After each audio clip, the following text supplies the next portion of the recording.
Alright. Hi everyone. Hi guys.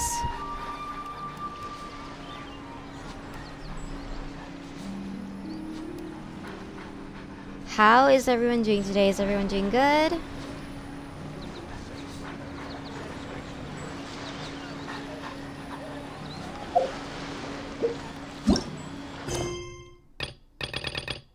Okay. Just doing a little quick sound check before we get started.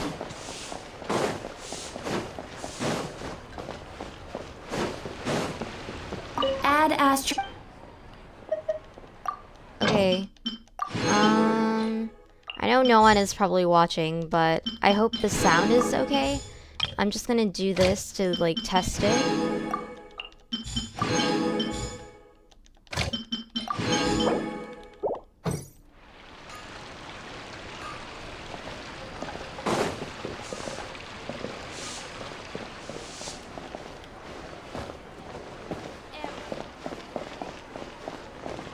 Okay.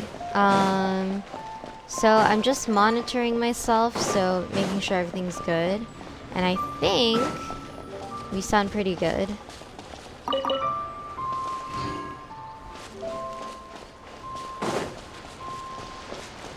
Alright, just comment in the chat or something if things sound weird. I'll try to like look at it. I'm doing everything at the same time. So yeah. Yeah, I like have an earbud in, and I think after checking, everything sounds pretty good. My game sound is good. My voice, I think, sounds okay. So yeah, okay. Let me just look decent for filming. So, hi guys, welcome back. It's Katrina. So for today, we are going to be checking out Fontaine, the biggest Genshin update yet.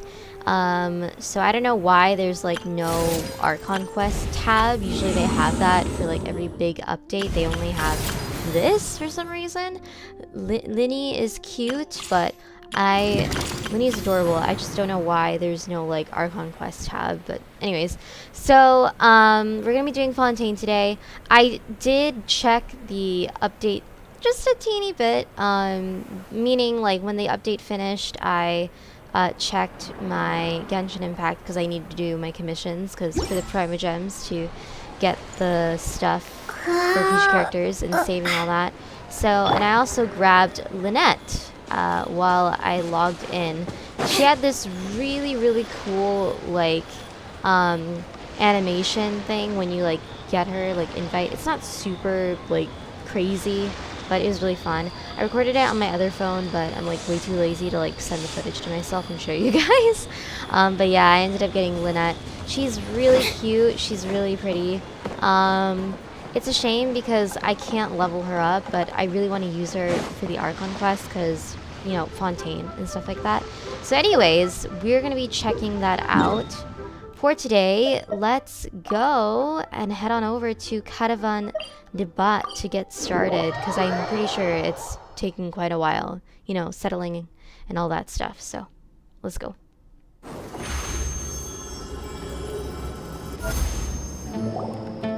old Caravan Rebat! Now let Paimon think. What were we up to the first time we came here?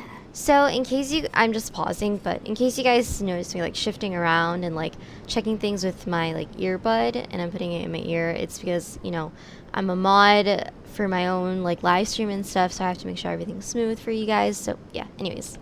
Oh, Paimon remembers! Nahita's consciousness had been trapped by the doctor, but we followed the clues she left behind to help her.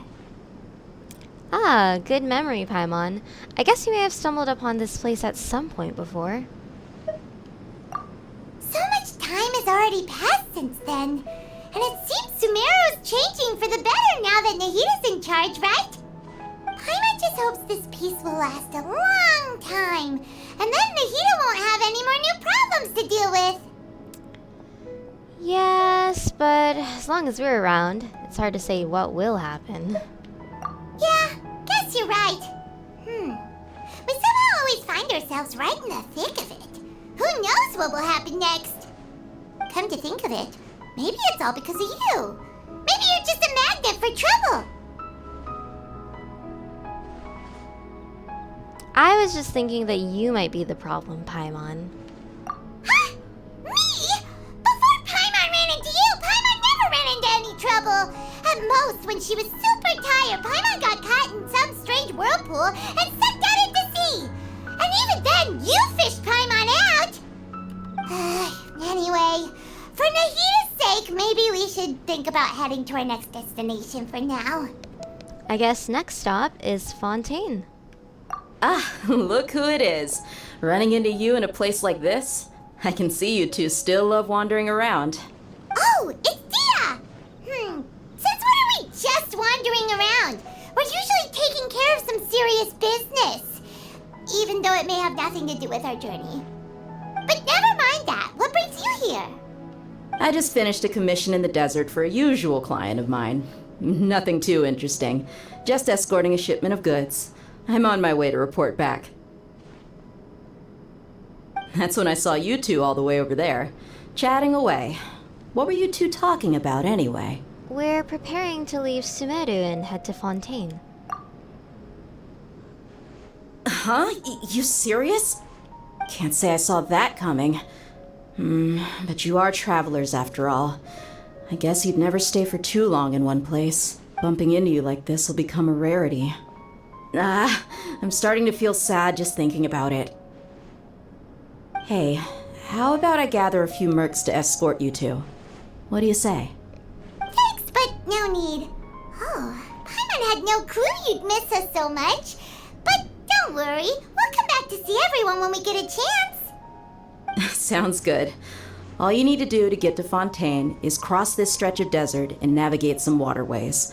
Knowing you two, I'm sure it won't be anything you can't handle. So, when are you leaving? We'll leave as soon as we've finished a few more preparations. Oh, wait a sec. Paimon just remembered there are still a few dishes in Sumeru that Paimon hasn't tried yet. Now, where's that list Paimon made?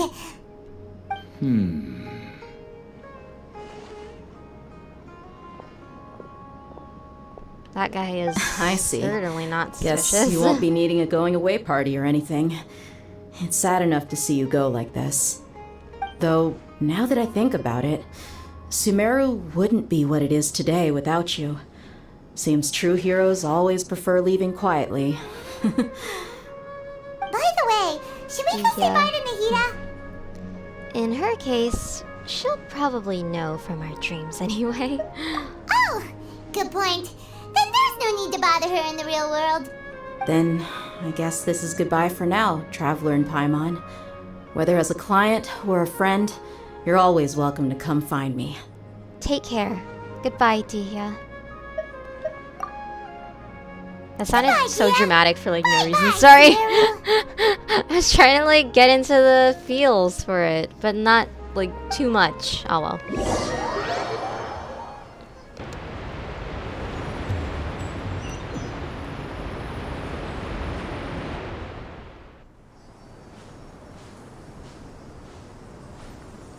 Okay, sorry. I'm just like, you know, gotta keep checking.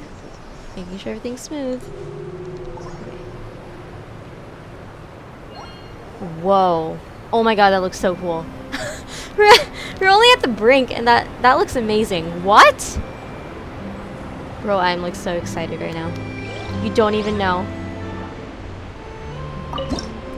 Check out that amazing view.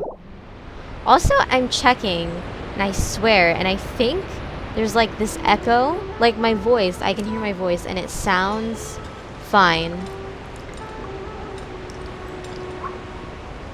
Like the Genshin game, like the audio is like creating this echo, and it's bothering me. I don't know if there's like a huge difference to you guys, but I swear, I try to check my settings before this, and I just don't know why it's being weird.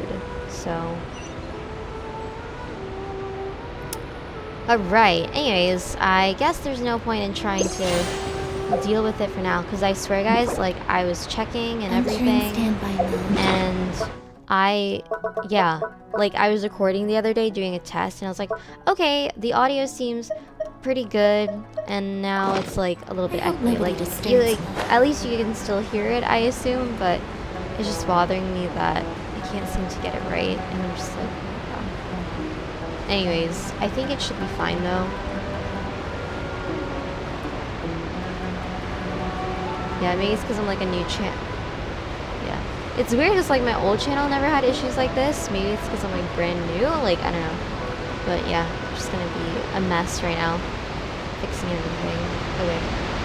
Wow, this is quite far. Are we gonna have enough stamina for this? I even used like the gadget thing.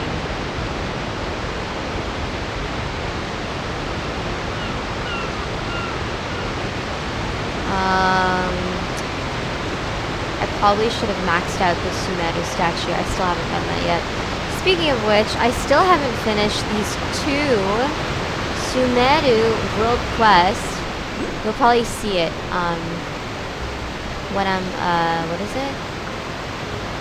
You'll probably see it when I'm like doing the navigation thing, but like it's just, you know, unmotivating to do stuff sometimes, and yeah. The Hydroculus, that looks so cool. Wait, I need to look at that. Hold on. See, I still haven't finished the Sumeru one. The Hydro one looks so cool. Alright, let's get our stamina to, I hope you guys don't mind my team for today, actually. I just love how these people didn't even notice us. I put Kokomi because healer, and she decreases our swimming stamina by like 25%, I believe. Which is going to be super helpful. I'm loving the music already.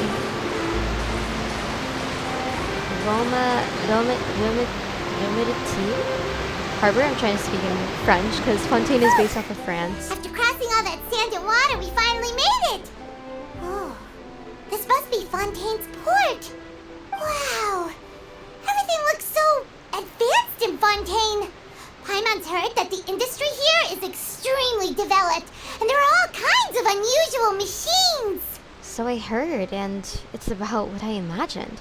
It's even more impressive than I expected. Just seeing the sights as a tourist is nice, but maybe it would be better if we found something to do. What do you think? Wait, sorry. Let's start by meeting the Hydro Archon. Good idea! Nahida gave us loads of useful information.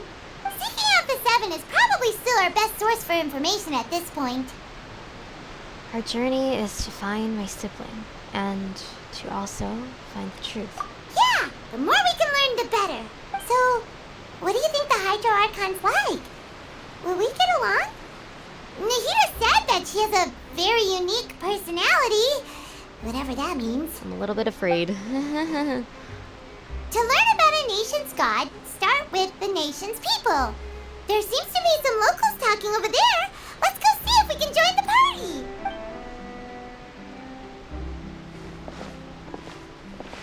If you ask me, it's a tragedy how things ended for him. Clearly, he was a pretty decent person. Yeah, I didn't expect that kind of ending for him. I thought he would at least fight on a little longer for his family. I was expecting a sudden plot twist, but it's a pity that it never happened. Still, his story is quite the tearjerker. Oh my god. My phone. Excuse My me. phone. Can I help you too? I couldn't help but notice you standing Kind here of listening. embarrassing. Anyways. Hi. We're travelers new to Fontaine, and we had something we wanted to ask, but you seem to be really busy talking about some kind of play, so we didn't want to interrupt. Play? Oh, no. We're talking about something that really happened. In fact, it's a case that was just heard a few days ago. Really? Like a real trial? But the way you were talking about it and the words you used just now made it sound like some kind of story. Well, good tales are often based on true stories, aren't they? In what you see in reality may also be someone deliberately putting on an act while harboring ulterior motives. Whether something is true or not simply isn't that important. The main thing is whether the story being acted out on the stage is splendid enough. Oh, but it looks like you're not from around here.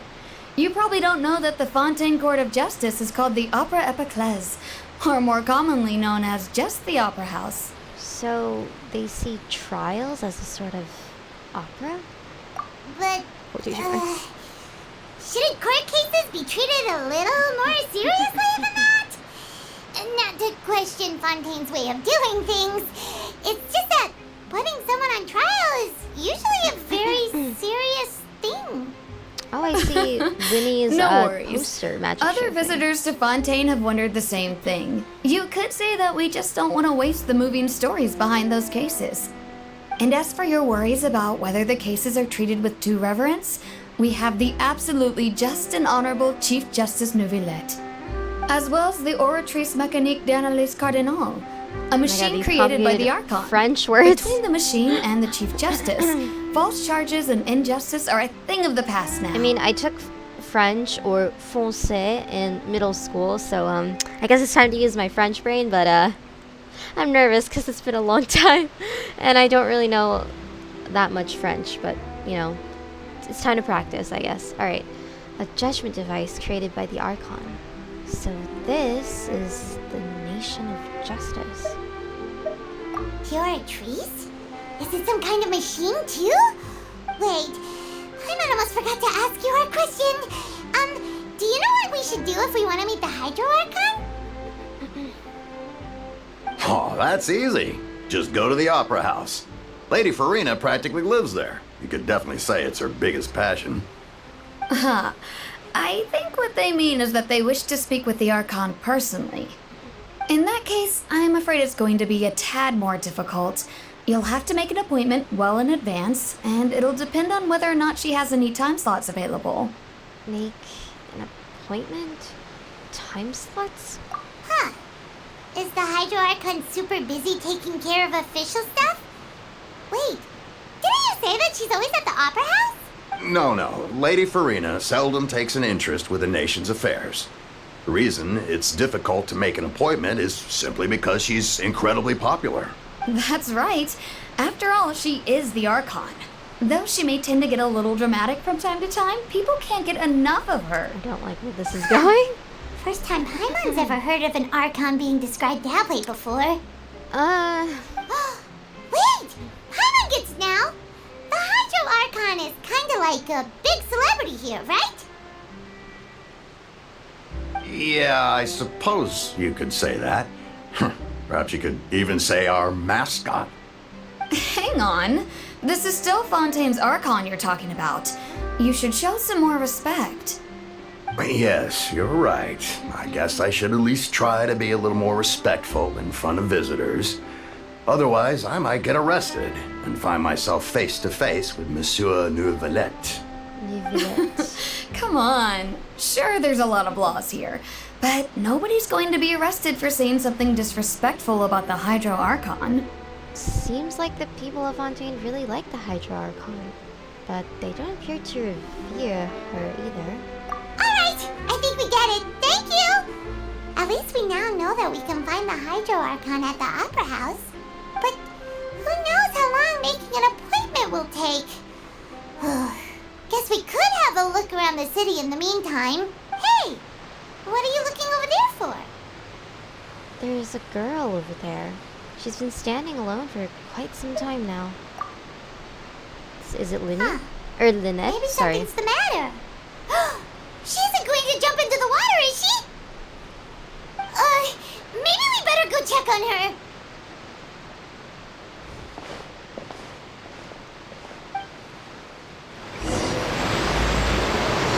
Let's go! Archon quest start! And yeah, we are Lynette.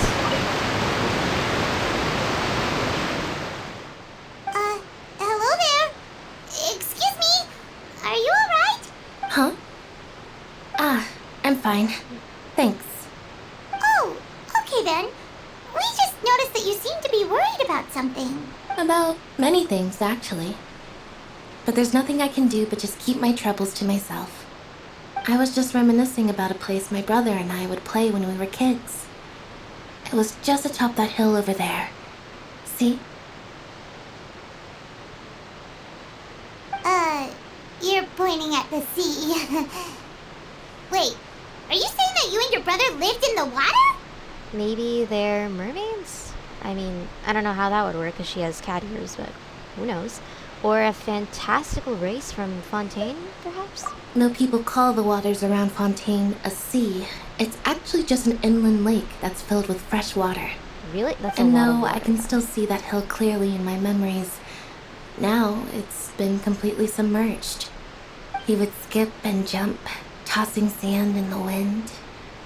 The sun shone brightly, and the air was filled with the scent of the sea. But now, the water is gradually swallowing our memories. Foreshadowing for something. It won't be long before it swallows us. Sorry. Paimon doesn't really get what you mean. I don't believe we've had the pleasure of meeting.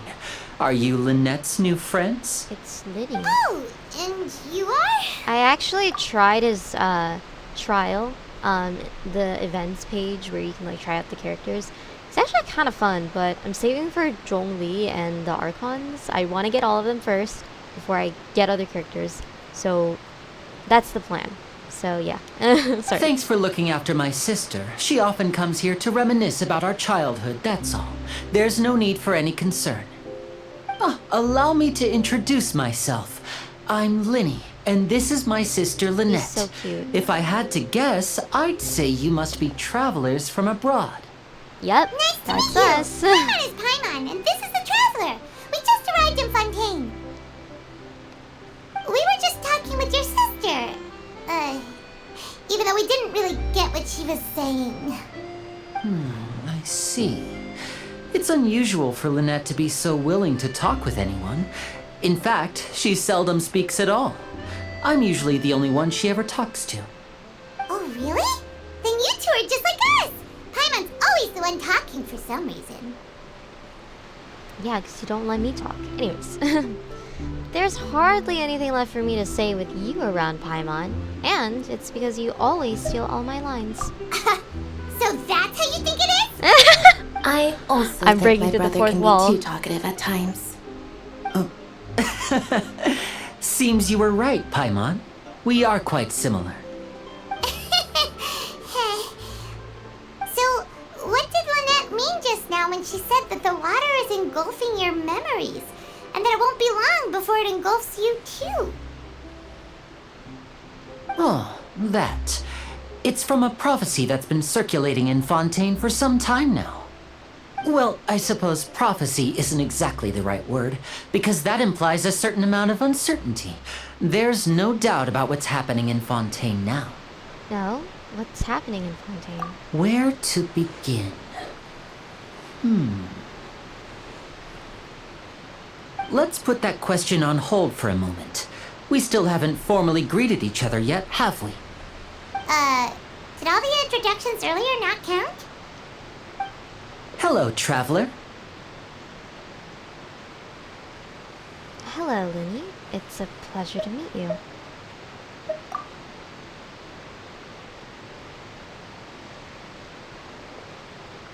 And hello, Paimon. Hey! Why didn't Paimon get a handshake? You're not poking fun at Paimon, are you? Please, don't take offense. Just consider it a sort of etiquette we have here in Fontaine when making new friends. You should remember it. It might prove useful. Oh, alright then. Well, Paimon's just happy to have a local friend now. By the way, we were just getting ready to go to the Opera House to meet the Hydro Archon. Would you be able to show us the way? So you're going to see Lady Farina? No problem at all. In fact, I was planning to go to the Opera House later myself. I'll gladly take you once I finish things here. Please follow me. Ooh, it's exciting.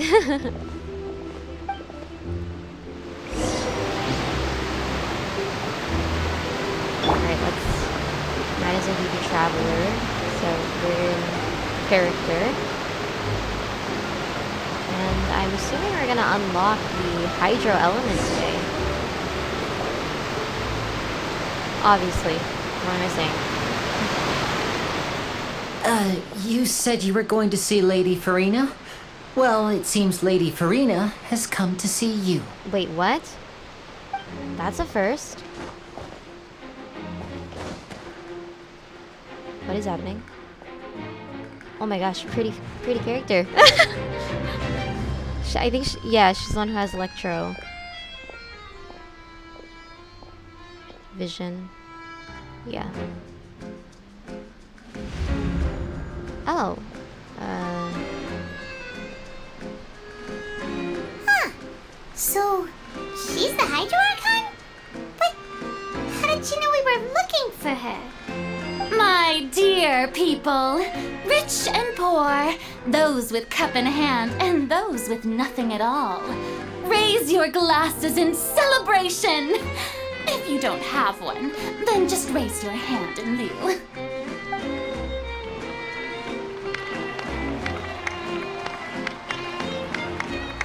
As you can all see, 2 unfamiliar travelers have arrived in our nation. Come, let us make a toast in honor of this traveler and her companion who have journeyed here from distant lands. I am so confused right now. And a little bit nervous. Is she talking about us? I guess so. Nobody here seems to be holding a glass. I've long heard of the turmoil and chaos you've left in your wake as you visited other nations. But I welcome you nevertheless. No, I have come to receive you personally. Fear is for insignificant cowards. I am a god, and I will never entertain the notion of such meaningless wariness. You can be rest assured, I see clearly your sincerity. Of course, seeking an audience with me is the most sensible thing to do. It will allow you to truly behold my power and witness my authority. Intelligent people always gather under the correct banner. I, Focalor, hereby welcome you to the nation of Hydro and acknowledge the value and significance of your trip. Now, you may rejoice in this. Well, I guess finding the Archon was easy enough. Yeah, Paimon still can't believe it. Feels like we've only been here for a few minutes. But the Hydro Archon's entrance was, how should Paimon describe it? A little over the top? Miss Hydro Archon? How did you know we were coming? I see. As Outlanders, you inevitably lack even some of the most basic understanding. Don't forget that even the gods can be divided into the mediocre and the excellent. I suppose it's only natural for you to be awestruck by my abilities. You had best stop and consider. Do you really have the noble qualities and etiquette necessary to communicate with a god? All it takes is a flick of my finger for me to know everything about you. That was the guy who was following us in Sumeru in the Caravan du Bat. Whoa, talk about sounding high and mighty. I guess it feels like she can't get over herself. Oh? What's with these looks? Perhaps the welcoming ceremony still isn't enough? What else should I say then? Is she waiting for us to start talking? Wow, I didn't expect to see Lady Farina here. What a surprise! Wait, does this mean they're the legendary blonde traveler? Bro, how did I not notice? How did you not notice our hair were blonde? Hey, what's all the commotion? Oh, is that Lady Farina? Is there some kind of drama going on? Of course. That's the blonde traveler. The one all those stories are about. Lady Farina came here to personally see her. Oh, I bet this is going to be the duel of the century. Ooh, I've got to see this. I knew Lady Farina would never disappoint.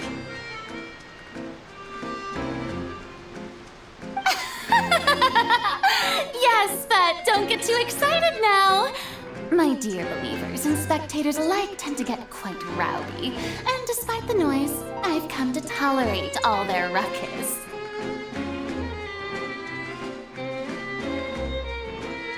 You may consider this my reward to all of you. I have determined that there will be an epic duel between myself and this traveler from another land, just as you were hoping to see. Wait, what? Now she wants to fight? Aren't we getting a little ahead of ourselves? Bring it on. Fighting gods? I've got a resume.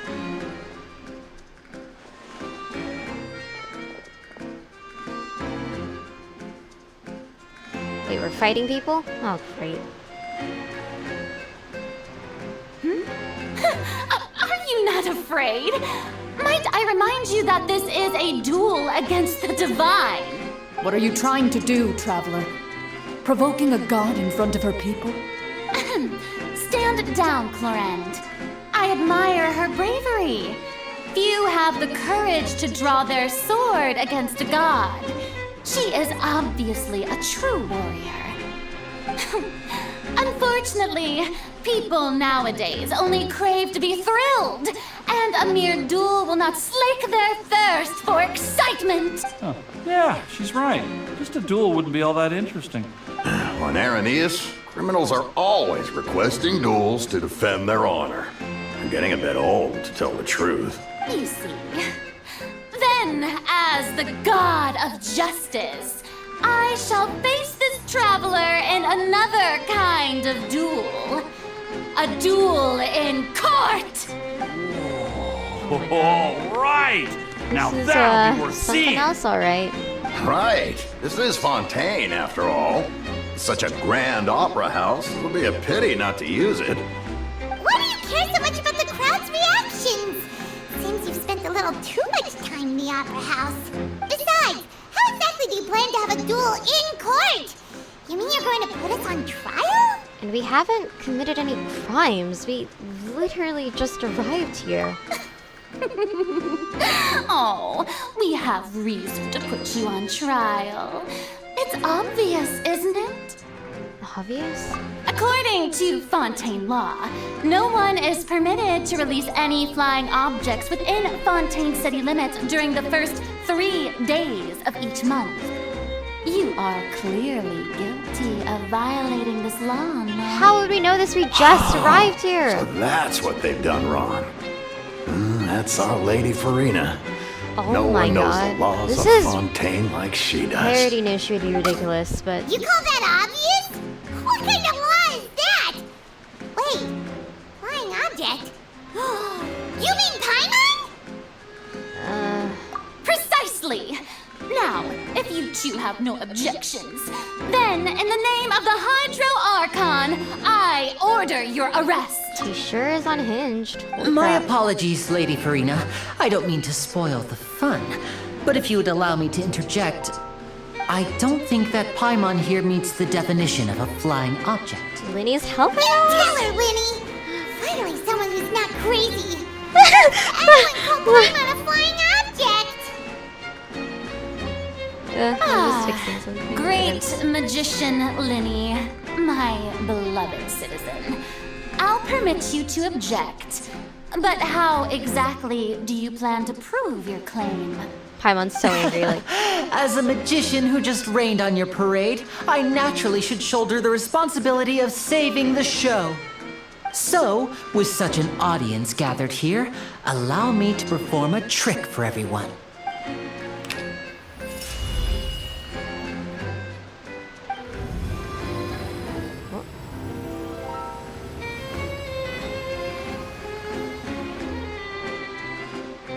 Ta-da! What's that on Paimon's back? Hey, when did you do that? when Linny patted her on the back.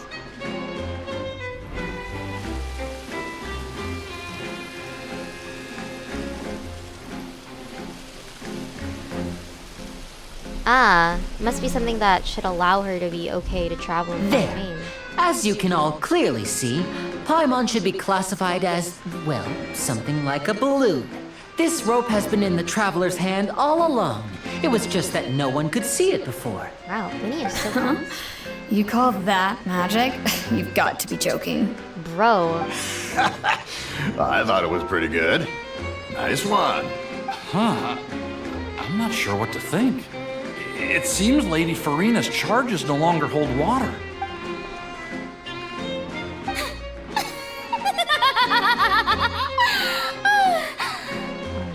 Amusing. Very amusing, Linny. Just the sort of unexpected twist that I enjoy. With you here, today's performance can finally be called complete. Performance? You see all this as a performance? In which case, consider the matter of your trial resolved. The god of justice will not bring charges against an innocent person. God, Linny was But here. when there are valid grounds, I will not only judge travelers from abroad, but even the gods of other lands. I look forward to seeing your upcoming performance at the Opera House, Mr. Linny and Miss Lynette. That's enough for now.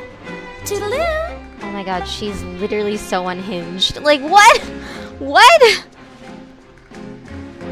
So basically what I'm getting at, she just wants a show. And at the expense of whatever, I guess. No matter how crazy it is. Jesus. And just like that, she's gone. Well, that's the most unpredictable Archon Paimon's ever seen. He never even had a chance to ask her anything. But that's a problem for future Paimon.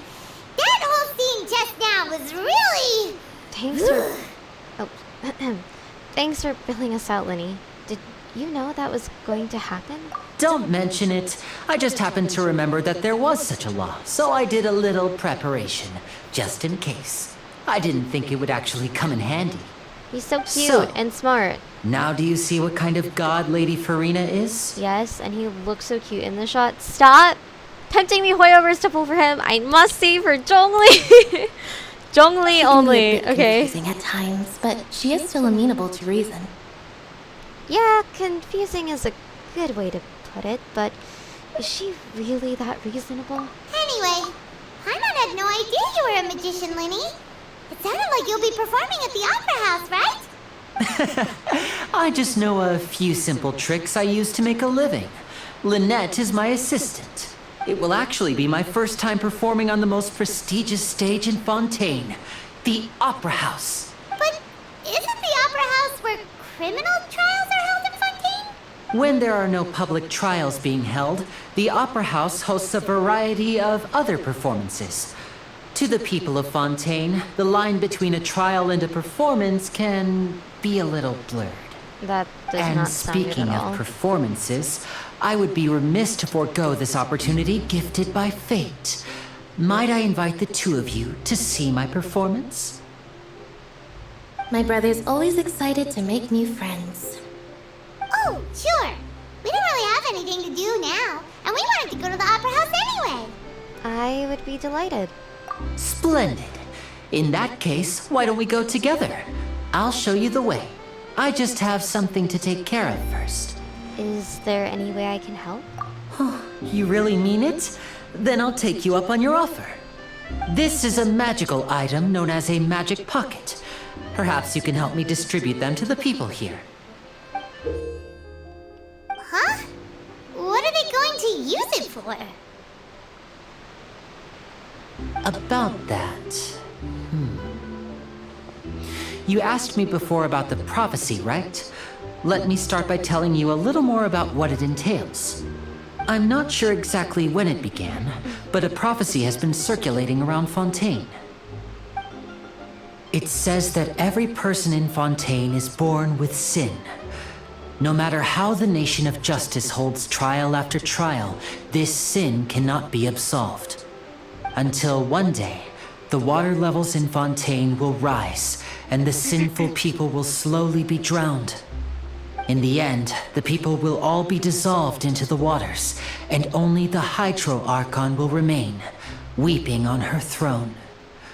Only then will the sins of the people of Fontaine be washed away. That sounds pretty gloomy. Why are people in Fontaine born with sin? What is that supposed to mean? That sure is confusing. There are lots of guesses. Some say that the ancestors of Fontaine stole the power of the seas and stirred its wrath. Others say that the people of Fontaine never heeded the first Hydro Archon's warnings and offended Celestia. But here in Fontaine, evidence is what matters. There hasn't been concrete evidence for any of these claims, so they can only be regarded as conjecture. If even the people in Fontaine don't know what sin they committed, wouldn't it be better just to ignore the prophecy completely? Why bother feeling guilty all the time? That's exactly what the people did at first. But in the last few years, the water levels in Fontaine have actually started rising. But now the water is engulfing our memories. It won't be long before it engulfs us. Many places have already been completely submerged, and now lie beneath the sea. Many people carry on with their lives as before and shrug it off as a natural phenomenon. But my family and I think that the people of Fontaine shouldn't ignore the possibility, which would end up sentencing them to death. We hope that at least the people who reside near the waterfront can move away before it's too late. So, we've started distributing magic pockets to them. As a magical item, these magic pockets have astonishing capacity.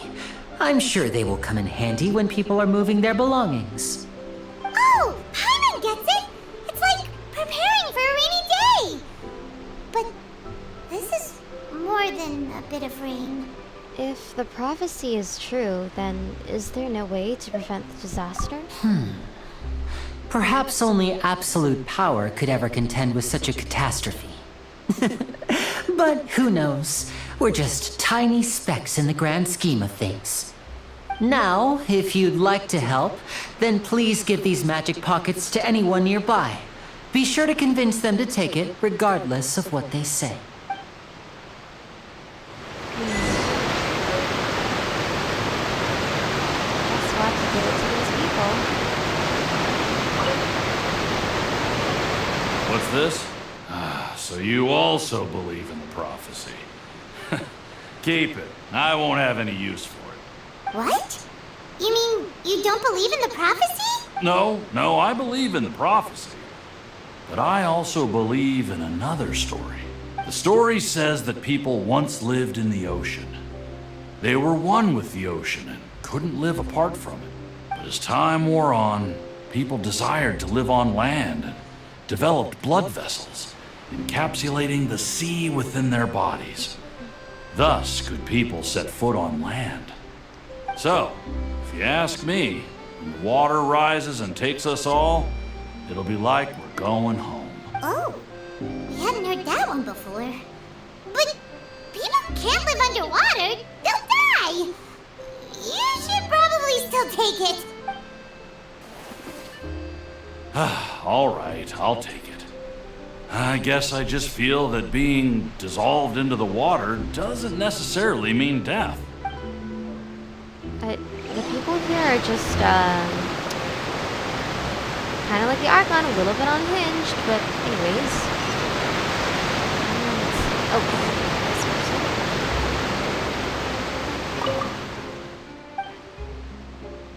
Leave that. So you're the blonde traveler that everyone's been talking about. My apologies for not recognizing you earlier. I don't know. I'm trying to practice my French, but Oh, a magic pocket? Seems you really thought of everything. I guess it's better to prepare for the worst and hope for the best. Thanks. Please, also thank the magician on my behalf when you get the chance. Alright, one last person.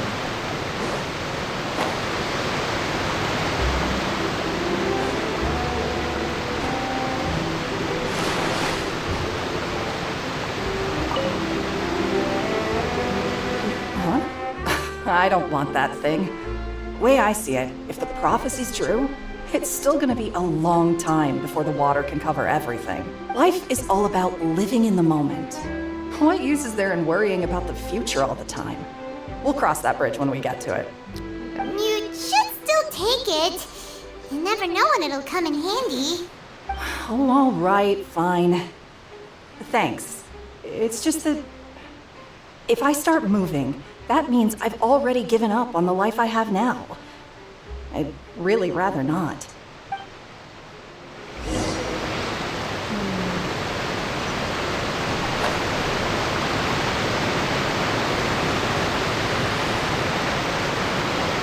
Oh, you already handed out all of the magic pockets?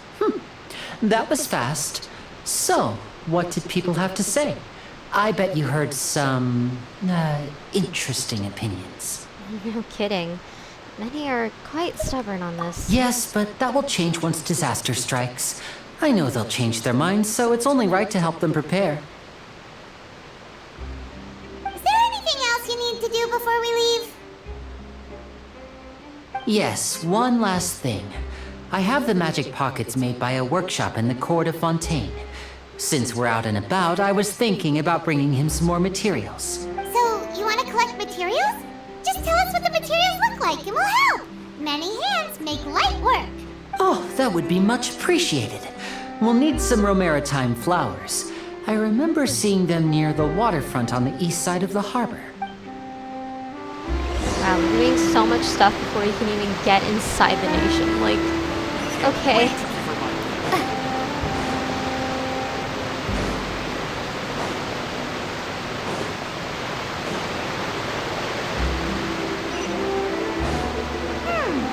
It seems we have to use Hydro to collect romaritime flowers.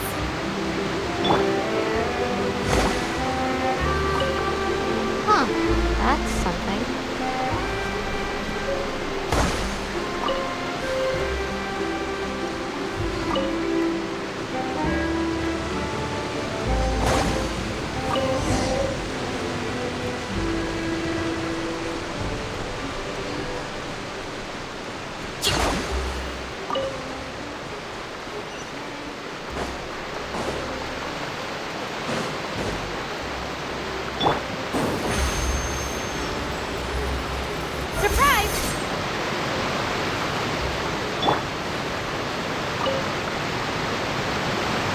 You made quick work of that. I can tell you're an experienced traveler.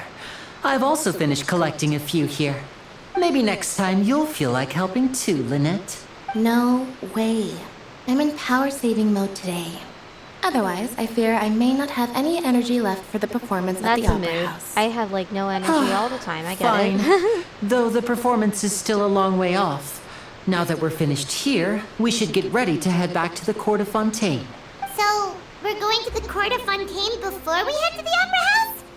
Good. Paimon wants a tour of Fontaine's largest city and try...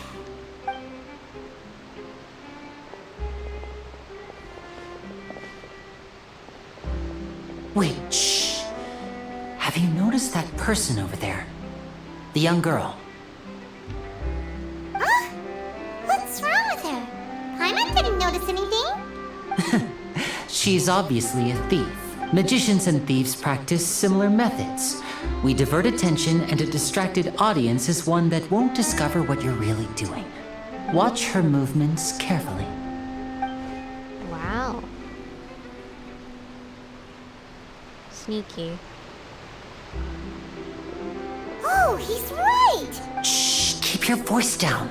We need to think of a way to catch her, but it seems she's very alert. Perhaps we should split up. You two can ride the lift over there and wait up top. I bet that'll be her escape route if she tries to run. Understood. All right, let's go. I mean, we're having an adventure with Lynn and Lynette, so I guess it's fine. Alright, how do we get up there is my question.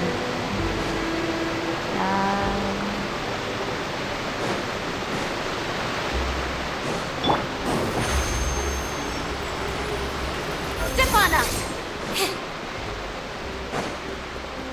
There should be an elevator somewhere around here.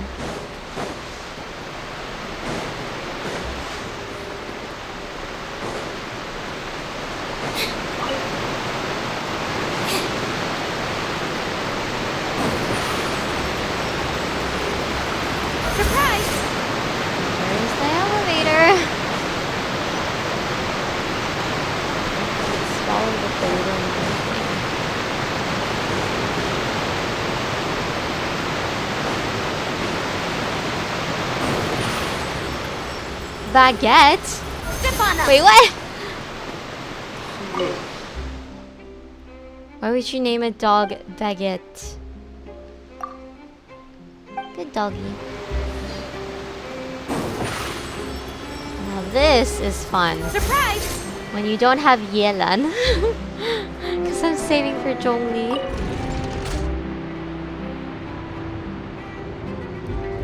Wow. Yo, this elevator looks so cool though. I'm gonna end up saying cool like a lot during this live stream. Seems Lenny is saying some strange things again. It's really worrying. Wait, I heard this yesterday as like one of her first idol voice lines, and I was like, Lynette! Savage. Savage and silent.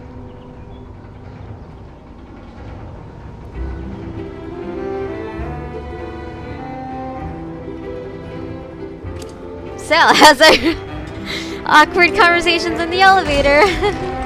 Oh, there's a statue. It's time to test out the Hydra element.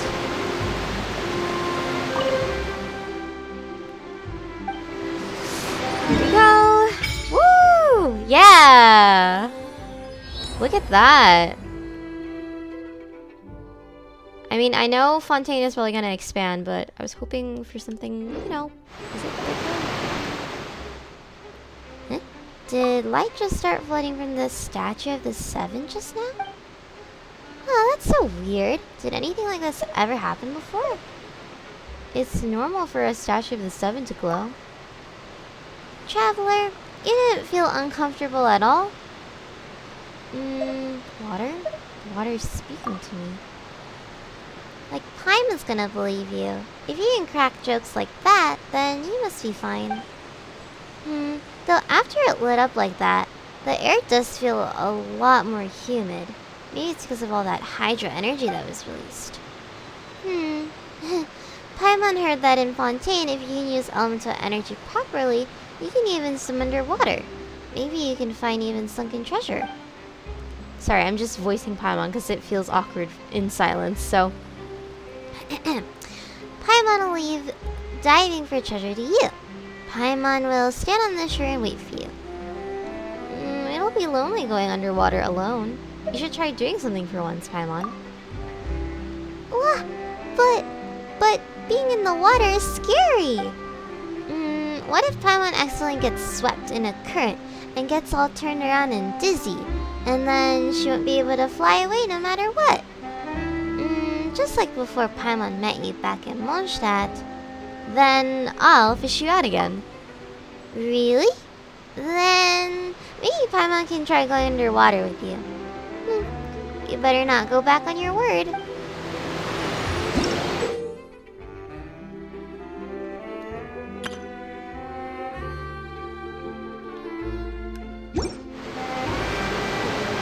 Might as well try to get the element now.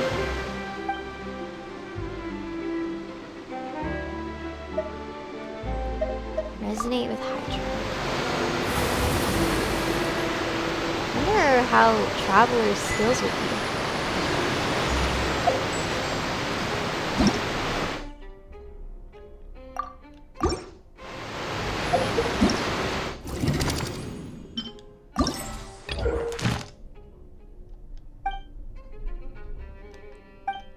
Ah, these are like the event stuff. I see. Okay.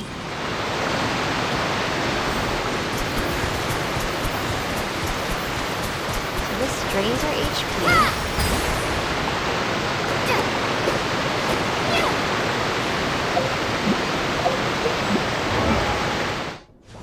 We're Hydro now. It matches her outfit really nicely though. I guess we should switch because we don't have Dendro anymore. But what weapon shall I use?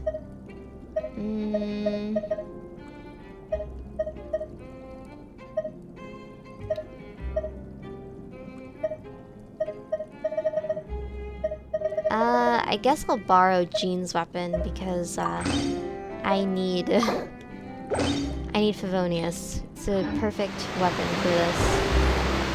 Okay. Should be this way. There's a Hydra Oculus, so might as well grab it.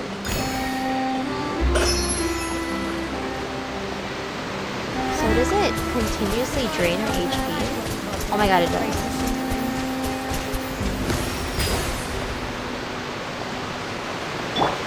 Seems like there's gonna be a lot of HP mechanics.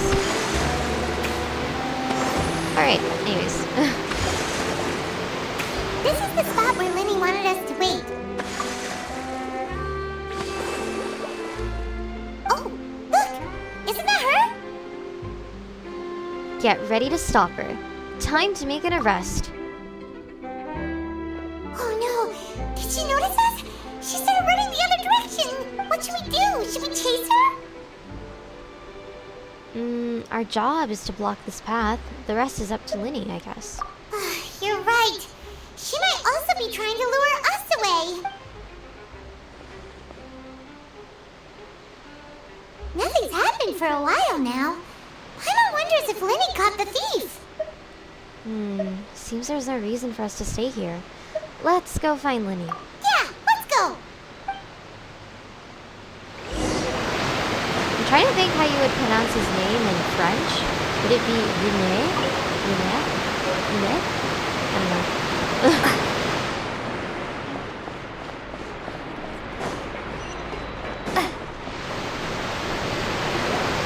Are you sure that's all she took? You should check to make sure you're not missing anything else. No, that was all. Oh, I can't thank you enough.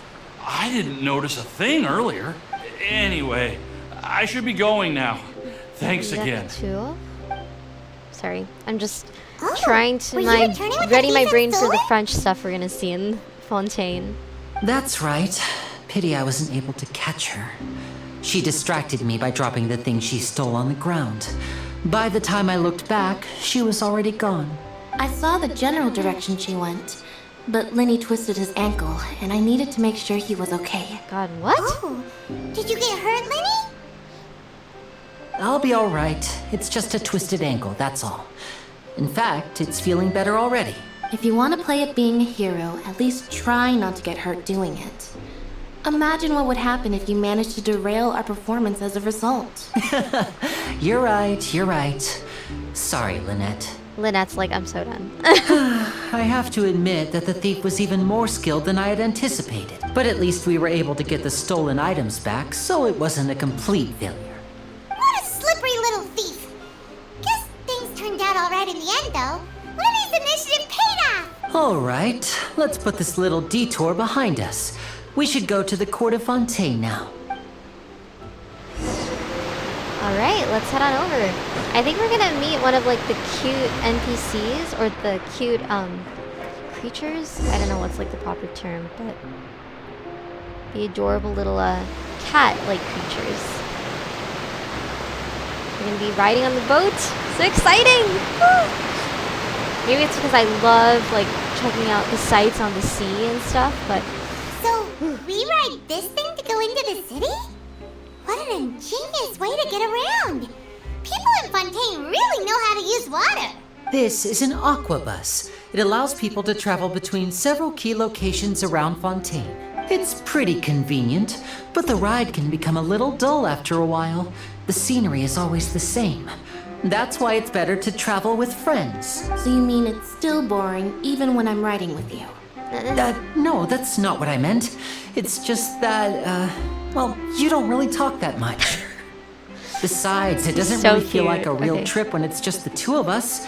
It's the same as being at home. oh, that animation's so cute. Whatever. So cute. They're both so adorable.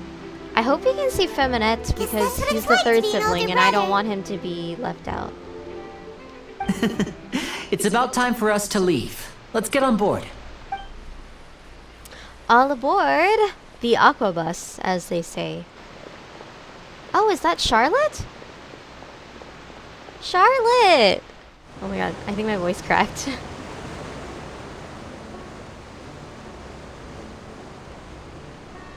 Huh? Oh, the music changes lovely. What? Charlotte! Paimon! Charlotte! It's Charlotte, hi! Oh, I never guessed I'd bump into you while riding the aquabus. In the story of my life, this is big news. What are you doing in Fontaine? I didn't hear anything about you paying us a visit. Yeah, coincidence, but as travelers, we're always on the move. It's not surprising that nobody knew we were coming. Though we still have no idea how the Hydro Archon knew about us. Oh, let Paimon introduce you to our new friends! Oh, no need for introductions, Paimon. I would recognize the great magician Linny and his assistant Lynette anywhere. I wouldn't be much of a reporter if I didn't know who they were. It's a pleasure to meet you. I'm Charlotte, a reporter for the Steambird. I hope Charlotte's a 4-star because, you know, Nice the to Fontaine meet you. characters are so From cool. the Steambird, huh? We've often relied on your paper to promote our performances. It's an honor to meet you. Now that everyone knows each other, Fontaine suddenly doesn't feel like such an unfamiliar place. The scenery is just breathtaking. So, what have you been up to lately, Charlotte? Any big news? Not too much. When there isn't any breaking news, I mainly cover the trials at the Opera House. You can still manage to keep readers' attention as long as you tell things from a clever enough angle, even if it's the same old topics. For example, reporting on how a scammer once deceived vulnerable girls into relationships, or how a financial criminal was once so poor that they ate a single piece of bread for 5 days. That would, definitely get my attention. But that's not really the kind of news you're after. Ah, you're right. Seems you know me pretty well. What I'm really after is exclusive, sensational news pieces that could shake the country. These smaller stories are a waste of my talents. She is probably gonna, you know, record a scoop on us, because something big is gonna I just happen, remembered. because it's an Archon I've been class. following a case lately. Well, a series of cases, actually. You mean the serial disappearances of young women case? That's right. These stories are the talk of the town right now, and it's probably the most mysterious case we've ever seen. If I'm the first with a draft ready to publish when the case is finally cracked, and it's the headline story in the Steambird, oh, when that happens, I bet all the other reporters will shed tears of envy. I've already gathered all kinds of materials. I just can't wait for the truth to be revealed. So, what is the serial disappearances of young women case? You mean the culprit hasn't been found? That's right. The first missing girl case happened almost 20 years ago. And ever since, after a period of time, another girl disappears. What the cases have in common is that the girls are all of a similar age, and that they've all vanished without a trace. But the scariest part is that to this day, none of the girls have ever been found. Many suspects have been arrested over the years in connection with this case, but shortly after each arrest, another disappearance would always happen. So, then there must be more than one criminal at work. Yes, it's possible. But either way, I believe that every case has some precise truth behind it, waiting to be exposed. Yes, I agree. And at the very least, the family of those missing girls deserves some sort of explanation. I just imagined for a second what I would do if Lynette were to suddenly disappear. I'd pay any price to get her back, and then find a way to track down the culprit. Please don't imagine that, Linny.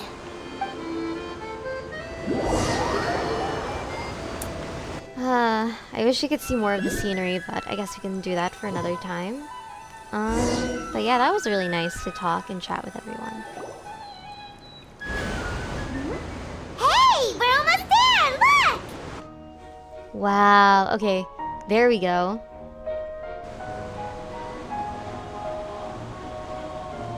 Wow.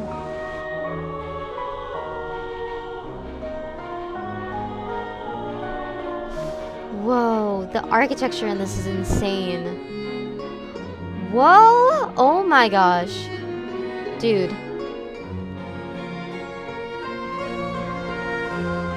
Wow. So cool. Just imagining I'm on the boat with them. This is amazing. If there's like a physical attraction like of this Genshin building or something, dude, I'm pretty sure like so many people would go because this looks insane.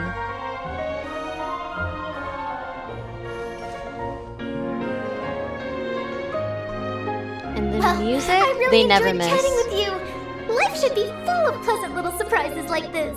Yeah, us as well. The ride went by too quickly. I have an interview to get to. I should get going before I'm late. Okay, Paimon hopes we can chat again soon, Charlotte. See ya! Bye. Bye now. Oh, be sure to stop by and see me at the Steamberg when you have time. What a tough job. Always running around and interviewing everyone. Well, where should we go now? If you don't mind, how about we stop by my home first? Besides, I still have all the materials we collected. Sure, we wouldn't mind at all. This city is so huge, Paimon wouldn't know where to start anyway. I think it's insane because I'm pretty sure everyone thought, at least for me personally, I thought Sumeru was like, oh my gosh, Sumeru is huge, and then Fontaine, and then it's even more big, and I was like, overwhelmed. Okay.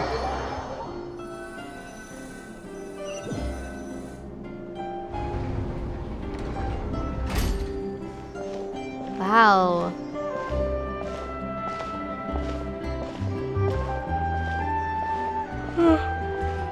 Sorry. Oh my gosh. I woke up early just to prepare for this, so sorry if I'm like yawning. Whew. Wow. Oh my gosh. Sorry, I'm just gonna be saying that a lot because everything just looks so breathtaking. Just when I thought it couldn't get any better, it gets even better.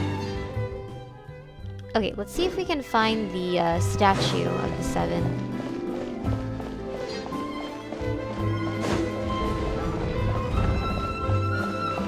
I should probably navigate to it. Hold on.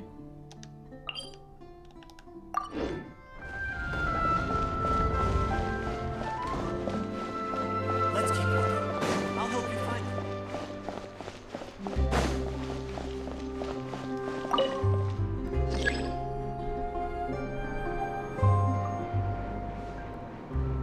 Wait, one is... we need to go up, though. Let me see if I can find this waypoint thing.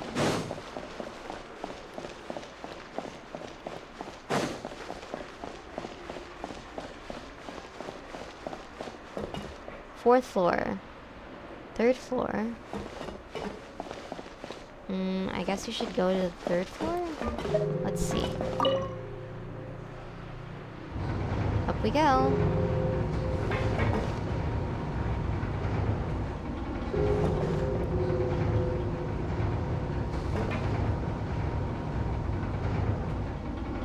Welcome to the court, Fontaine. Doesn't seem like we're near it, so I guess we have to go to the fourth floor. Alright, we're getting into the waypoint. Ah, perfect.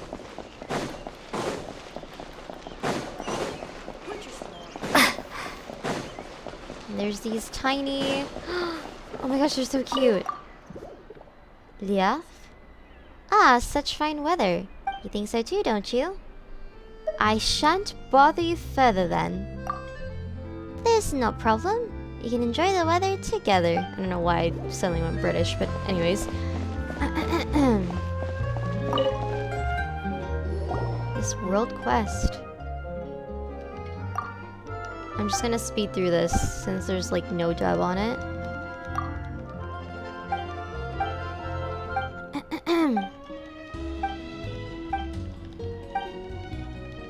Probably should have clicked this later, dang it.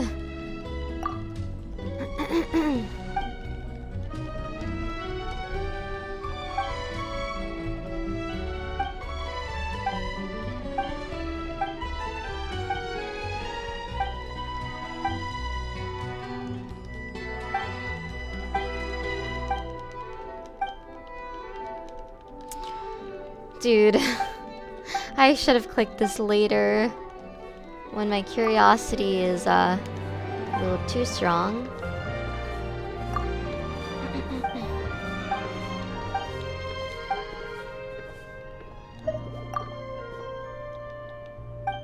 Okay, perfect. I was about to click go ahead. That was okay. Alright, let's unlock this so that way our map lights up. Whoa! Oh my god. So cool.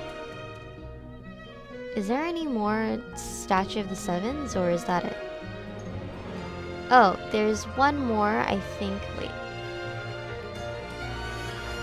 Okay, yeah, there's one more that we still haven't gotten, but we'll probably, like, encounter it on our journey. Alright, let's go to where Linny is. Wait, get off. Get off, please.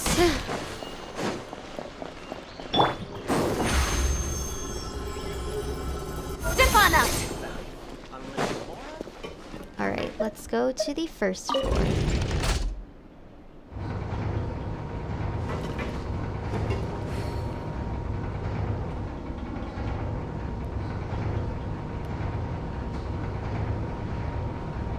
The elevator and this architecture, I'm only getting like a taste of it, and it's literally so cool. Alright, lower we go. Surprise! Higher? Okay. Where am I supposed to go exactly? Let's keep looking. I'll help you find it.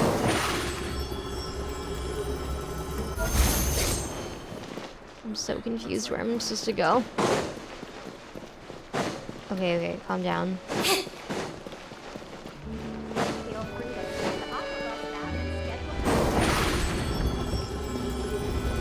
Step on up! Oh my gosh, I'm literally having a hard time getting out of here. There it is. Okay.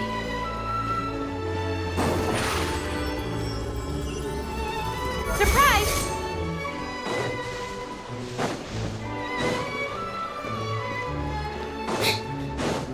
Almost there. Ooh. Right, we made it. Oh, I see Freminette, so... This is our current abode. Ah, Fremine, you're home. Where did everyone else go? I have some new Fremine? friends that I would like to Okay. introduce. Sorry. Oh, they all just went out a moment ago.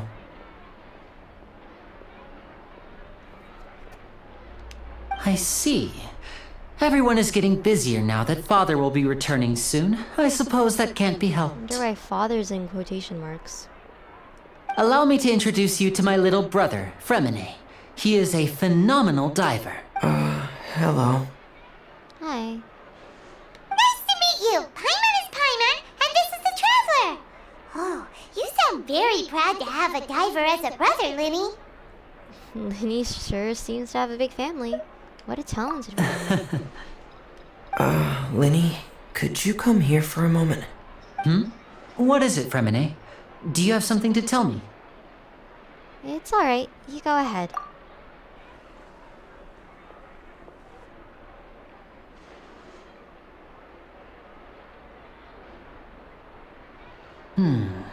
Okay, I see. Is everything alright? Oh, it's nothing. We were just discussing a little housework. Sorry for the interruption. Oh, before I forget, the Traveler and I collected more materials to make magic pockets. Were you able to get any, Fremine? Yes, I went diving and gathered lots of materials. I was about to give them to you. That's our Fremine, always quick with the underwater work. All right, I'll take these to the workshop. It's raining. I mean, duh, but, you know, this probably means something, I presume.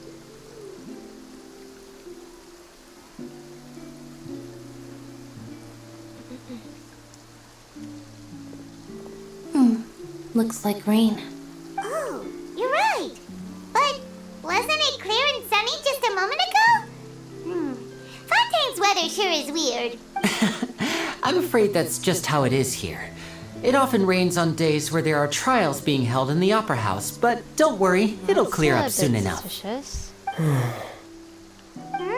What's wrong, Fremine? There's a legend about the rain that I tend to believe.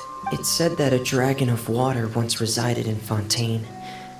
Though we don't know where the dragon went, every time it weeps, the skies will cloud up and pour out rain. When I was a child, my mother told me that if I wanted to go outside and play, I should yell toward the sky at the top of my lungs. Hydro Dragon! Hydro Dragon! Don't cry!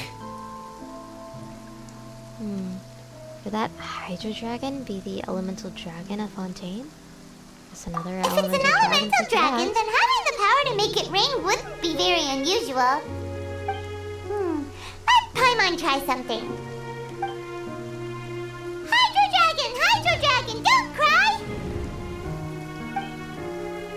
Cries more. Doesn't seem to be of any use. It is just a legend after all. You know, you might be a more popular magician if you understood the concept of romanticism. Or could at least play along. Sorry, it might be because we've never met the Hydro Dragon. Perhaps it can't be comforted by the words of strangers.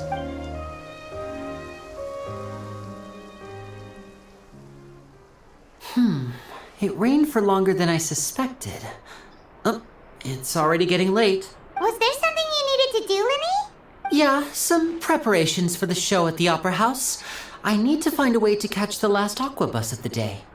On the day of the performance, just ride the aqua bus to the island of Aeneas. I'll have Lynette meet you at the fountain in front of the Opera House. Sounds good. You go ahead, Linny. See you at the performance. Oh, are you leaving now? What is it, Fremine? I'm in a hurry. Oh, I get it. You feel nervous delivering the materials for the magic pockets, is that it? Perhaps we could trouble the traveler to help us take these materials to the Beaumont workshop and deliver them to the owner there? I'm afraid that Fremine can be quite introverted, and the boss there tends to be pretty talkative. Fremine has always been a little afraid of her. No trouble at all. Don't worry, we're on the case. Sorry for the inconvenience. I'm quite useless when it comes to such tasks. I'll think of a way to make it up to you.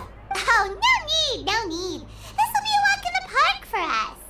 Yeah, we're errand runners like all the time, so no worries. Okay, I swear I saw a waypoint. So... let's see here.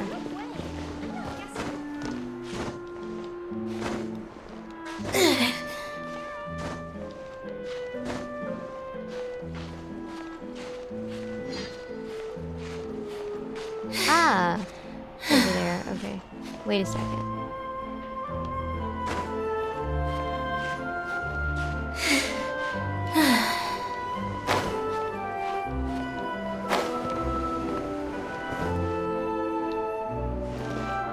I want to get that waypoint.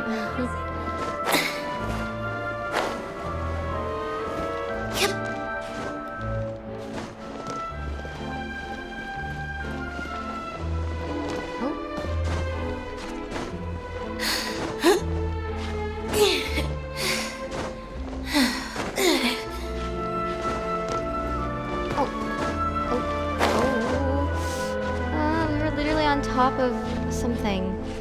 Okay, let's wait for stamina to get up.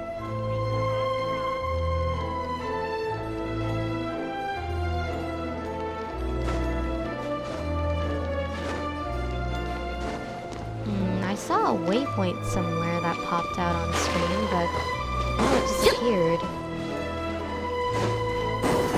Should be near here. Yes, that was the one from the cutscene. The mini one. Alright, and then I saw another one somewhere around here.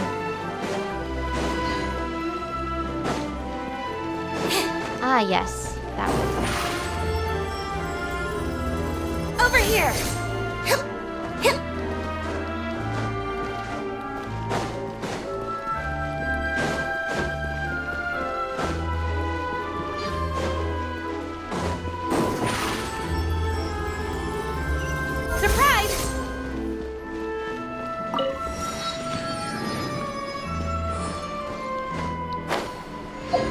Alright, let's see if we can.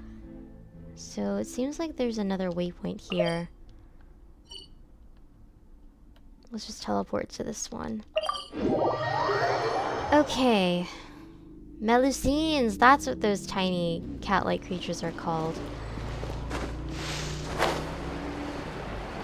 Oh, this must be the Reputation Center.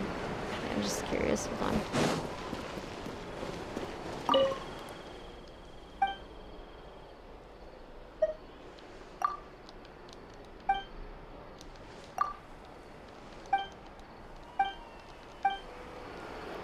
Okay.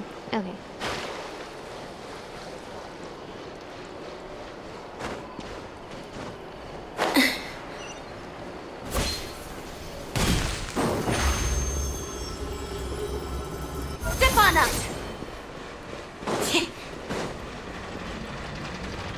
Right, we're at the Beaumont workshop. Hello? I Is literally there just anyone saw someone here.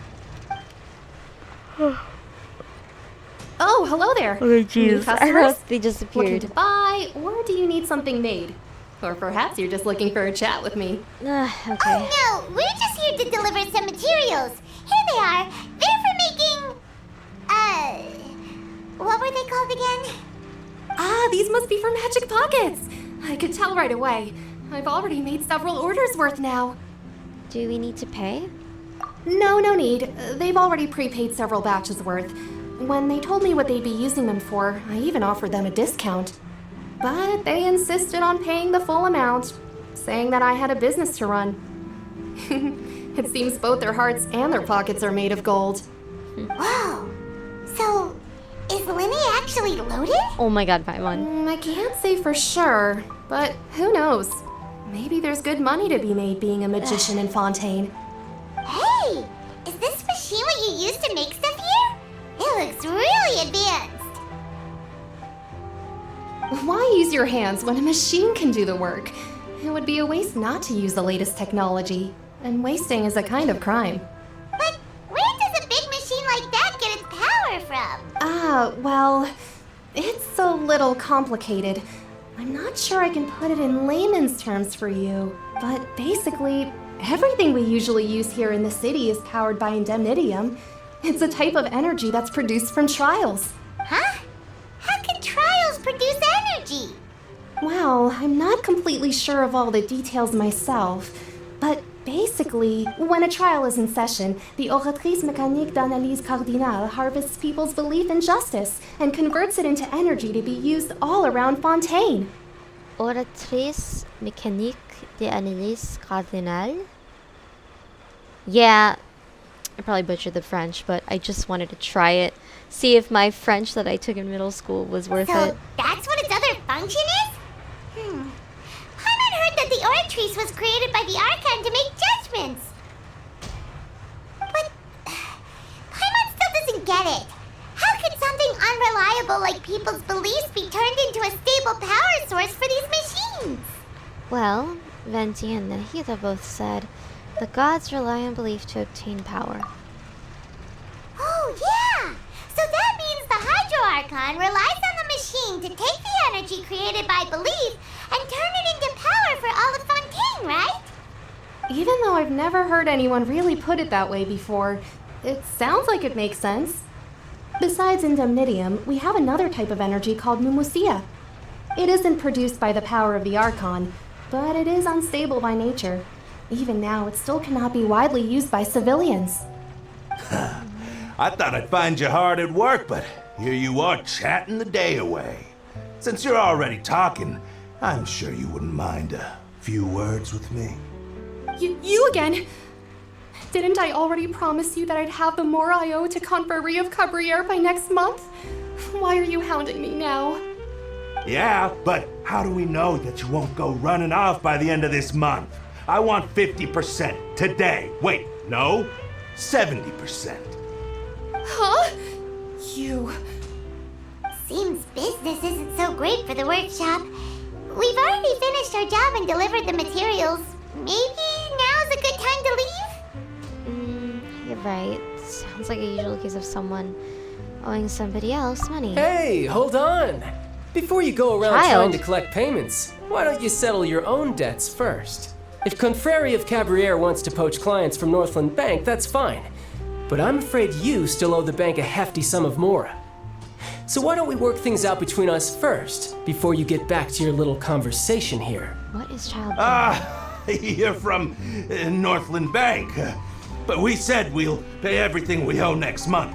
Why are you hounding me now? Sounds familiar. Traveler, Paimon! I didn't think I'd run into you here in Fontaine. Guys, like, what what are the chances? We're surprised to see you too! What are you doing here in Fontaine? Snezhnaya? We sure seem to have run into a lot of friends today. Fontaine really is a curious place. Long story short, I've already been in Fontaine for some time now, and honestly, things have been pretty boring. But it seems that fate brought our paths together today. Not only will I have some good friends here now, but ones who always seem to find trouble. If Child's here, that means something big and serious is gonna happen, because if we think about the Livia Archon quest and he was there, you know, Either big way stuff you went look down. at it seems things are going to get a lot more interesting now. Pretty sure we'd want to avoid anything that you'd find interesting. Besides, our trip here has gone pretty well so far. Right, Traveler? I think we've already weathered enough storms for now, and I don't mind a little excitement every now and then. Hey, you, Northland Bank boy. Aren't you forgetting something? Don't interrupt. It's not often I run into the Traveler like this. Why don't you wait for me over there for a while? You kidding? Aren't you the one looking for us? You really expect us to sit and twiddle our thumbs while you catch up with your friends? Listen to me, boy. If you want your Mora, fine. Why don't you come and take it? Hey, I just said not to interrupt. Oh, by the way, Traveler, the last time I took Tonya and Tusser ice fishing, Tusser said, Hey! That's way over the line! All right, boys, let's see who has to pay up now! Can you at least let me finish one sentence? Fine. Though the bank told me not to get rough with our clients, you're the ones who started it. This is an act of self-defense. You two will have to be my witnesses, okay? Okay, sure. Go ahead. They're all yours. I'm sure this won't take long. Yeah.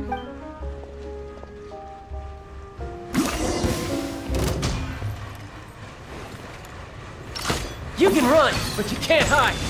Oh, we're the ones fighting.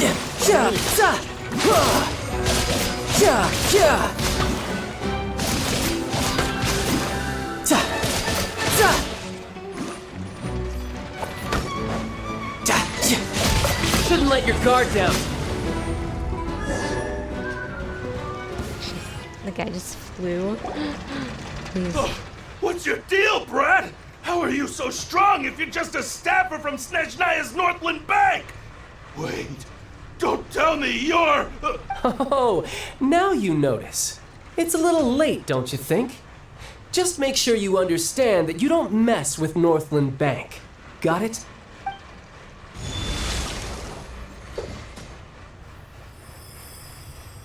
Huh? Now's my chance!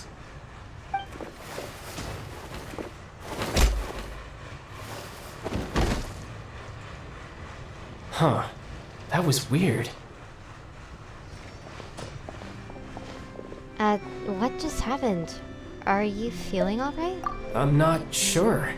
It's as if I suddenly lost control of my hydro powers when I needed them. Maybe Please, there's not something them just wrong running with my away. vision? Strange. How could that happen? First time Paimon's ever heard of someone losing control of their vision. Never mind. It doesn't matter. If I want to stay sharp, I shouldn't be relying too much on my vision anyway. Besides, I always have my delusion in case I need it. I don't have a vision, so don't ask me. Please, Traveler.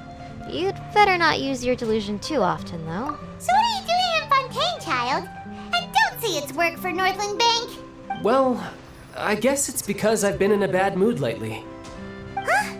What kind of reason is that? Wait, since when do you feel down about anything? I don't know.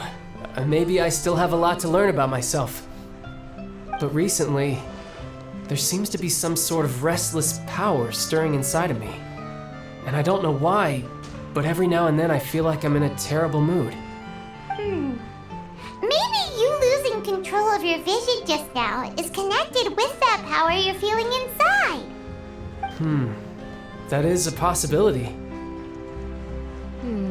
So, about this power, do you have any idea where it came from? I can't remember if I ever mentioned it before, but when I was 14, I fell into some unknown abyss.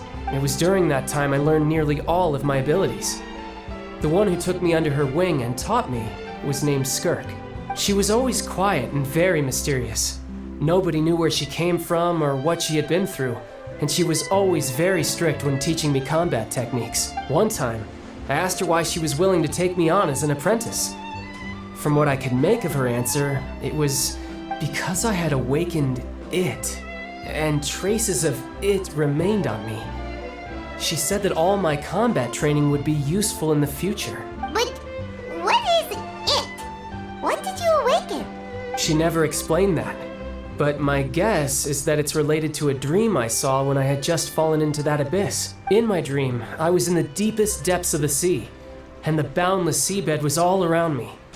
But in front of me appeared a whale that was so massive, I felt like I couldn't breathe. A whale? Oh, that sounds familiar! When we fought against you before, you summoned a huge whale that seemed to leap at us. Is that the one? That's just an abstract form of a whale that I create using my elemental powers. It takes that shape because the scene I dreamt of the whale has always been stuck in my mind. I'll never forget it. So you used the whale as inspiration for one of your moves? Huh. Seems a little twisted to Paimon. And it's very possible that the power inside you is connected to your incident in the abyss. So why don't you just go ask your master? Maybe she knows the answer. You make it sound so easy. Ever since the incident I experienced there, I've never stopped searching for Master Skirk and that unknown abyss. But it's been years now, and I've still found nothing. There isn't even a trace of the place where I remember falling into the abyss. Oh, it sounds like some kind of ghost story. Yeah, I'm out of leads at this point, but there's nothing more I can do. It seems that strange encounters in this world tend to be elusive like that. Oh, seems the time really flies when I'm talking with you. I just remembered I have somewhere else I need to be, so I should get going. What? More work for the Northland Bank? No, it's more of a personal appointment. Lately, I've been sparring with some of Fontaine's official champion duelists whenever I'm feeling bored. Official champion duelists? You mean it's their job to duel? Yep, in Fontaine, before a criminal goes to court, they're given one chance to defend their honor by requesting a duel with an official champion duelist. The champion duelists are all-powerful fighters selected from among the nation's best, and the duel itself is a no-holds-barred fight with no specified stopping point. Oh god. So engaging in such a duel is regarded as a symbol of defending your honor. If a criminal manages to win the duel, they'll be acquitted. But if they lose, they'll have no choice but to stand trial. And the worst-case scenario is that you're simply killed in the duel. Though it's rumored that Fontaine has a death penalty, from what I can tell, no one has ever been officially sentenced to death. So really, the only people who opt to duel are those who have suffered a grave injustice in being accused, or those who greatly value their honor. Otherwise, why gamble with your life? So, do many people actually get out of their trials by winning the duel? Apparently, it's exceedingly rare for anyone to actually win. Fontaine probably enacted this system as a way to show that the nation respects the honor of its citizens. Besides, none of the champion duelists are to be trifled with, which is exactly why I was itching to face them as soon as I got to Fontaine. Apparently, the one I'm meeting today, Clorinde, is the strongest of the champion duelists. I had been asking her for some time before she finally agreed to face me today. Well, that's child for ya. Paimon feels like we heard that name somewhere before. Clorinde. Huh. When we met the Hydro Archon. Oh, before I forget, I want you to have this. Huh? Your vision? You're seriously just giving it away? I'm just worried that it could become uncontrollable again. I'd be pretty upset if it got in the way of my duel, so I think I'll be better off without it for now. Besides, I just need you to hold on to it for a short while. I'll come retrieve it when I have some time later. Paimon knows what you're up to. You just want an excuse to come talk to us again, don't you? Yeah. Whatever gave you that idea? I'll be in touch later. Right, child. Okay. Sneaky guy. He said he's been feeling down lately, but he seemed the same as ever to Paimon. Well, seems we don't have much to do for now. We might as well walk around and see the city before Lenny's performance.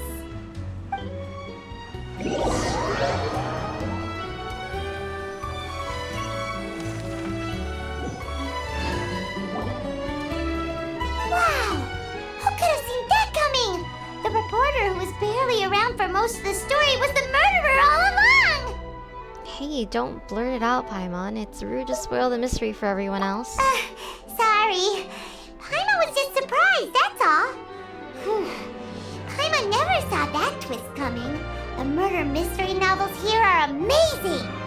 Never thought I'd see the day when Paimon would enjoy reading. Also, do you have any idea how long we were loitering here? The whodunits here in Fontaine are a lot different than the light novels you see from Yai Publishing House. Both have their merits, but Paimon thinks this style of novels are more, well, novel.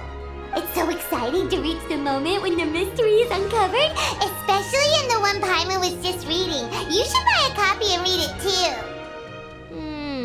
I'm good. You already spoiled who the murderer is anyway. Oh, sorry about that. Paimon will be more careful next time. Hey, shouldn't we be heading to the Opera House to see Lenny's performance soon? It's almost time for the show to start, so we should get going. Lenny said that the Opera House is on Aeneas, so let's go ride the Aquabus!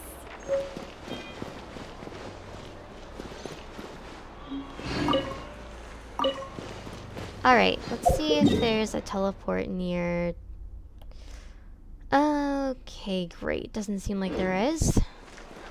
So I guess we'll just have to walk there. Where is it? Seems that it's higher up. Alright, maybe... Because I know this is like close. Okay. Hopefully that's near. Alright, that definitely helps. Let's go. Over here!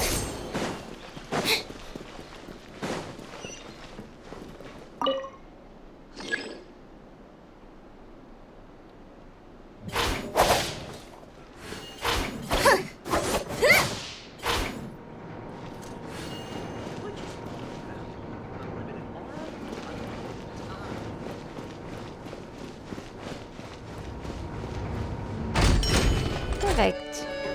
Alright.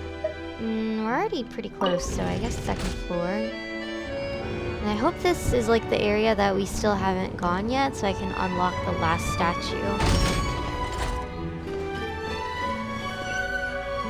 Higher? What? Wait, where am I supposed to go? Third floor, I guess?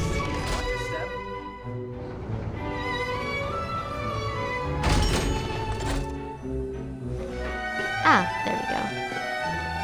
Waiting for the Aquabus. Here we go. Ah, there we go. Oh, whoops.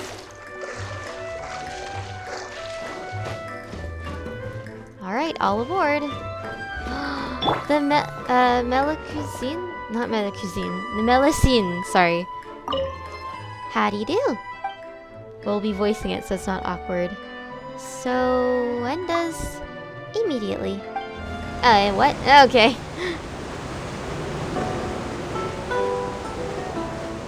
Welcome to the Navia line. I am Elfan. Wow, I wasn't even close to the voice. The boat will be departing imminently. Please do not stick your head, hands, or other body parts outside the boat. The Aquabus operator is not responsible for any accidents or injuries resulting from doing so.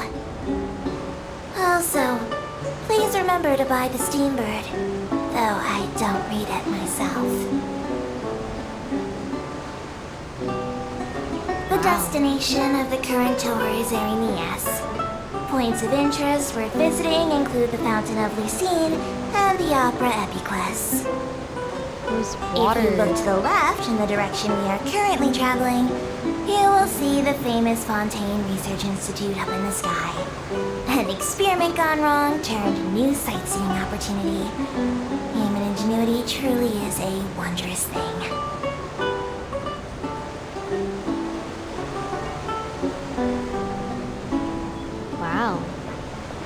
Is that the research institute that the Melusine was saying? Or what Fontaine was saying? Wow. I don't even know why I'm doing this. We can like We are see now it, approaching our final destination. Please be sure to bring all your personal belongings with you as you disembark. Even though I will take any forgotten items to the lost and found, the paperwork is rather annoying, as Melusine hands are not suitable for grasping pens. That's Please be careful when disembarking. It has been my honor to be your tour guide this trip. Thank you. Thank you. I like how she's just like, I'm just here to get paid. Get that money, you know? Alright, thank you, Fontaine. Wait, can we say thank you? See you. Thank you for a smooth trip.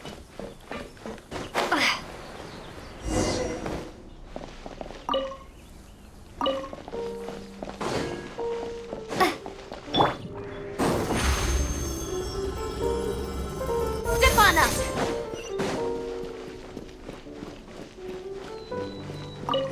Okay, let's see how far we need to walk. We have to walk quite a bit. Okay.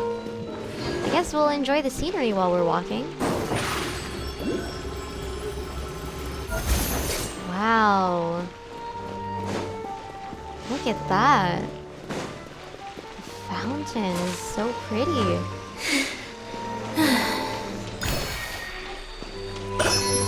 Whoa. Look at this. Like, guys, are you not seeing this? This is so cool.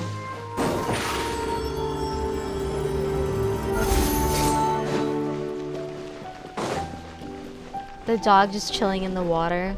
That's so cute.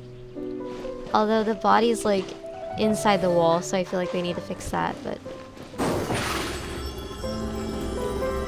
Surprise! Alright, we're getting near to the location.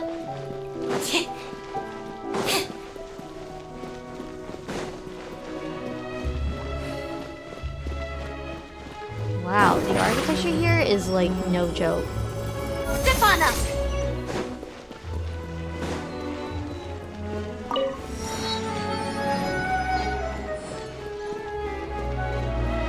Ah, viewpoint. Wow. Oh my goodness. That's so cool. Alright, and we made it. Whoa! Now this is fancy! The Opera at the Clays. What a place to hold a performance! No wonder Linny and Lynette were looking forward to it. Huh. Looks like there's a lot of people standing around the fountain up ahead. Oh, Archon, please bless us with a bright and healthy child. We pray. I don't know why you always feel the need to ask so much. I'll be happy as long as our child is healthy and lives a peaceful life. I guess if they're our kid, then there's no doubt they'll turn out smart. Maybe this is one of the customs in Fontaine. There sure are a lot of couples here.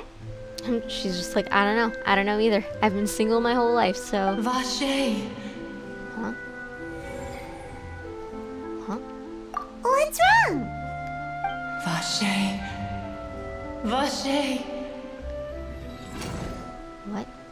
Did you just say something, Paimon? No, Paimon didn't say anything. Are you hearing things? Strange. Whose voice was that just now? Welcome to the Fountain of Lucine. All the water flowing through Fontaine converges here. It's customary for newlyweds to come here and wish for children. Lynette! You scared Paimon! When did you get here? Lenny asked me to wait here for you, remember? Right. By the way, Lynette, I seemed to hear a faint voice just now. What do you mean? There are a lot of people here right now. It seemed as if the voice is coming from the fountain. Hey, you're not trying to scare Paimon, are you? Besides, it's the middle of the day. It's not the time for eerie things. I see. I might be able to tell you something that could help explain the voice you heard. In fact, You might not be imagining things at all. I suspect that what you heard is a result of your hypersensitivity to the hydro element. Others in my family have had similar experiences. It's because of her sensitivity to the hydro element? But what would hearing a voice have to do with elemental power? When do you cry, Paimon? Wait, what? What does that have to do with anything? Just answer me. When do you cry?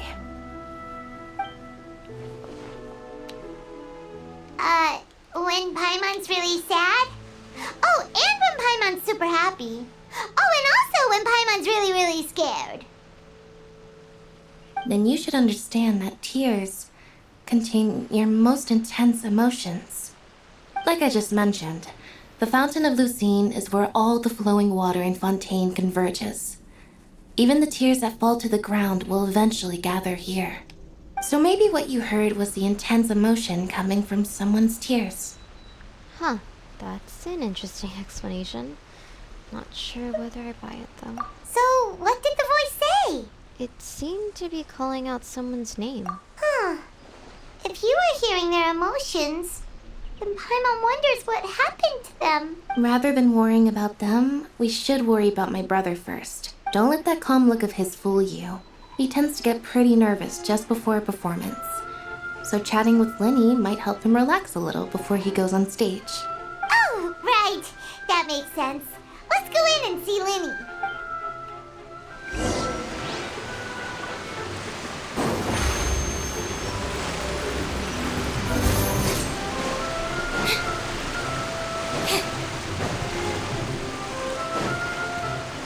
Alright, here we go.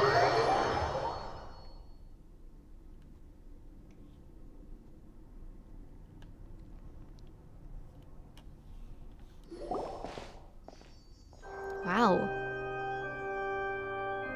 Just when I thought the Sumeru Traveler library in was Paimon. big, this place Good to just see takes the you. cake. I knew you two would come. Are you kidding? We wouldn't miss it for the world. We've been looking forward to it.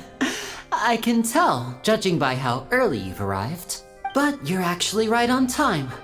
The audience still hasn't started entering the venue yet, which means now is the perfect chance for us to take you to the best seats sorry. in the house. Wait just a moment. I'll fetch the tickets.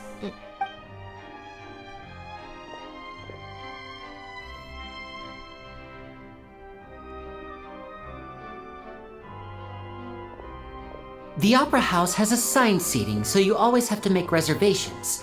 I've already reserved your seats, and here are your tickets. Ooh, front row seats. Thanks, Linny.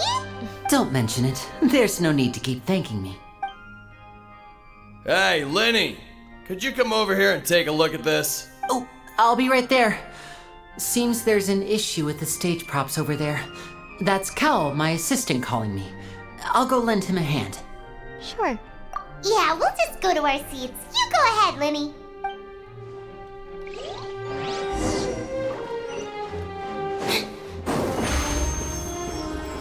This place is so huge. Like, oh?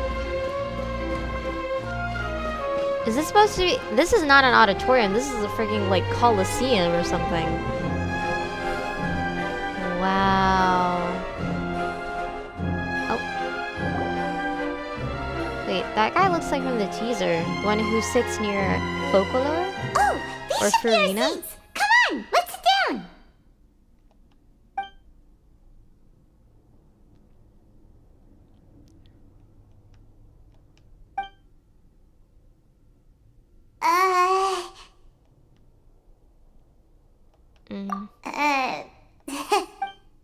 This is so awkward. Oh my gosh. Hey, Traveler. Maybe we should strike up a conversation with the person next to us. Since we're sitting together and the rest of the place is practically empty still. It's kinda awkward if we don't say anything. Hey, you're up, Paimon. Isn't that usually your job? Of course you put this on Paimon.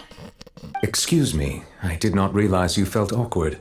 I am terribly sorry. Hello. I would be perfectly happy to What chat is with wrong you with if me? that is Okay. what you would like. Okay. So you heard all of that, did ya? Boy, you sure have good ears. Paimon thought she was keeping her voice down. Wait, that's not it. Paimon's sorry.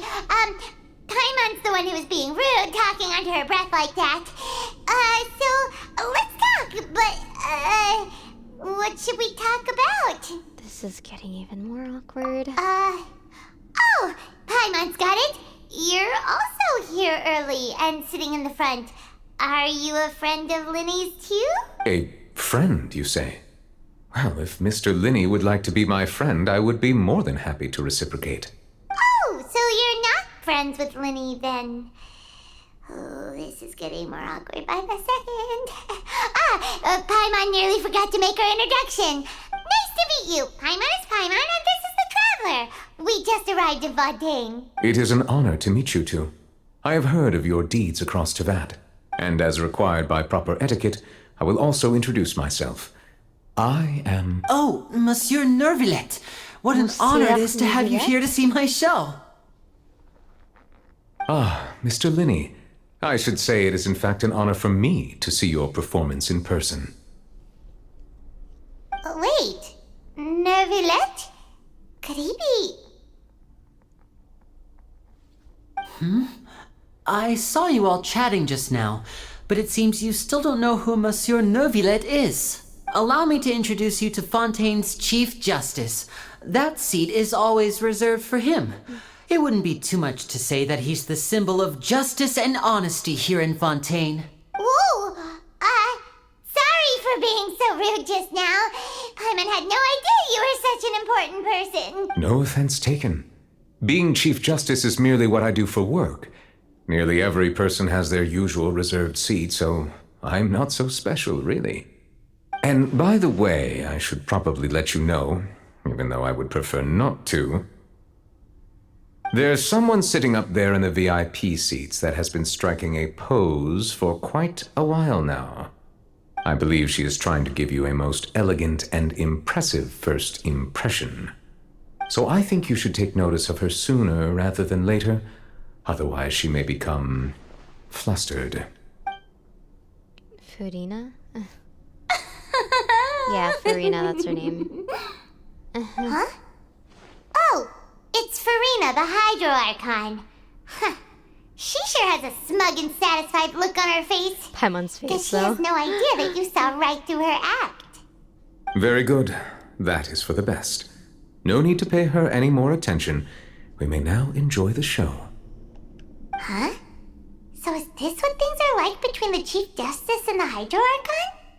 All right, please wait just a moment longer. I've pretty much finished my preparations and the performance will start as soon as the audience has made their way to their seats. Yay! The show is finally about to start! Paimon can hardly wait! Paimon's never seen a real live magic show before! Wow. Oh! They're dimming the lights! The show must be starting! Sorry. Paimon will try to stay quiet. Welcome, one and all, to the Opera Epiclese. I am the star of today's show, Linny. And over here is my sister, Lynette, who will be working as my wonderful assistant. Please, let's give her a warm welcome. Hello, everyone. I know she may seem to be a little sleepy right now, but that's just a sign that she's nervous. Whatever. Now, some of you may be thinking, two vision holders who can freely manipulate elemental powers performing magic is not true magic at all. So, I would like to take a moment to assure you that elemental powers will have nothing to do with what you will witness on the stage today.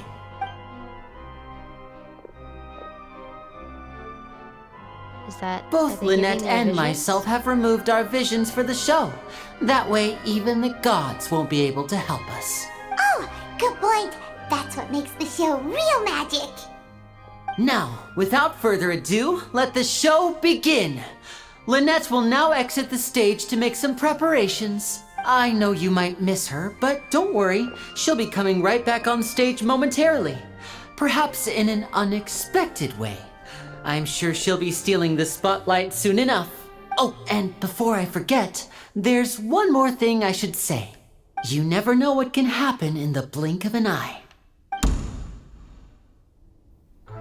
A magician's greatest skill is making things disappear or appear. The possibilities are endless.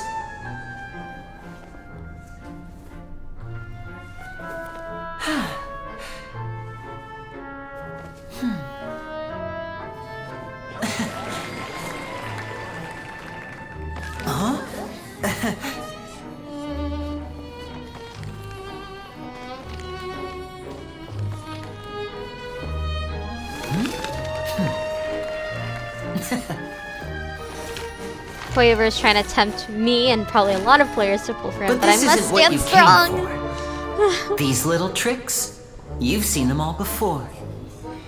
So it's time for something truly extraordinary, don't you think? This one's a little tricky.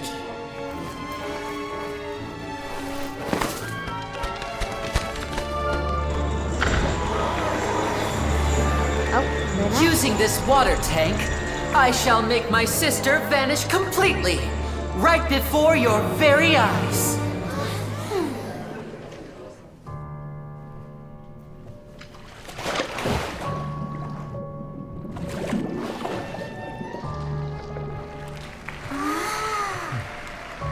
It's actually quite simple. She'll just turn into air bubbles and float right out of the top.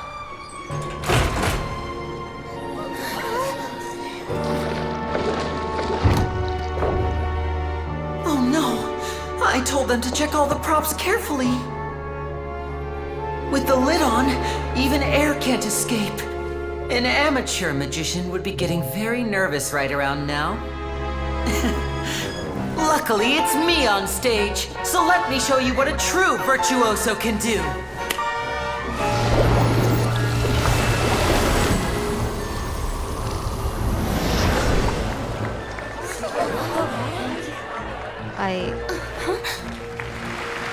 Lynette, are you still there? Don't go too far. We don't want to use up all our magic. Hi, I'm back. Uh-huh. Wow. Excuse me? That was so cool.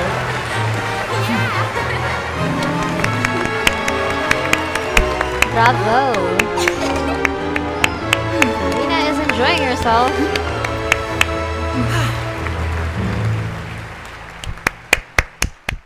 Bravo. I don't know how you would say bravo in French, but yeah. Bon? Bon is good, I think. Whoa! What in the world just happened? How did he do that? Paimon didn't seem to do anything. Wasn't Lynette inside the water tank? How did she disappear and then reappear out of nowhere? What a show! No wonder he's a famous If we magician. could see easily through his tricks, then that would mean that his skills are still lacking. To appreciate magic, you should focus on the show happening on stage, rather than getting caught up in trying to see that which has been intentionally hidden. Guess you're right. Paimon couldn't believe her eyes when Lynette reappeared. Amazing! Thank you everyone. I'm glad you enjoyed that performance. But our magical journey has only just begun. I've prepared even more astonishing surprises for everyone here. The magic of transformation and disappearance can go far beyond what you've just seen. I'm sure many of you are thinking that escaping the water tank was impressive enough. But Lynette is still my assistant after all. In which case, I have ample time to make all necessary preparations. So, for my next trick, I will require the participation of one lucky audience member. Please, if my assistants could bring out the magical boxes now. There are 2 boxes and only 2 boxes. One is here and one is there in the aisle among the audience. I'm sure many of our clever audience members have already guessed our next magic trick. A swap! Our lucky audience member and I will each enter a magic box. After 1 minute, we will each emerge from the opposite box. Now please, everyone pay very close attention to the box you see here. Don't give me any chance to make a move. Wow! How's he gonna do magic tricks, or does Lenny have actual superpowers? Let's watch and see. I'm sure we can spot how he does it. The lucky audience member will be generated by this random number selector. It selects numbers entirely at random. Even I don't know who will be chosen to participate. Now then, let's begin. Is it gonna land on us? Let me see. Oh, row 7, seat 3. Congratulations!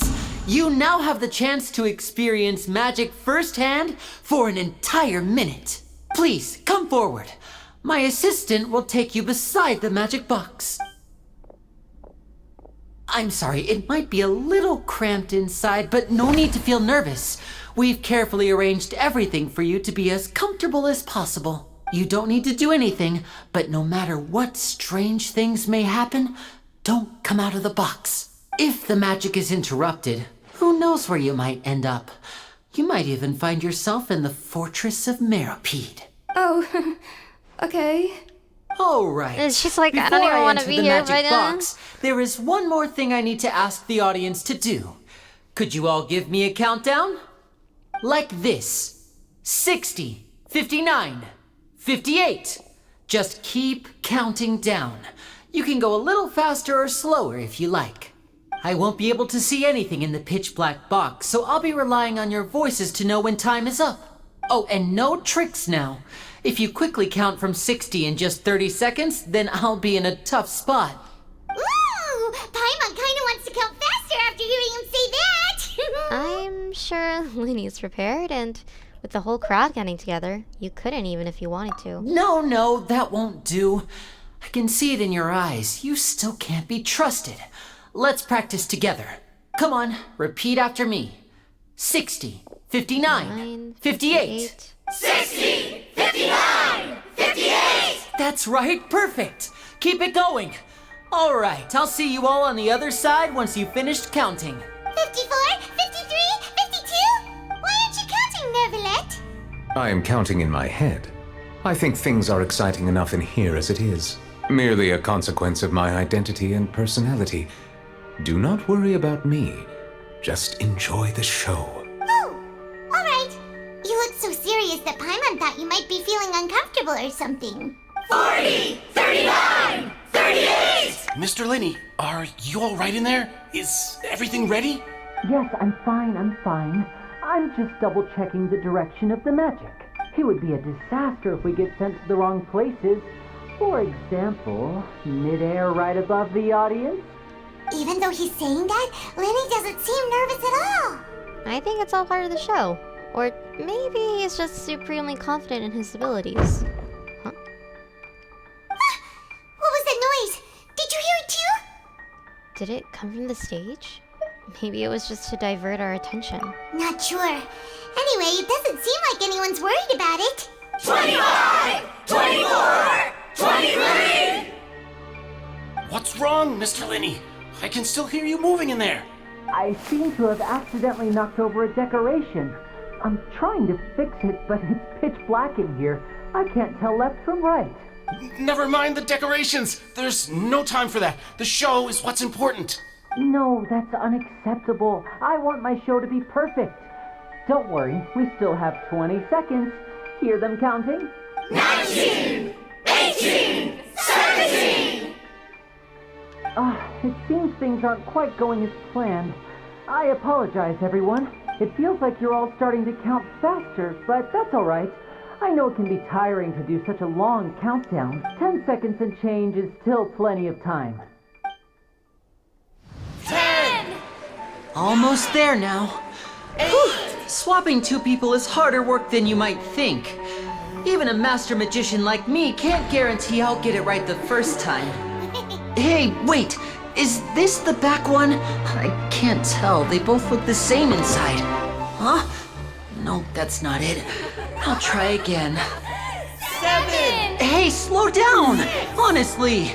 5, 4. Whoops! That doesn't count! 2, 1, 0.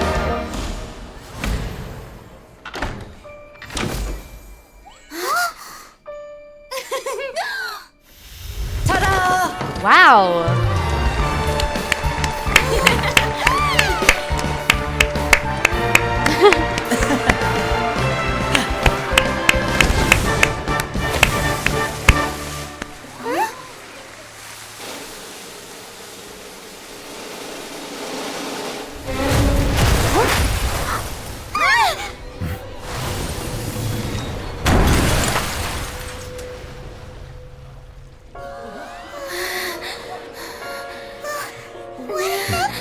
What about the audience member? And the assistant?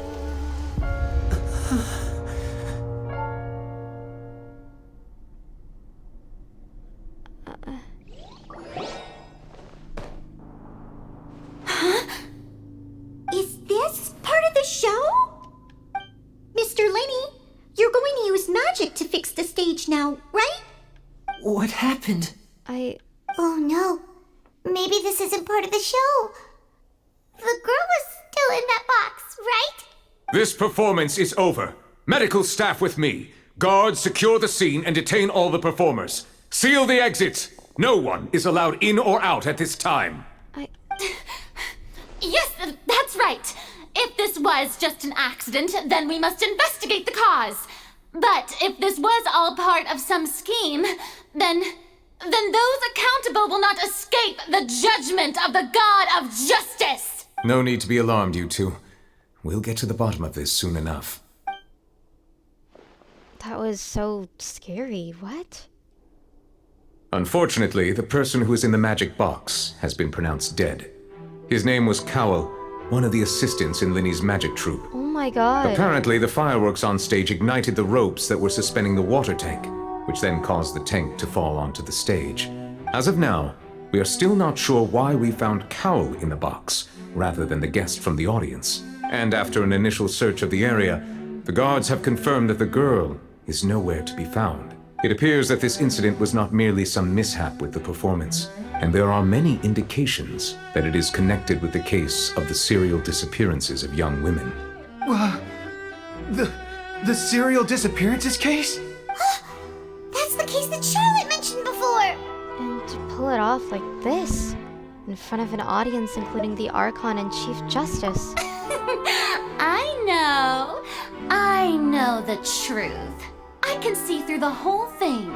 Really, using such a shallow and obvious mystery as his finale. Did he really underestimate us that badly? I say that our powerful magician, Mr. Lenny, is now the prime suspect for the serial disappearances case. Huh? Why me? This whole thing was an accident. No, this all occurred during your magic show, did it not? The missing girl disappeared after being chosen, did she not? The deceased is one of your assistants, is he not? Now that I think about it, that whole speech about magicians making things disappear was nothing more than a provocation, a bald-faced challenge. That can't be right. How can Lenny do this? He was in the box on the stage the entire time. We can even hear his voice. Besides, before the show, he told us they would like to catch the criminal behind the disappearances. He couldn't possibly mean catching himself. He is a suspect at most, and it's hard to believe all this happened during the show. Save discussion for a later time, please. Lady Farina, may I assume that your comments just now constitute an accusation against Mr. Lenny and his associates, and that you are pressing charges? I just think that he... Well, I think it might be a little early to talk about formally pressing charges. But what Lady Farina said just now makes perfect sense.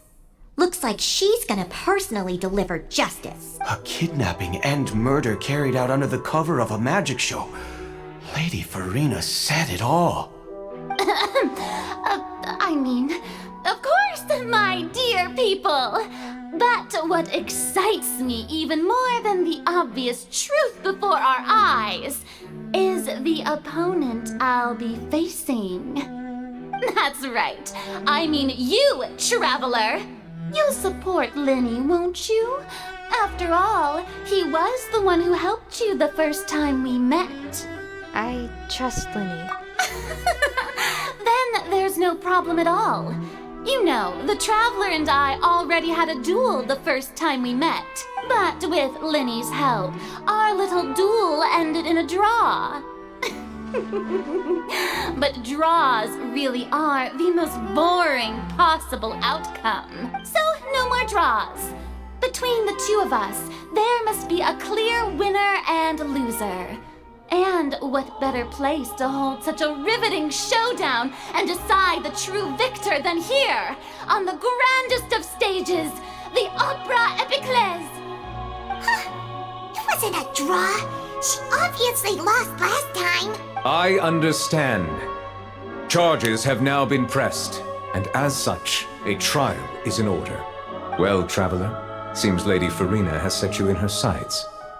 But putting her dramatic rhetoric aside for a moment, I would like to ask you, are you willing to act as Mr. Linney's attorney and defend him in this case?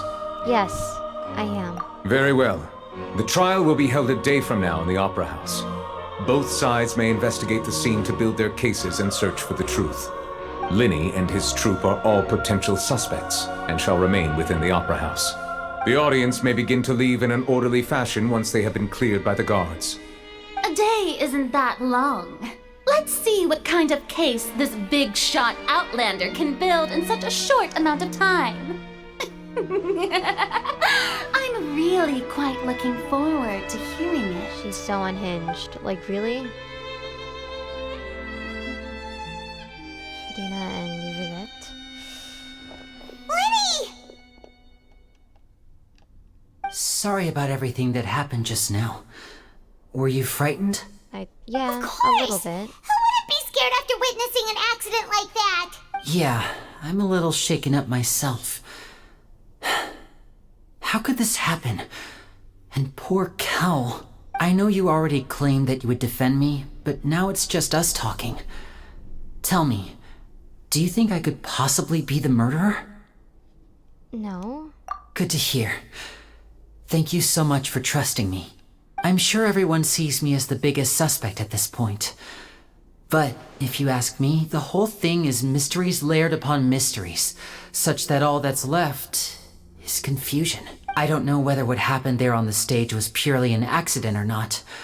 And I don't know why poor Cal was in the box. As for how that girl chosen from the audience could suddenly disappear, I'm afraid I don't have any answers either.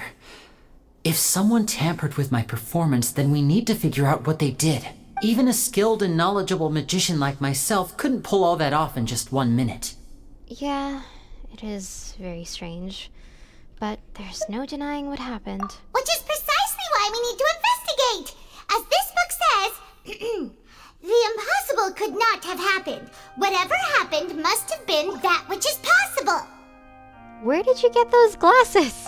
Paimon bought them when we were reading at the bookshop in the city earlier. Pretty cool, huh?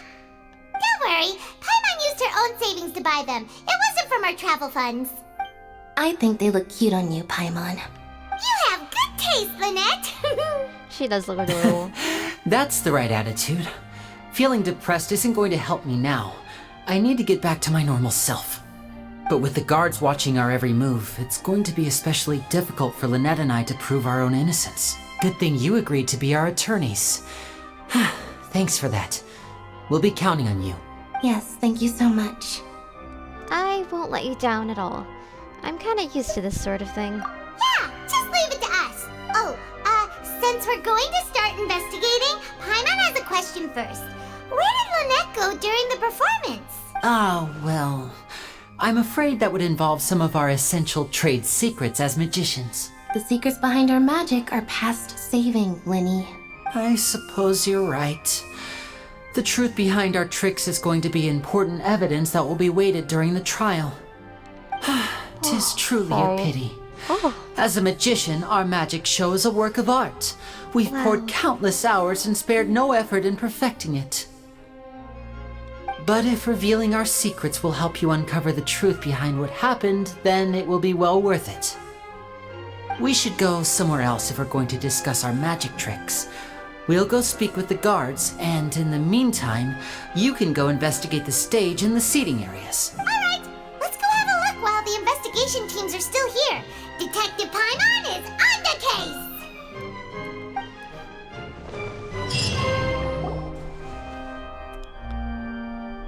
Hello, officer. How's the investigation going? We're Linny and Lynette's attorneys. Ah, I see. You must be the traveler that Lady Farina mentioned. Listen, I'll be perfectly honest with you. I'd avoid getting mixed up in this whirlpool of a mess if I were you. Huh? What do you mean? Come with me and you'll see. The deceased is one of Linny's assistants named Cal. Even though he hadn't joined the troupe long, he was hardworking and everyone generally liked. The assistants are usually in charge of setting up and inspecting the props, as well as assisting with the show and keeping the crowd engaged. As you probably saw when you were in the audience, the water tank suddenly fell and smashed the box with Cowl inside it. But why was Cowl inside? Wasn't the girl supposed to be in there? This is the real mystery. We've already searched the scene and were unable to find any traces of the girl. However, if you look carefully, the box was positioned directly under the water tank. The ropes holding the tank were then burned by the pyrotechnics on stage, causing them to snap. All these factors lining up so perfectly makes it hard to see this as a mere accident. If anything, the more logical explanation is that the whole incident was intentionally planned, and Linny is the most likely person to have access to all these areas. But he doesn't have a motive! Are you both good friends of his? Well, you can't say we're good friends, but we've known each other for a little while. So in just a short time, he was not only able to win your trust, but even convince you to act as his attorneys. I know there's no such thing as magic. The real trick of a magician is holding the audience in the palm of their hand. I've seen a lot of cases, and I can tell you that people are the least reliable kind of evidence. But that's not always true. Sorry, I tend to be pretty straightforward. Just know that I'm warning you for your own good. Anyway, you may investigate the scene of the crime yourselves if you're curious. Who knows, maybe you'll be able to come up with some new evidence.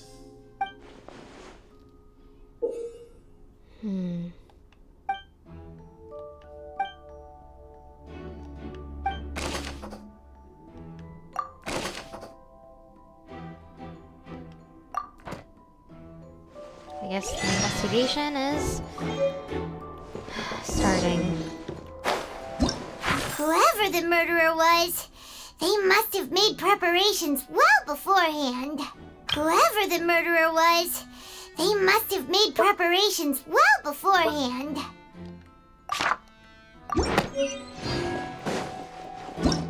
Whoever the murderer was...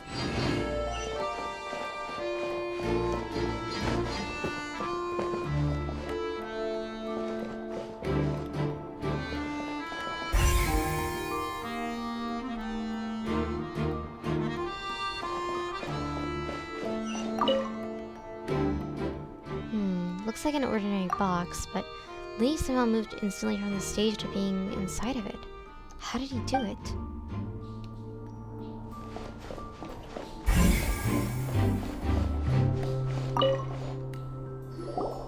I see that you're investigating the area. Well, it just so happens that I'm interested too. Why are you interested? If you find any new and interesting leads, be sure to share them with me, alright? We don't have too many thoughts yet. I guess Paimon's gonna wear that the whole time. Then why don't I tell you my hypothesis first? The way I see it. And I'll start it with that loud thud. The thud? Oh, you mean the sound that happened during the countdown? Yes, exactly. It wasn't terribly loud, but I suspect that most people heard it. It's just that everyone was awaiting the results of Linny's trick with bated breath, so no one paid it much mind. But now that the incident has happened, the thud has become an important clue. That makes sense. So, what do you make of it? I'm of the opinion that it may have been the sound of Linny's accomplice, Lynette perhaps, jumping atop the water tank or something like that. And when the pyrotechnics went off, she cut the rope, sending the water tank crashing down. Wait, wasn't the noise we heard too loud for that? Perhaps the balance wasn't right, leading to a particularly rough landing. Then wouldn't the water tank have started to swing a bit in that case? Oh, that's true. I suppose I must reconsider. That does remind Paimon, though. What was with that sound?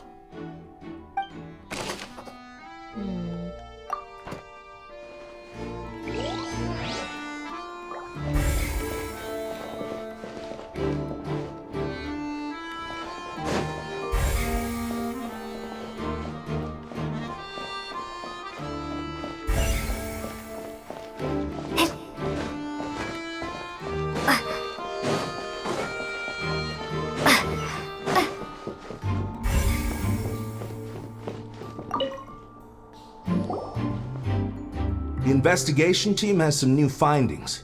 Turns out there's an issue with the random number selector after all. See, I told you.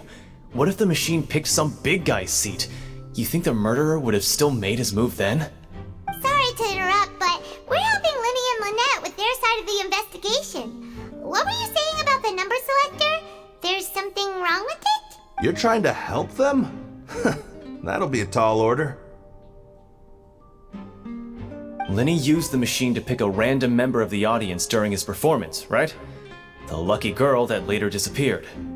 Well, we thought there might be a serious problem with the machine, so we had it taken away for further inspection. It turns out that the seat number it picked wasn't random at all. The machine picks that same number every time. I'm sure you already know that you have to make a reservation in advance to get a seat, regardless of whether it's a trial or some performance. In other words, Linny knew who would be sitting where from the very beginning. That much checks out. Linny reserved our seats for us, too. Bet you see why I was saying it'd be tough to make a case for Linny.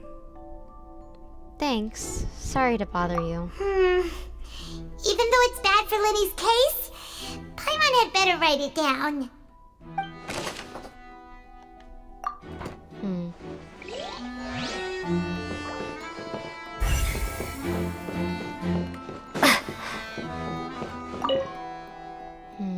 The broken magic box was left on the scene after the guards completed their investigation. Looking at it now, the water tank must have struck it really hard.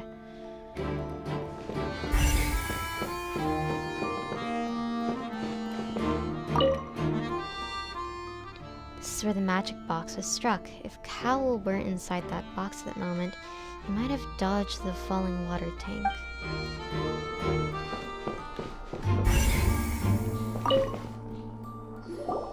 So this is the rope that broke and caused the water tank to fall.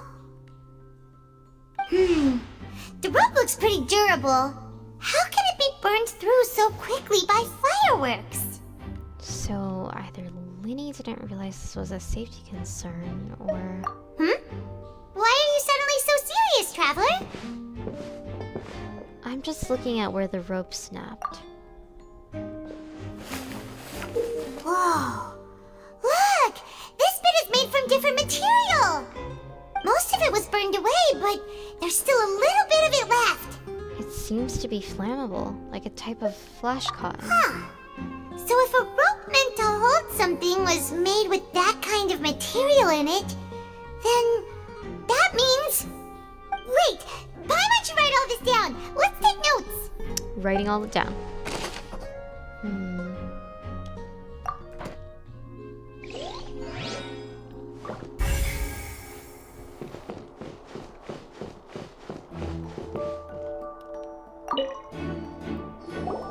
Hello there!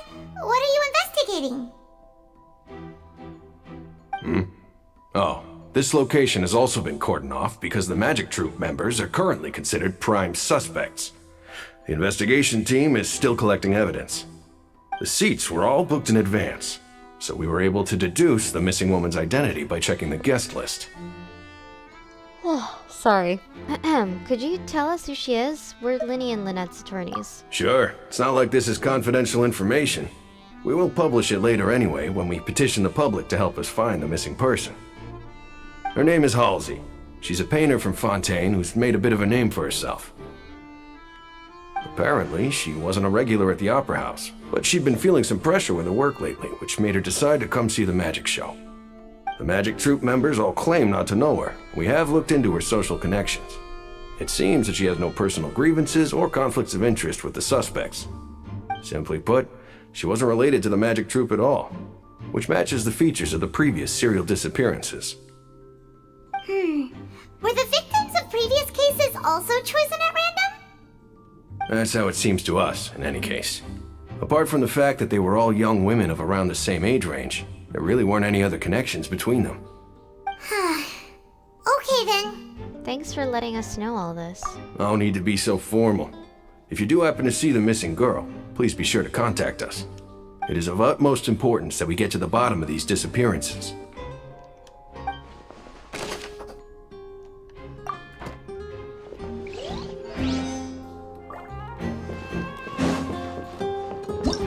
Whoever the murderer was, they must... This rope, people needed to register and reserve a seat for the show. That, combined with this number selector, could allow you to pick a young lady instead of some old fogey. Old fogey? What? This rope was obviously tampered with. Why would it be him? Gosh. No wonder the serial disappearances never got solved. We all heard that noise, didn't we?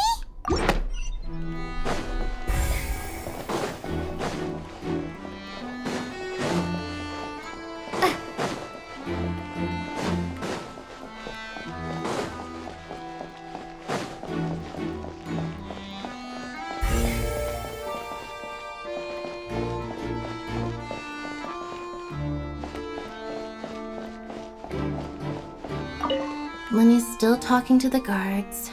It seems he'll have a lot of explaining to do. I think someone will be assigned to monitor us later, but that's alright. Lenny's still talking to the guard. I think someone...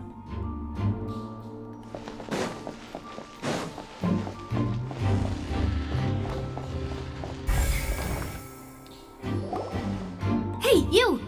Yes, both of you! Over here! I've been keeping an eye on you for a while now. Huh? You mean us? Yeah, us? That's right. If I'm not mistaken, you're also among those who wish to cut down the thorns and pursue the truth. No? And by the looks of it, you're not from Fontaine. Well, you're right on the more about that one, but who are you? Have you never heard of the Spina di Rosula? Sorry, From I don't mediating know. disputes and providing protection to solving conundrums, you name it, Spina di Rosula does it. And I, Navia, have the honor of being its renowned president. Wow, she's Though really those pretty. who play by our rules call me boss. I'm Silver, her attendant. Pleased to meet you. And I'm Melus. Demoiselle's various daily needs and affairs are under my purview. Huh? Boss? Sorry. Demoiselle? What gives with the names? Well, I am the second generation president. Malus and the others are still used to my previous title. My apologies, Demoiselle. Should you prefer, boss, I will endeavor to use that instead. No need. You don't have to call me boss. Just Navia is fine. Okay, if you say so. Not that we're members of Spina di Rosula anyway. All merely trifling details. Never mind. Now, back to the situation at hand. So, you want us to investigate as well? That's right. I've always kept an eye on the serial disappearance cases. My interest stems from a matter back from my father's time. Judging from the look of things, I find Linny an unlikely mastermind. Really? We think so too! That's why we're looking for clues now. But how did you come to that conclusion? Intuition, naturally. my unparalleled intuition. Okay. Farina sure was quick to point the finger at Linny without any decisive evidence whatsoever, wasn't she? But that's not uncommon for her. If you remember, the Justice had to interrupt her and ask if she was pressing charges just to keep her from getting carried away. Anyway, a trial begins the moment someone levels charges. And, of course, there was no way Farina was going to back down in that situation. Sounds more like you just don't trust the Hydro Archon. Well, what's your opinion? I must admit that she can be interesting at times, but liking her doesn't mean that I'll blindly agree with her. Well, when you put it like that... All right, I've answered your question. Now, it's time you answer mine. Wait a minute, did that answer count? Well, I say it does. But don't worry, you won't hear any pointless questions from me. In your opinion, do you think it's right to treat a trial like it's an opera? Not really. Well? Not always, I would say. And why would that be? Doing so makes it easier for the truth to fall by the wayside. And something serious like a trial shouldn't be treated like entertainment. See, Silver and Maloose? I told you they'd be different. Most astute of you, demoiselle. I too think that the traveler's response was most excellent. No matter how wonderful the script or how fervent the audience's expectations may be, the trials that go on stage here must be based in fact. And if that can be done, boss, then... All right, that's quite enough, Maloose. Anyway, I like your answer. You pass with flying colors. Now, I need to make some preparations, following which our joint investigation shall commence. You two shall be my assistants. Wait! Since when did we become assistants? Oh, well, I can be the assistant, sure. Or your companion, if you like. I'm really not that fussy. That's more like it. I think you're missing the point, Paimon. It seems like you've already agreed. Far be it from me to brag, but I believe that Demoiselle's intuition will be instrumental in uncovering the truth. You wish to save a friend from false accusations, and we wish to unravel the disappearances. In this sense, our goals are aligned. You have a point. You're quite the talker, aren't you, mister? And what about you over there? What do you think? You seem like you've got something on your mind. I have nothing to add. Oh, alrighty then. We'll be making some preparations first. Just be sure to let us know if they start revealing Linny's tricks. Thanks! That was something. Oh, God. People needed to register and reserve a seat for the show. This rope was obviously tampered with.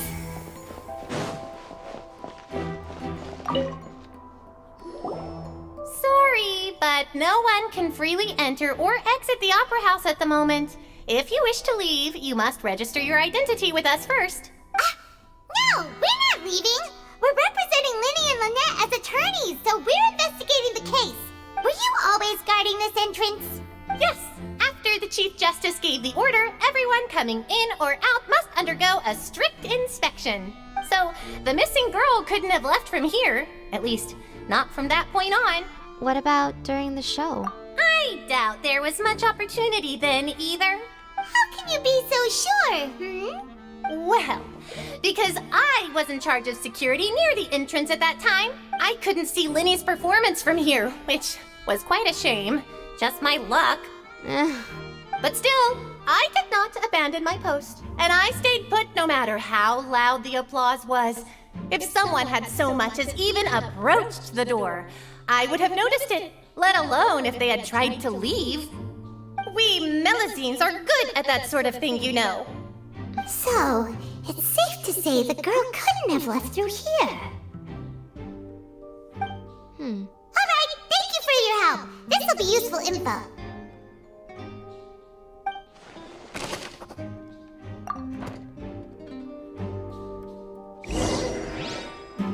We've checked everything of note here at the performance venue. Paimon wonders how Lenny's discussion with the guards is going. Let's go see, shall we? Understood. Then I will be going with you. Just so you're aware, I will be monitoring your actions and making notes as necessary. Very good. Thanks for being so agreeable. I'd pull a rose out of my hat as a gift for you if I could. You may spare the pleasantries. I'm just doing my job. You've arrived. Who's this? Me?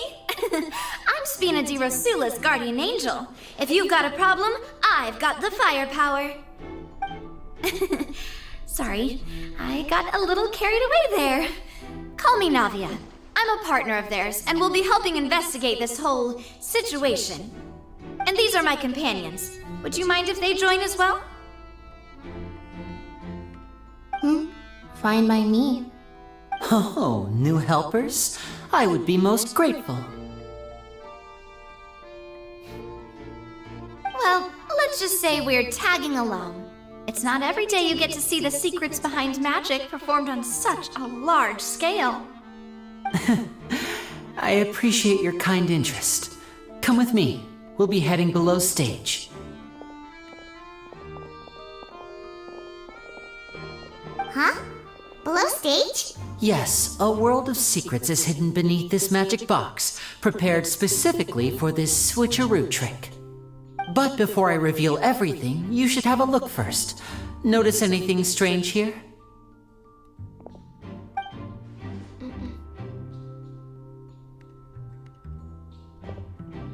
I'm not trying to be dramatic. Remembering the details of a trick will help you understand the methods used to perform it more easily. Huh. Weren't there balloons and other decorations here? Where did all that go? Ah, good eye. That said, you're still far from discovering the answer. The back of the door isn't the same. The back? You mean the inside of the door? What's different about it? Paimon didn't notice anything. Very good indeed. I thought you might not be able to catch that, given that you were sitting in the first row. The back of this door was patterned. Those patterns are now gone, replaced by a smooth wooden board. So, if you put 2 and 2 together, what do you get? Wait, does that mean there's another box inside this one? Exactly. All right, let's go. I'll tell you how it works as we head down. This case is, Oh, so there was a passageway under the magic box! Oh, wow. And this passage linked the 2 boxes together. I knew you'd figure out most of it as soon as you saw this place. The 2 magic boxes are positioned right above the 2 entrances of the tunnel. See this flatbed trolley? The box with the lucky audience member in it would be shuttled over to the other side using the trolley. This trolley can raise and lower and even rotate, ensuring that the box will face in the right direction. I see. So that's the purpose of the box inside another box. Precisely. The inner box would descend after the audience member was put inside and be moved along the trolley, all while the outer box would remain on stage as if nothing had ever changed. So that's how you did it! Once the box was lowered, the trolley would store some energy through this device here, with which it would complete the rest of the steps. The audience member would only be able to feel some slight movements in the dark, and by the time she walked out, she would already be back on stage. Then what about your side of the trick? Right! You were talking that whole time, and you even came out for a moment near the end! Ah, yes. A phonograph operated by Lynette was used to achieve that effect. My assistant and I had already scripted our conversation beforehand. When the countdown began, I had already gone to the opposite box via a tunnel using that ladder. And what about Lynette? Where was she? I was in the mezzanine space in the back of the box. Oh, interesting! Interesting! That's how we were able to coordinate Linny's lines with the assistant. And by the way, I was the one who walked out of the box at the end. I mean, we are twins. All it takes is a change of clothes and no one can tell who's who. And that's my favorite part of this trick. Only Lynette and I can perform it. So that's how it all worked! Wow, every detail you revealed was more amazing than the last! I can tell you a lot of thought was put into this. Lynette would briefly walk out of the box and then go back in, jumping into the tunnel and escaping before the box on the trolley could finish ascending. And then I walk out of the other box in the audience area, and the trick would be complete. The operative word here being would. But as you saw, Cal was in the box, not our audience member. She, on the other hand, mysteriously vanished. We really don't know how that happened. If not for that interlude, this would have been an astonishing trick. I probably never would have figured out how you pulled it off. And yet, to think that someone was able to use this magic trick to commit a crime. Could we have a look around? I think we can come up with some more leads. This is the scene of the crime, so Linny and Lynette are not permitted to stay here. I'll escort them back up. Yes, of course. No need to be so strict now. I won't disappear into thin air, you know. Thanks, everyone. We're counting on you. Got lots of evidence. Oh my god, I cannot talk. We got lots of evidence. Okay.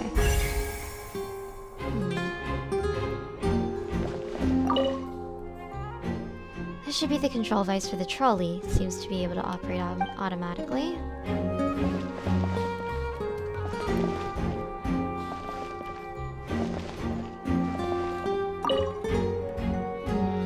A ladder is required in order to return to the magic box above.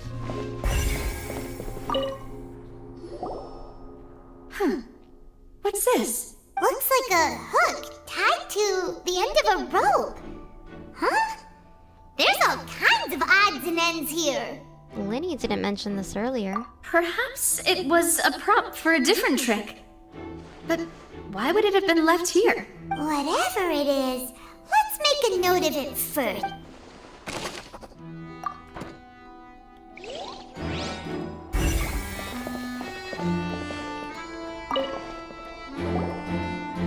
The floor is wet. Please be careful not to slip. Speaking of which, why would there be water here? Maybe it was for a trick? Oh, Paimon knows! It's one of those tricks where you pour water into a jug and then flip the jug over only for the water to disappear. And here's a broken vase. Huh. Did the trolley knock it down while moving? That can't be. The trolley moves along tracks from start to finish. It couldn't have hit the vase at this distance. Let's note this down too and think about it later.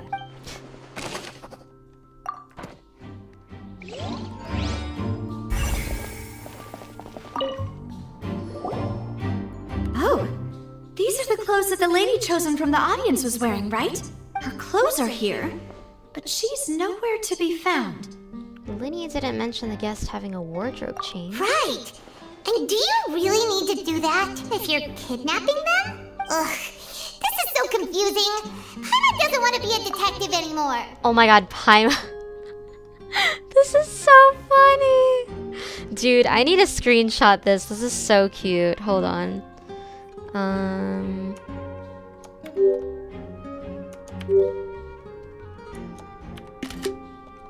Yes, okay. Got it. That is so cute.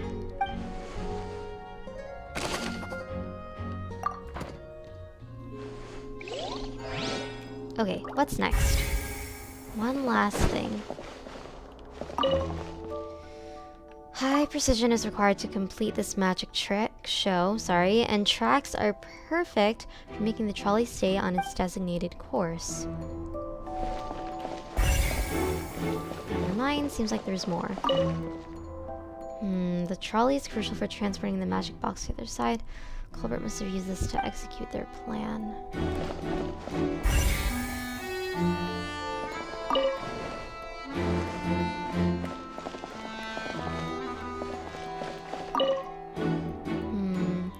All kinds of props and costumes are haphazardly stuffed inside.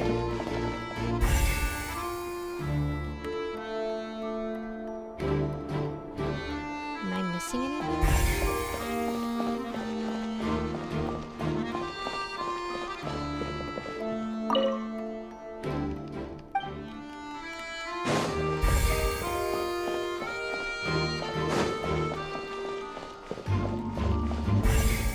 Ah, there we go. What is this place? Looks like a vent. It seems someone could fit through here. Could this have been the suspect's escape route? Alone, perhaps. But if they had to pull another person with them, the space would be too narrow. But there are no other ways in or out of here. Other than those that go through the magic boxes. And Linny and Lynette were in those two magic You're right! boxes. Let Paimon write that down.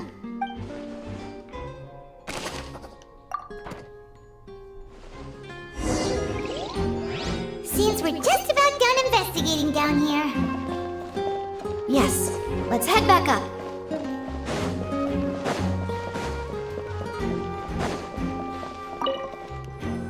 That's not what I wanted to click. Bro, please activate. What's happening? There we go.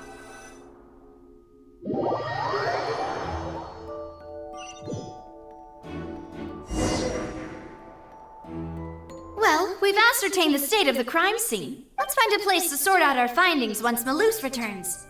It seems to me that there are several things that don't add up here. Apologies for the wait, demoiselle. So, what did the guards say? Did the criminal escape through the vent? They believe the odds of that are very low, since the vent leads to the Opera House's basement. The guards have checked the area carefully. No one left through the basement during the performance or after the incident, and no one was found hiding there. So the tunnels become like a secret chamber then. You know, like the kind you usually see in novels. It would seem so. The plot thickens. Halsey's disappearance and Cowell's death are both quite inexplicable. No wonder Farina was so confident in her accusation. All the current evidence points toward Linny and Lynette. In other words, the charges are very likely to be upheld unless we make some considerable progress. Charges and then trial. So if the charges are upheld, they'll announce a sentence? That's right. This is how a trial goes in the Opera House. During the proceedings, the Chief Justice and the Oratrice will hear statements from both sides. The Oratrice too? That's right. This is how indemnitium is produced. The statements from both sides, the defenses from attorneys, witness testimonies, and even the audience's emotions will all be projected on the Oratrice. To put it simply, it's as if the Oratrice has its own will, and is a judge in its own right. This also precludes any kind of favoritism on the part of the Chief Justice. And not that this has ever happened anyway. Fascinating. Once both sides have finished speaking, the Chief Justice will make his final decision. This, too, will be used by the Oratrice as a reference. Then, finally, the Oratrice will be consulted by officials. The result it returns is the will of justice itself. Huh? So that machine is the one that actually decides? Paimon thought Neverlet called the shots. In practice, there is very little difference. Both have always come to the same judgment. Which is why people have great faith in the Chief Justice. Oh, sorry. Oh my god. Yes, the guards also asked me to convey that none of us will be allowed to leave this place before the trial. Huh? Why? Because we've chosen to act as the twins' proxies. That makes us persons related to the case. Great. They're concerned that we might be colluding with outside parties, or that we might find outside help to disrupt the case. And even if that were not so, it could prove problematic if we happen to spread key information about the case ahead of time. I'm ready to break out at any time. Whoa, whoa! There's no need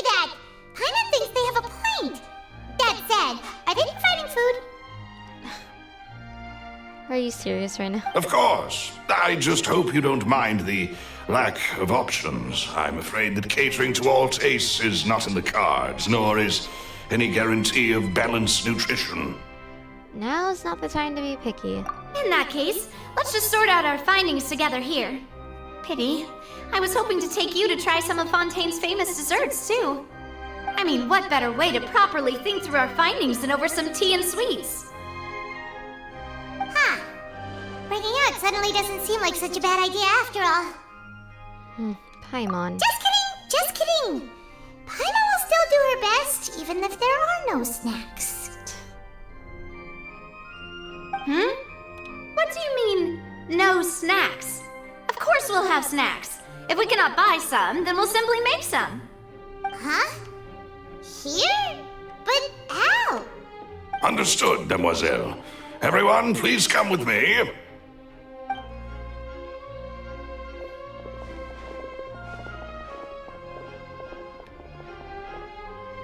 Wait, you're carrying a portable stove with you? Yes, I must be prepared to meet the Demoiselle's baking needs whenever the fancy strikes her. I have eggs, sugar, and almonds at the ready. Good work, you two. Then I'll get to it. Please sit tight for a moment. You'll get to taste my awesome snacks soon enough. These three are quite the interesting group. Must be a Spina de Rosula thing.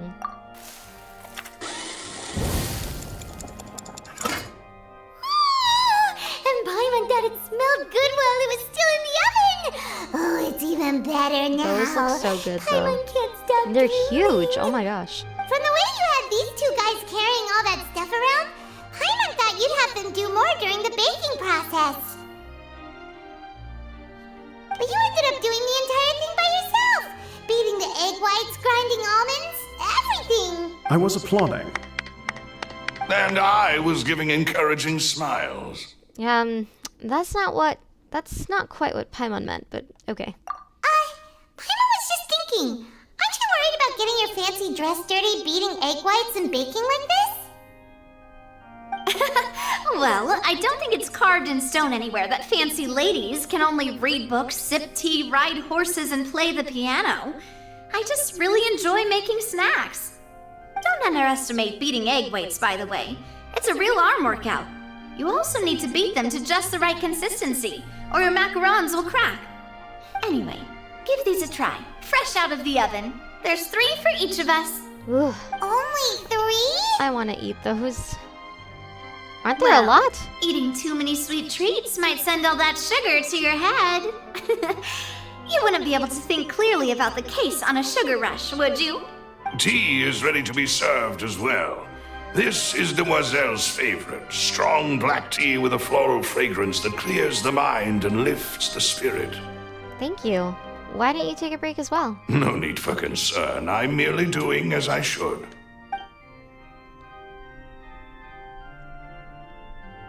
All right then. Down to business. As Paimon mentioned previously, the tunnel seems to be something of a secret chamber. However, we can assume that Linny and Lynette were not alone within it. Some criminal also occupied its sealed confines. The magician twins could have committed the crimes, of course, but they lack any logical motive. Exactly!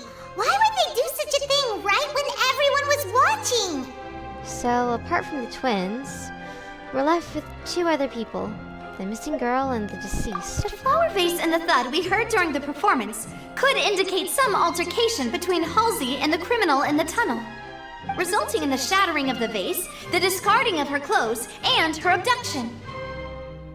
Perhaps the criminal thought that since she was chosen from the crowd, she would be too easy to identify if she was still wearing the same clothes. Paimon thinks that makes sense, but the real trouble is... There's no evidence that this third person even exists. True. None of the clues we found thus far support the existence of this third person. But the only people left to consider are both technically victims, whether it's the missing girl, Halsey, or poor Cowl. Huh. Could Halsey have secretly made modifications to the magic props in order to murder Cowl before making her escape? But she had no way of knowing how the magic trick worked. That's right. And even if she had tampered with the setup, she would need to understand the entire trick to pull it off. Nor does she have any motive. The guard said that she has never had any dealings with the magic troop's members. Were we not thorough enough in our search? From the sound of things, this is turning into an impossible case. Your macarons are amazing though, Navia. They smell great! They're nice and crisp and super sweet! They are my specialty after all. And I see you've already had 5 of them. What? 5? Oh, that can't be right! Paimon only counted 3, honest! Please don't worry about it. At my age, a few less sweets might actually be a good thing. No! Being greedy is one thing, but Paimon knows how to count. Besides, Paimon knows that if she ate too many, then others wouldn't have enough. Oh, it's fine. If you ate them, you ate them. And everyone knows how much you love eating, Paimon. Wait! Even you don't believe Paimon? How could you? If Paimon ate those 2 extra macarons, then may they turn into stone in her stomach! All right, we get it. Well, I suppose one of us might have gotten too engrossed in our chat and eaten them by mistake. No big deal. Malus, set up the stove again if you would. Huh? What are you doing? Making sure everyone gets 3 macarons, of course. Oh, there's really no need to do that. Exactly! We don't want to trouble you. As you wish, demoiselle. And I have the egg, sugar, and almonds. Well, this really is your hobby, huh?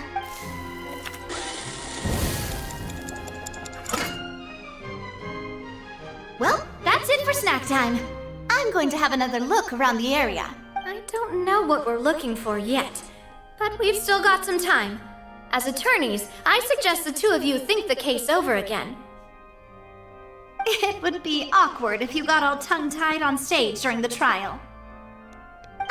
We're probably gonna get knocked out before we even get to finish this, holy god. It was nothing. A small task for the Spina di Rosula. Silver, Malus, it's time to go. I'll be back if I find anything new.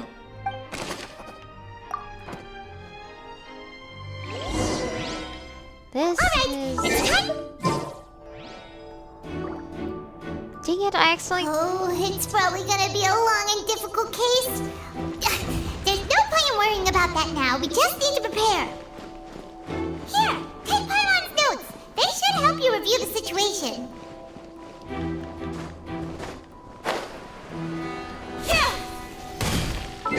Might as well grab these before I forget. And I meant to click this one. There we go.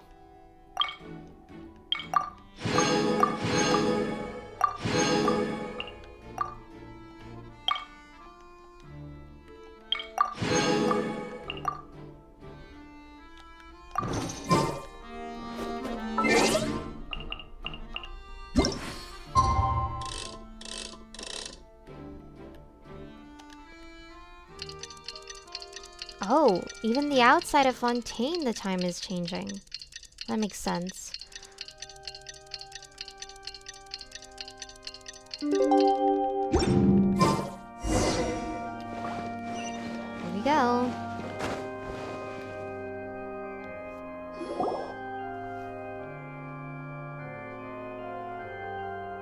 What do we do? The whole situation is so confusing. I do have some thoughts, but let's take things step by step. Good plan. Impossible things don't just happen. We'll get to the truth one way or another. Just relax.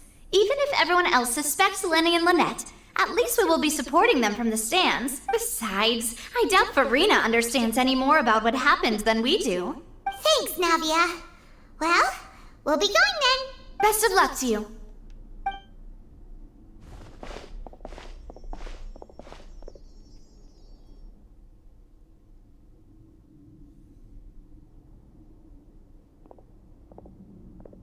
Ah, finally, you're back. Well, how did your investigation go? To be honest, you might be disappointed. No, we're already very grateful that you were willing to help. Now, don't you all look disappointed. Don't tell me that your investigation came up empty-handed. That was to be expected, of course. The guilty can never produce proof of their innocence. But don't let that stop you. I shall be terribly disappointed should you, my most anticipated foe, concede so easily. Just you wait. Since both parties are present, I declare that the trial regarding the magic show incident is now in session. Firstly, in order for the audience to understand the causes and results of the incident, could we please have Mr. Linney explain the trick? Yes, of course. I will explain while Lynette demonstrates on stage. All the necessary items have been prepared. Thank you, Mr. Linney. In that case, I take your statement to be that you ran to and remained hidden within the magic box in the audience stands once the trick began, and thus could not have committed the crime. Is this correct? Yes, that's correct, Your Honor. In that case, I call upon the prosecution. Lady Farina, do you wish to refute his statement in any way? Why, of course I do.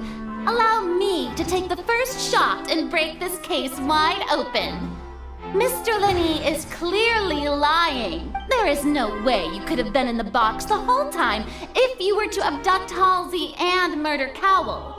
In fact, I'd say you were hardly in that tunnel at all. That is simply your hypothesis based on the presumption that I'm guilty. Oh, is that so?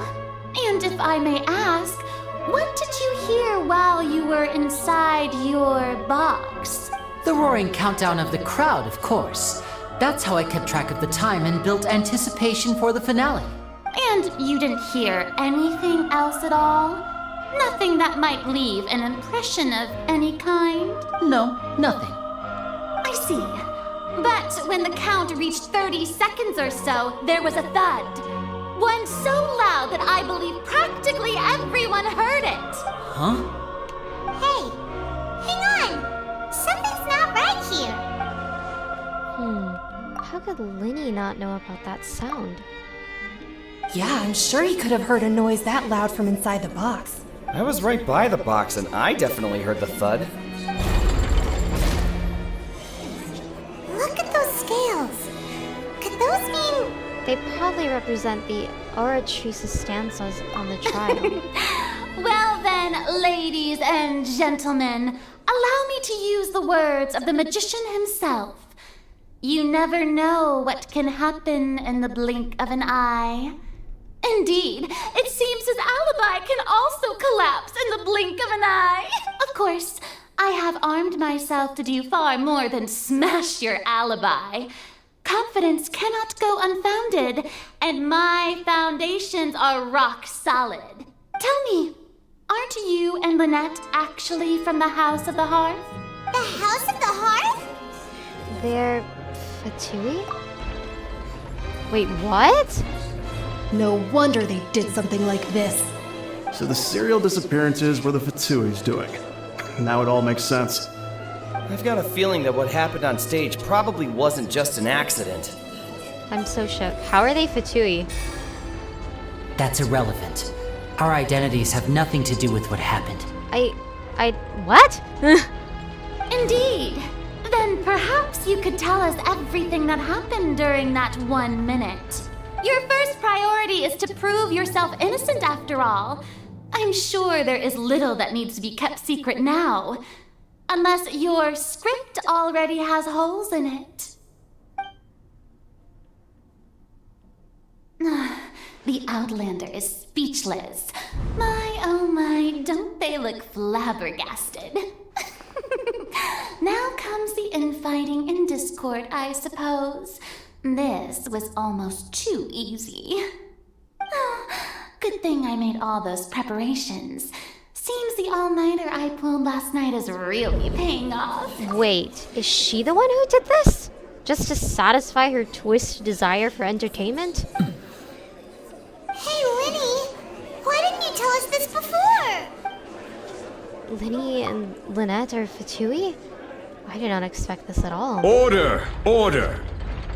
Mr. Linney, allow me to re-establish the facts. Lady Farina has raised 2 points. First, when the thud was heard in the Opera House, you were neither in the box nor the tunnel. Second, you and Ms. Lynette are both members of the House of the Hearth. Are these claims true?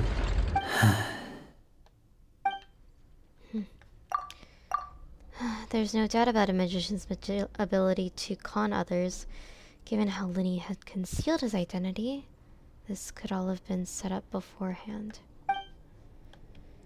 Plus, Child is here in Fontaine along with other house operatives. There must be some scheme at work here. I've been a victim of such schemes before, and now... Please answer my question, Mr. Linney. I'm sorry. Yes, they're true, Your Honor. I knew it! Well, that's it. We might as well move on to the sentencing already. What should we do now? Permission to speak, Your Honor. Granted. My client has withheld some key information. My defense cannot proceed. In that case, what is your request? I request a brief adjournment. There are things that must be discussed. Is that really necessary? They're already as good as guilty. The defendant deceived their own attorneys. What is there left to discuss? Order! Order, I say! Your request is reasonable, and we shall adjourn. This trial will reconvene in 1 hour. So you would stick to Mr. Linney's defense even after knowing what you do now? You certainly have more professionalism than I thought. In that case, my dear audience, let's allow the joy of victory to steep for a little while longer.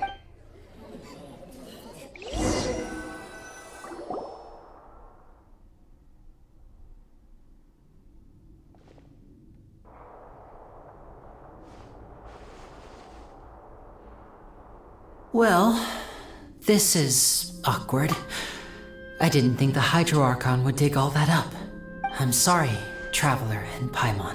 Yeah, sorry. Paimon doesn't know where to start. We trusted you two. We based our entire reasoning on the assumption that you weren't bad guys. Not to set the wrong tone or anything, but Paimon's really mad! Yeah, I was through for a loop. Like, really? I'm very sorry. I know you're angry, and reasonably so, but please, let me explain. I know you've clashed with the Fatui several times before. I wouldn't be surprised if just hearing the word is enough to make you upset.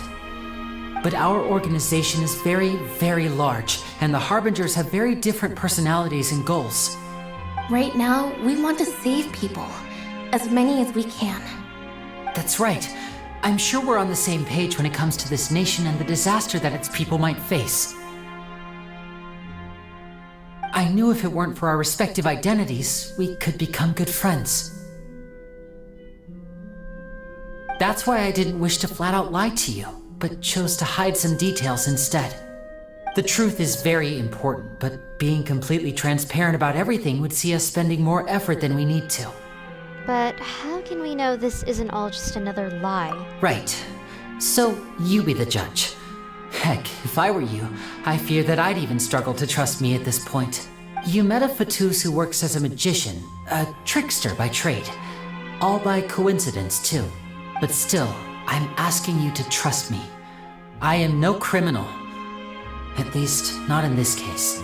Sorry. Please forgive us. Well, you both say that, but... Explain the other issue first. Where did you actually go while the trick was being performed? Right. Let's hear your answer first, and no lies now! Of course.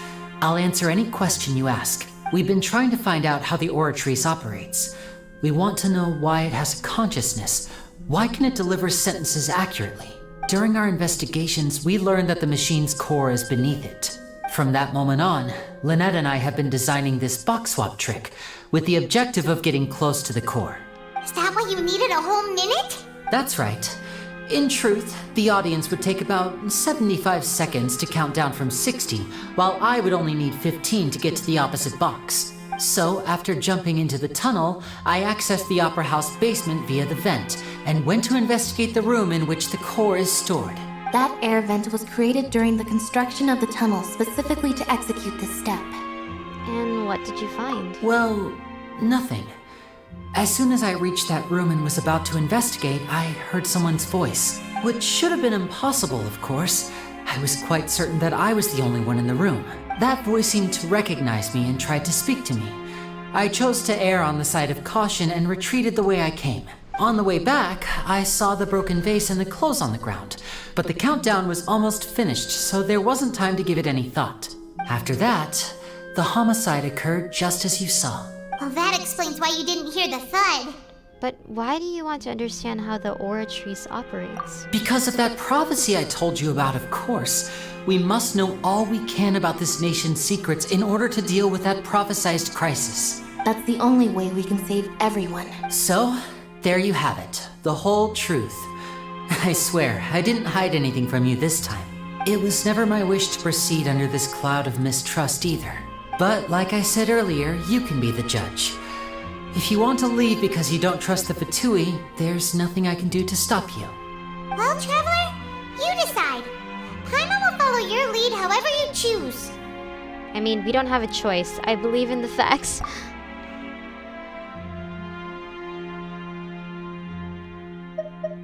I believe that judgment will be dispensed as it should. Okay, thank you. Thanks for giving us a chance. I mean, they didn't really give us a choice, The skills are tipped pretty badly against you two. If we want to refute the Hydro Archon's accusations, we're gonna need a seriously watertight defense. Actually, we already have the key evidence we need. Huh? The adjournment's almost over. Let's go back. Oh, Paimon thinks she gets what you mean.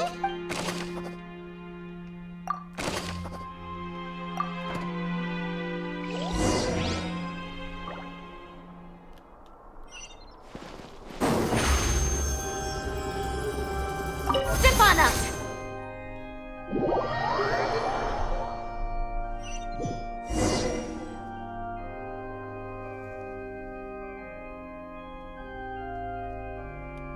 Both parties have returned to their positions. Let us continue the trial. When last we left off, Mr. Linney acknowledged the new evidence presented by Lady Farina as fact. Therefore, Lady Farina may continue stating her reconstruction of the events. That took long enough. Now then, if everyone would lend me their attention at this stage, let's revisit that scene from Linney's perspective. Oh, we have to do stuff. Okay, great. As the countdown began, he entered the tunnel.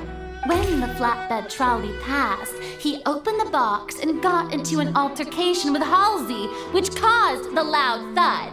He did not realize that this sound could be heard by everyone in the opera house, which is why he claimed earlier that he could not hear the sound. Finally, he used the vase to knock her out, before making her change clothes to prevent others from recognizing her. At this time, Cowell arrived in the tunnel, having heard that strange noise, and caught Linney red-handed. So Linney proceeded to knock him out too before stuffing him into that box. Afterward, Linney passed the unconscious Halsey to his accomplice through the magic box in the audience stands, before operating the devices such that Cowell's death would be ruled an accident. And there you have it.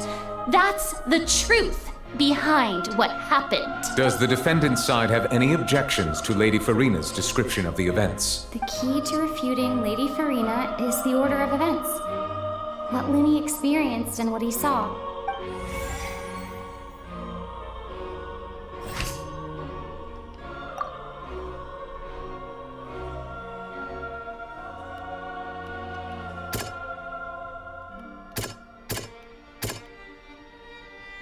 Entered the tunnel? Seems this won't produce... Okay...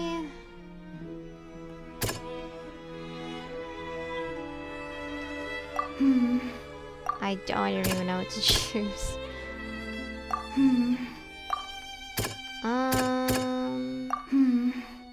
None of these are good options. What? None of these... Oh my god.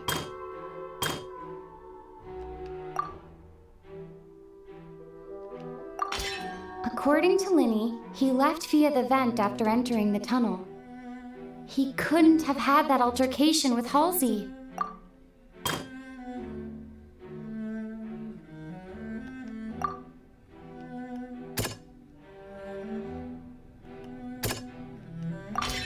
Linny went to the room that contains the Oratrice's core.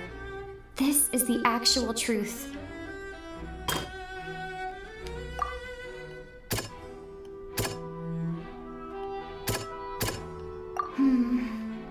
Seems this...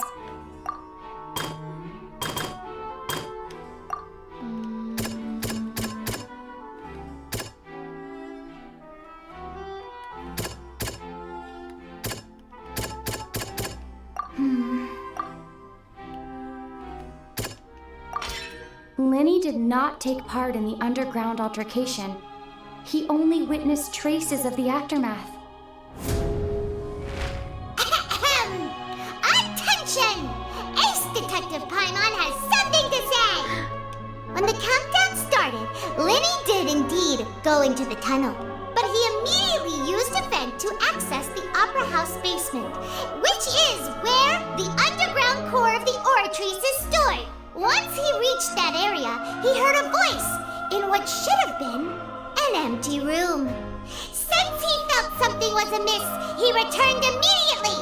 The crime scene had already developed by the time he reached the tunnel again, and in order to complete the magic trick, he did not remain there for any length of time. Finally, he reached the surface, and that was when the accident happened from his point of view. Therefore, he's innocent!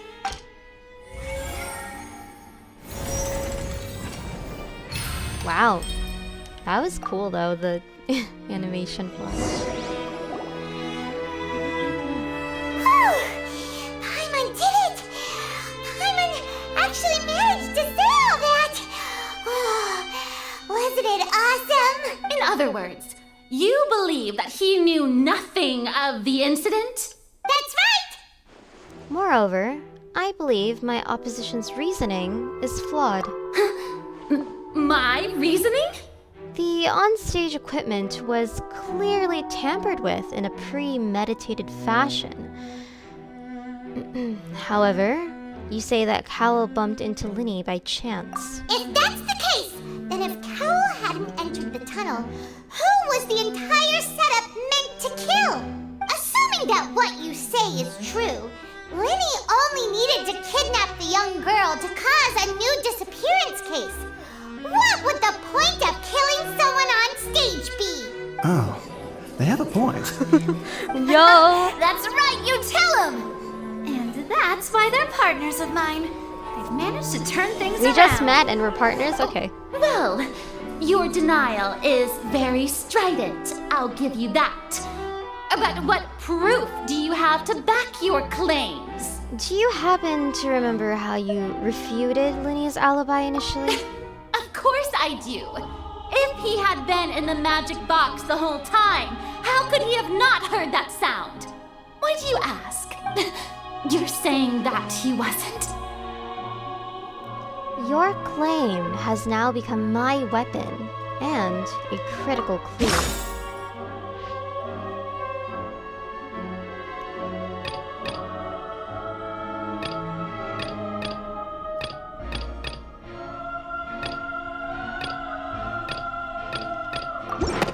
Sure, we don't need to give this more thought. Paimon thinks there's something off here. Never mind. That's right! Linny wasn't in the box or in the tunnel. That's why he didn't hear anything strange during the performance. This means that when the crime happened, Linny had already entered the basement via the vent. The same clue you used to disprove his alibi has now become the best proof! How do you like that? Oh my god! The way they animated Paimon was so funny, please. Well played. To think you'd use such logic. Well then, if it wasn't Linny who committed the crimes, then who was it? The murderer was...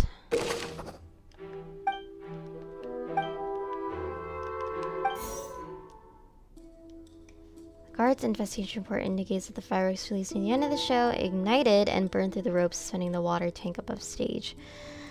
Caused the water tank to fall and kill Cowl. Only...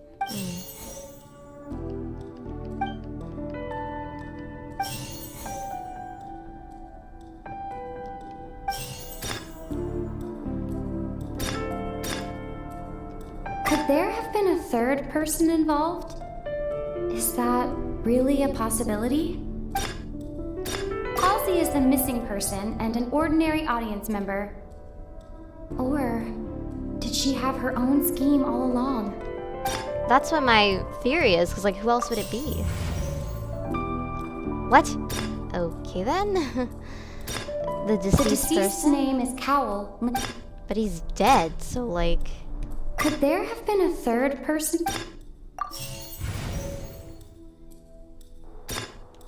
The deceased's name is Cowl? What?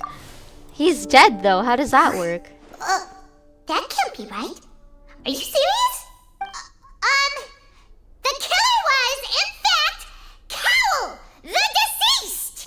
Oh, is that so? I don't know how that... Interesting! Let's hear your reasoning, then. What I must do next is recreate the truth. What Cowl did, and how he went from would-be perpetrator to victim.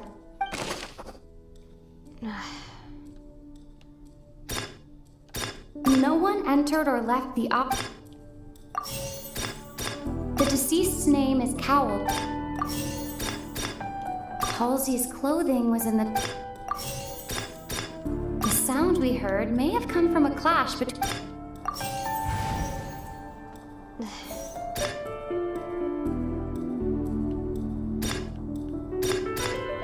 It would have been tough for both people to fit. The sound we heard may have... No one entered or left the sound we heard may have... Halsey's clothing was in the sound we heard may have come from... No one entered or left the opera house through its entrances.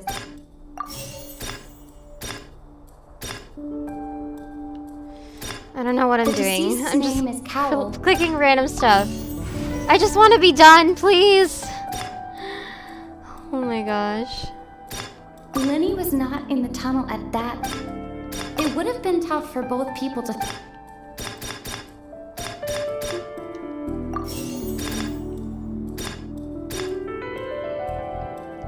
Linny was not in the sound we heard may have come... The deceased's name is... Halsey's clothing was...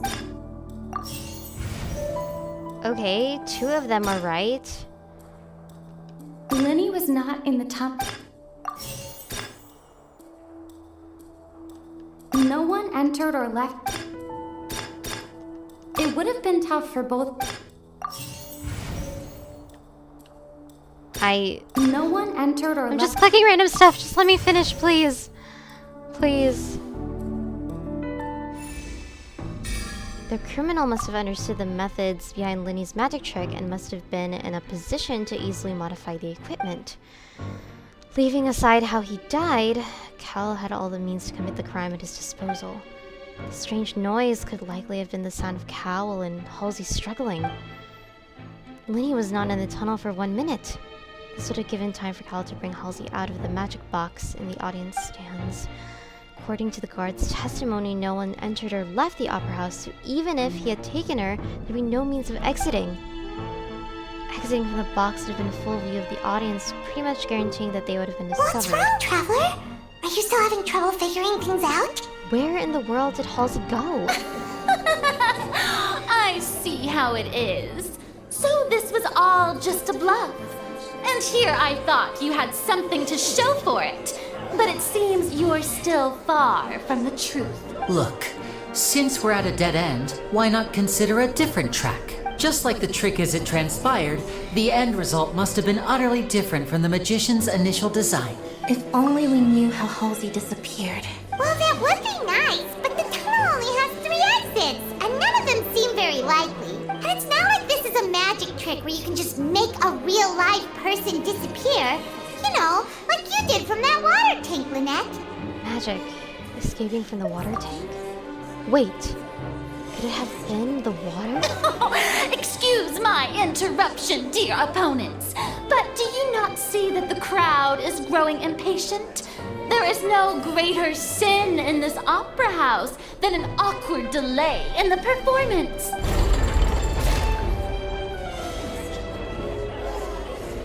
If the defense is unable to make further effective arguments, we will move on to the next stage of the trial. Hold on a second.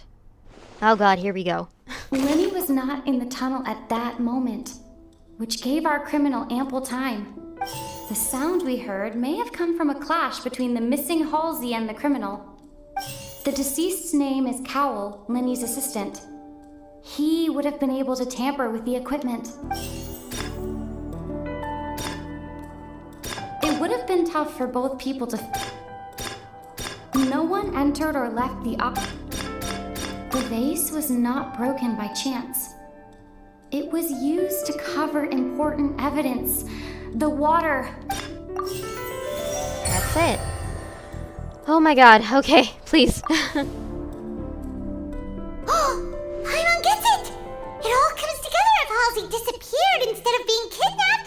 Lynette escaped from the water tank, vanishing gradually and leaving only clothes behind. If there's a similar method where a person could be transformed into water... Just a moment, please. I do hope you know how preposterous you sound at the moment. How could a person ever be transformed into water? This is reality we're talking about here, not some magic trick. I request that we examine Cal's personal effects. We might find something there. Must we really? I should think that of anyone. Your friend Linny already knows this truth very well. Magic tricks are ultimately just illusions and misdirection. But Halsey's disappearance is very real. We're talking about 2 completely different things. Even so, I trust the traveler's judgment. The truth must be out there somewhere. Perhaps a new line of reasoning may open if we try to gather all the focal points that don't make sense. Since Cal was the deceased, we haven't placed much attention on him. But given that we aren't making much progress with the case, it wouldn't hurt to have a look at his belongings, would it? People really do come up with all sorts of harebrained schemes when at the end of their rope.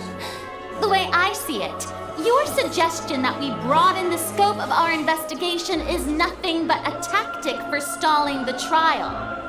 Nevertheless, I believe that this is a reasonable request on the part of an attorney.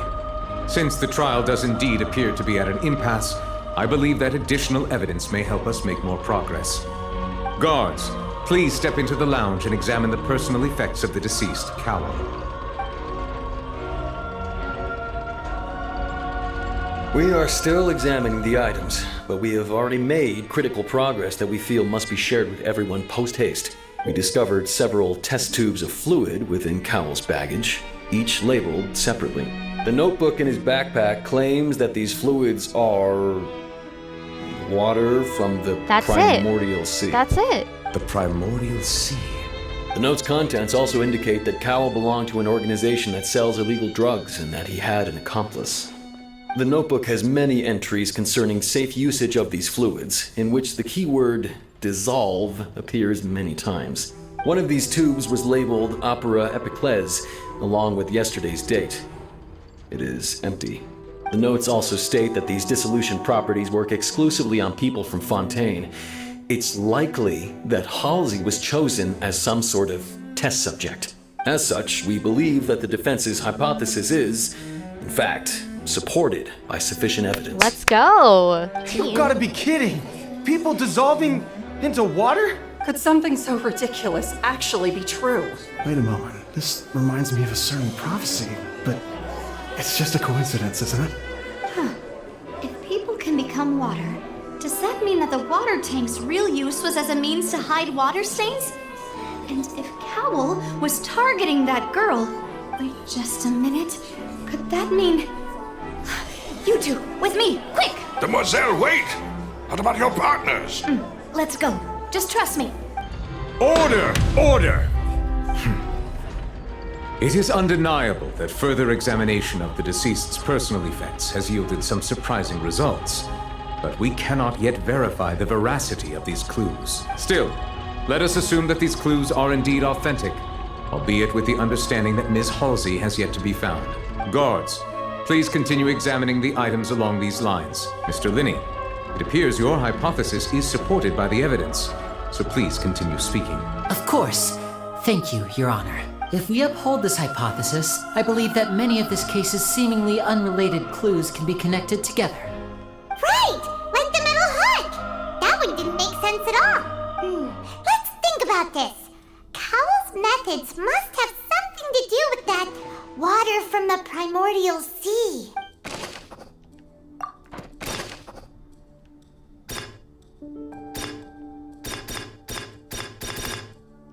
Lynette was in the magic box on stage I remember there was something else within the inner layer of that box.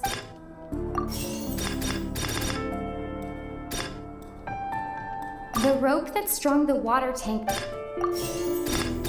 Now it seems like the hook rope was not meant for another The water from the primordial sea. Whoops.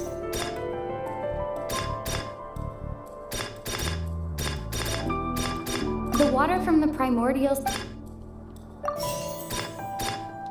I remember there was something else.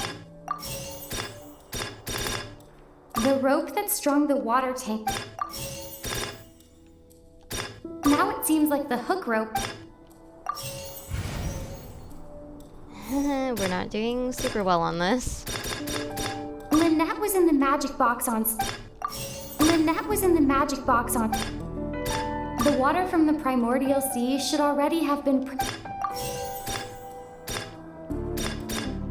The deceased's name is Cowl. I remember there was something else. The rope that strung the water. What? Bro, I just want to be finished, please. The deceased's name is Cowl. Now it seems like the hook. The water from the primordial sea. I remember there was something. There we go. Okay. Lots of tinkering, but we did it. Okay.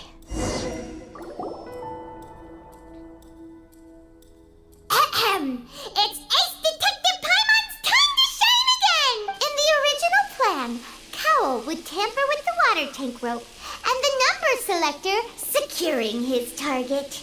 When the magic box containing Halsey was lowered, the metal hook would retract gradually and pierce the balloon at the top of the box. When the balloon attached to the box popped, the water from the primordial seed inside it would pour down and dissolve Halsey. Afterward, Cowl would enter the tunnel and break the flower vase to conceal the water inside the tunnel, with the remaining evidence being covered up by the water tank on stage. But he encountered something unexpected in the tunnel and wound up being fatally hit by the same water tank he meant to use to cover his tracks. Huh. That does make sense. That actually links together a lot of the more confusing pieces of evidence. Wow. We're killing it. Okay. Oh dear. What do I do? Even I think they sound convincing now. Have I falsely accused an innocent person? What a humiliation. Now, it seems like the only point of contention remaining is the exact circumstances that led to Cowl's death. His notes mentioned he had an accomplice who could be related to the situation.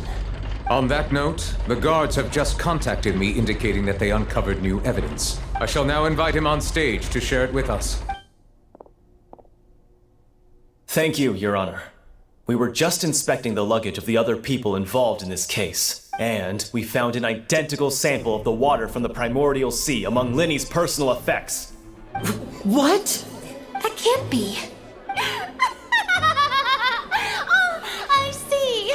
Well, how wonderfully comedic to have your own counterattack only to come back and wound you. Does this not clear all doubt? My dear citizens, He's gotta be kidding my me. loyal audience, allow me to present my reasoning and bring this performance to a swift close. What? Linny did not need to take part in the dissolution of the young woman at all. Indeed, he did leave the scene via the vent. Having made modifications to the props beforehand, his accomplice Cowl then caused Halsey to vanish using the water from the primordial sea. But upon his return, in cruel avarice, Linny desired sole credit and prepared to do away with his partner in crime. Ultimately, he knocked Cowl out, and the tool meant to cover the crime up also became a murder weapon. Now, as much as I regret having come to such a viciously straightforward conclusion, it does seem that the famed Fatui is quite the cold-blooded and ruthless organization. Am I right, Mr. Linny? We've used up all the evidence we collected. There's no way for us to make a rebuttal here. Is this the end of the road? Great. Oh no! Paimon can't think of anything either. It doesn't look like there's any way around this. Seems using the water as new evidence was too good a move. Why did this have to happen now? I think we've all seen enough now, and we have ample witnesses to my flawless reasoning. I believe this is indeed the finale. Alright, great. Now then, my good, noble Chief Justice, should we not, in your view, excuse me, everyone, but I must interject. Miss, I must ask you not to shout and to respect the ongoing legal proceedings. Oh, come on. Don't be hasty. I have a good reason for interrupting, you know. Now, would anyone here like to take a little break from all this debate and see a little magic? I'll show you an amazing trick. One that can bring a young woman who has disappeared back in the flesh, right before your very eyes. Please, do the honors, Mr. Linny, if you would be so kind. What in the world is she saying? No offense, miss, but miracles like that are beyond my scope as a magician. Come on now, don't be silly. Magic is all about misdirection, isn't it? It often conceals the truth while presenting a fascinating illusion. But once everyone believes the illusion, can't magic reveal the truth to them once again? And wouldn't such a trick be the most marvelous finale to today's performance? Come on, Linny and Lynette, give it another go. Don't worry, Spina di Rasula has made the necessary arrangements on your behalf. But as the magic makers and stars of the show, I think I should leave the final performance to you. I understand.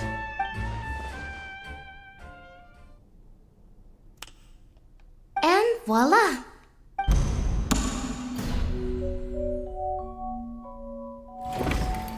Wait, what? Sorry for the interruption. Wait, isn't that Halsey?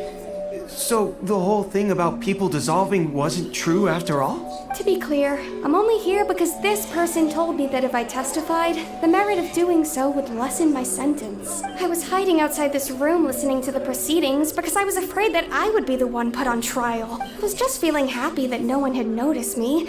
And then before I knew it, she caught me.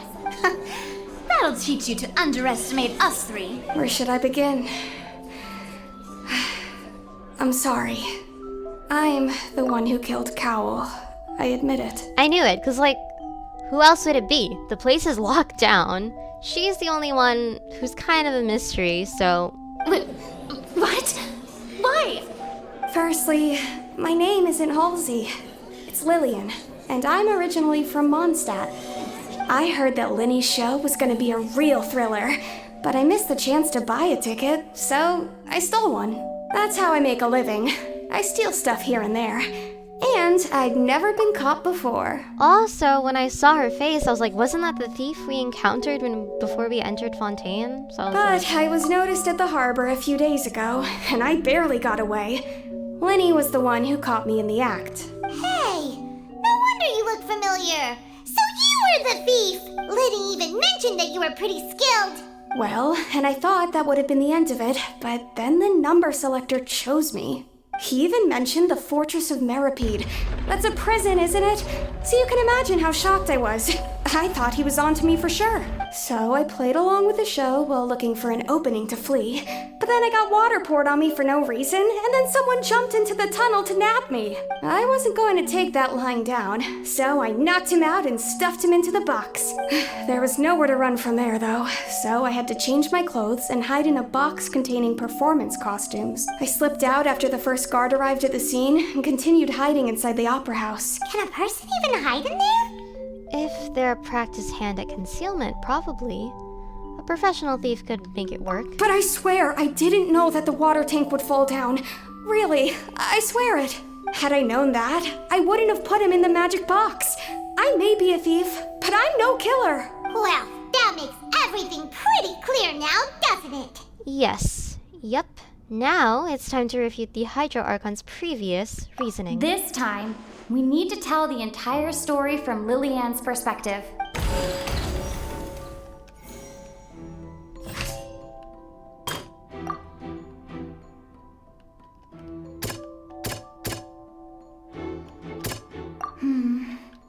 Seems...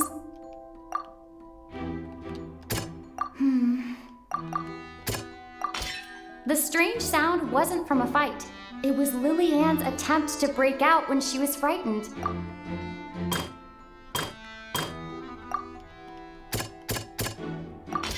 The flower vase was not broken to cover anything up, but was smashed during the struggle between Lillian and Cowell.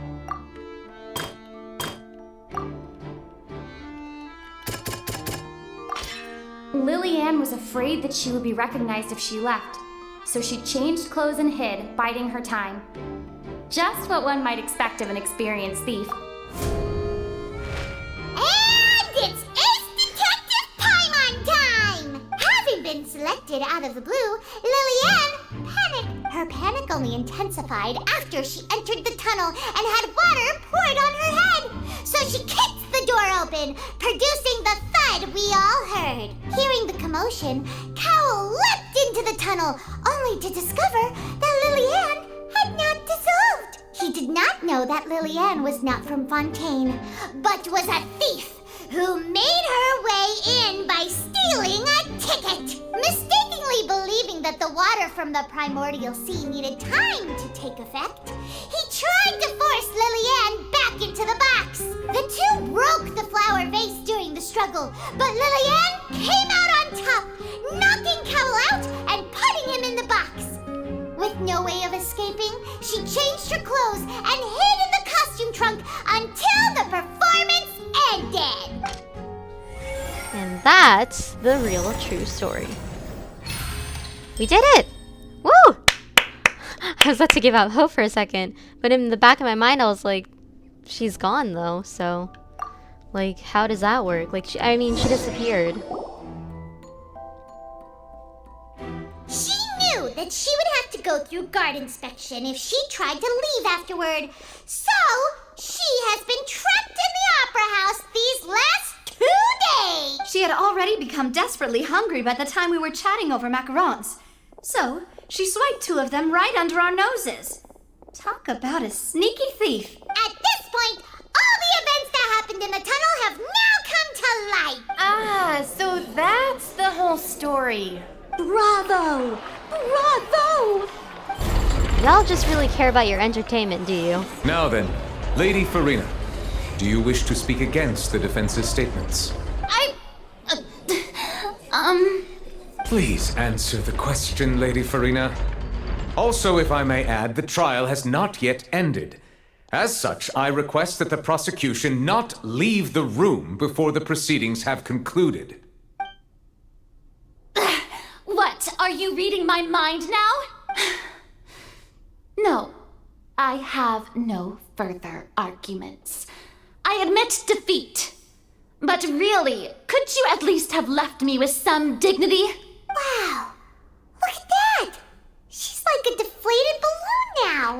If there are no objections, then as the Chief Justice of Fontaine, I shall once again repeat the full sequence of events. The actual perpetrator of the serial disappearances, Cowell, selected his next victim from the audience reservation list. With some modifications to the selector, he could ensure that the pre-selected young woman would be chosen. To cover up any evidence while committing the deed, Cowell thought of allowing the water tank to fall, which would conceal the water left behind after the young woman was dissolved. He also tampered with the rope suspending the water tank, using the fireworks at the end of the performance to cause the tank to drop and hide the watermarks. He poured the water from the primordial sea into a balloon during the preparation of the magic box and stuck it to the box's lid. Finally, he passed the prepared hook on a rope through the gap in the magic box's door when bringing the young woman to said box. When the magic trick officially began, the box containing the woman was lowered into the tunnel, tightening the hook rope and bursting the balloon containing the water. If all had gone to plan, the young woman would be dissolved at this time. However, Lillian was not from Fontaine, and thus fled the box with a loud noise. Realizing that there was trouble, Cowell entered the tunnel and met Lillian. Thinking that the waters had not yet taken effect, he decided to proceed. However, his opponent was more capable than he thought, and he was overcome, knocked unconscious, and placed into the magic box, and thus became his own final victim. Serves him Lillian, right for trying according to be to a her own criminal. statements, then changed clothes and hid until the performance ended, before hiding in other parts of the opera house. As for Linny, he was in the underground structures within the opera house, and was thus ignorant of these happenings. From this reconstruction of events, we can conclude that Linny, the accused, is in fact innocent. Woo! We did it! Oh my god, that was so stressful. While there is much Jeez, in Linny okay. and Lillian's conduct that should still be investigated separately, Yeah. this case at least can be handed over to the oratories to make the final decision. Oh, wait, that just reminded me of Honkai Star Rail. The Star Rail pass going inside.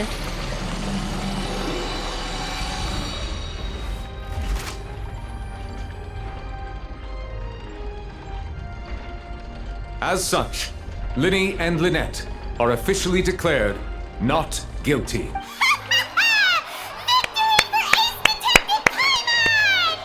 Great work, partners. Thank you all. Thank you so much. Let's not celebrate just yet. Next, I think we deserve an explanation, Guard Vaughn. How did you find the water from the primordial sea in Linny's baggage? Right! Your discovery caused me to make a serious mistake, you know. Or was that not a discovery, but false evidence that you dared to bring before this court? I suspect that the accomplice mentioned in Cowell's notes was not Linny, but you, yes? I knew there was something suspicious. I'm about sure it. you know what you must do to lessen your sentence. Speak quickly! Unless you want to earn yourself a one-way ticket to Coupon Town. I was just following orders. We were supposed to place blame for the serial disappearances onto Linny, and thus cause suspicion to fall on the Fatui. The higher-ups said this was the best opportunity to do so. And now that your plan has fallen through, and the secrets of the water have been revealed, you have become a liability to said higher-ups, yes?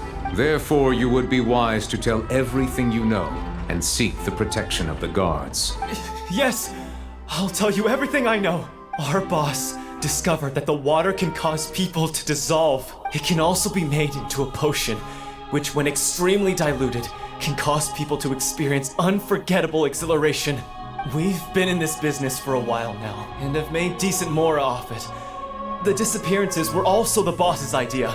I mean, this is the boss we're talking about.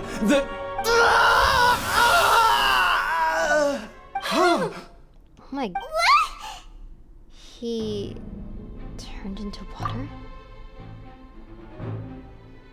And now he can no longer talk. Such ruthlessness. I shouldn't have expected any less of them.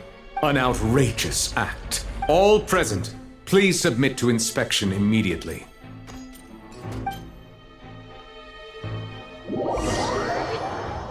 world? What is happening in Fontaine? Oh my god.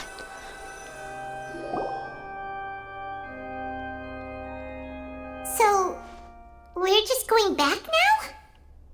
I mean, the problem seems to have been solved for now. We're not needed here anymore.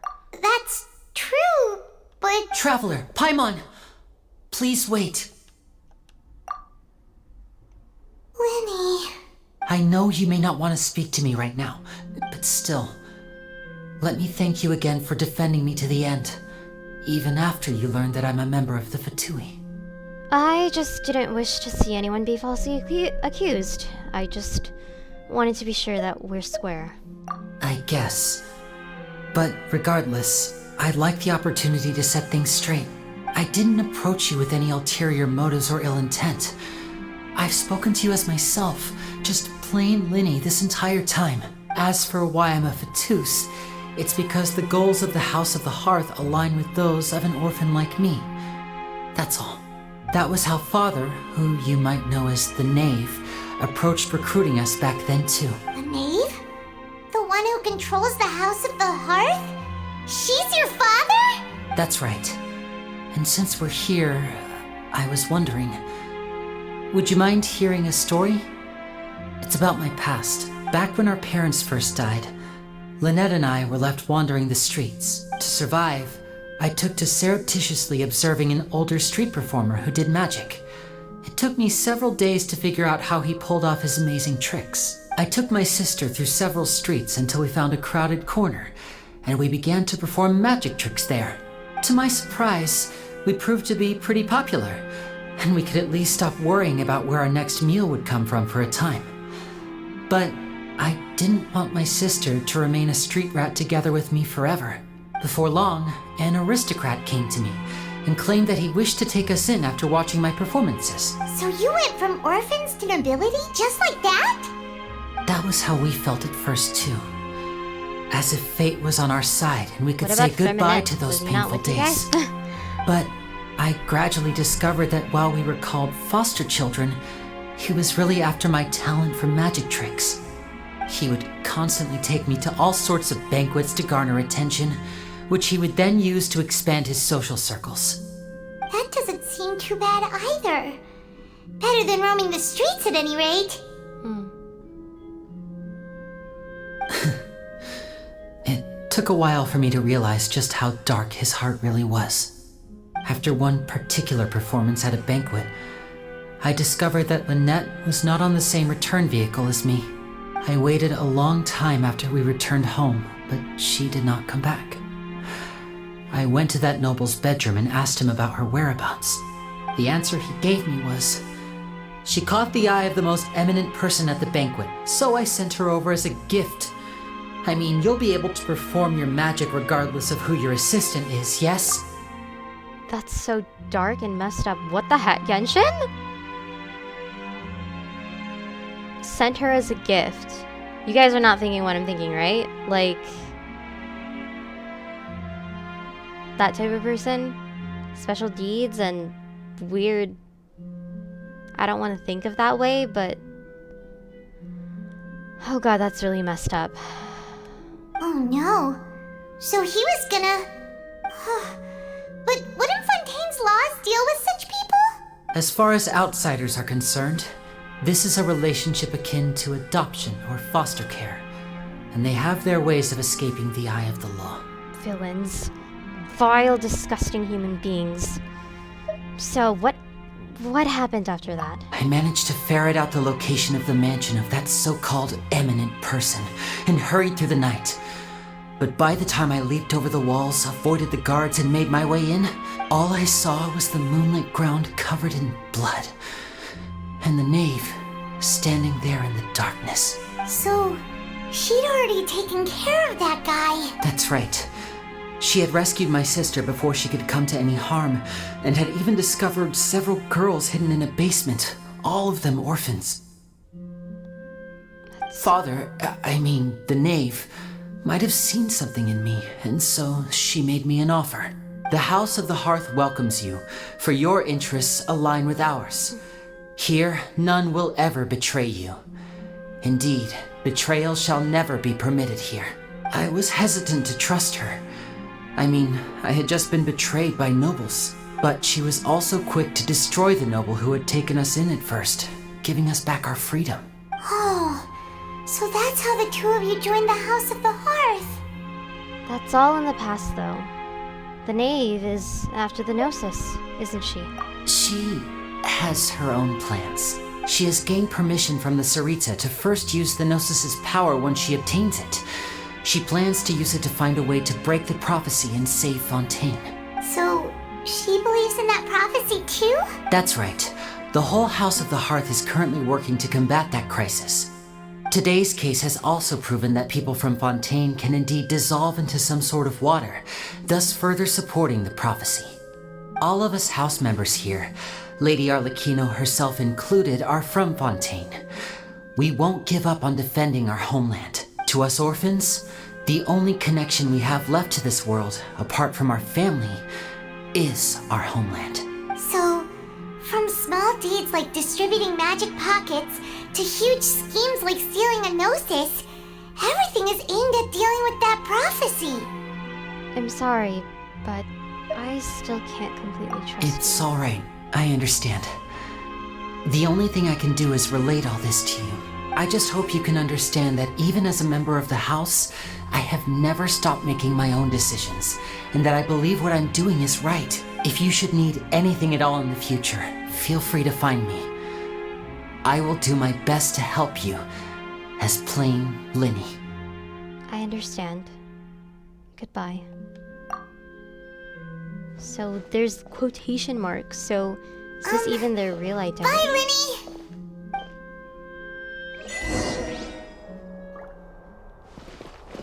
That's... Over here! Uh-huh.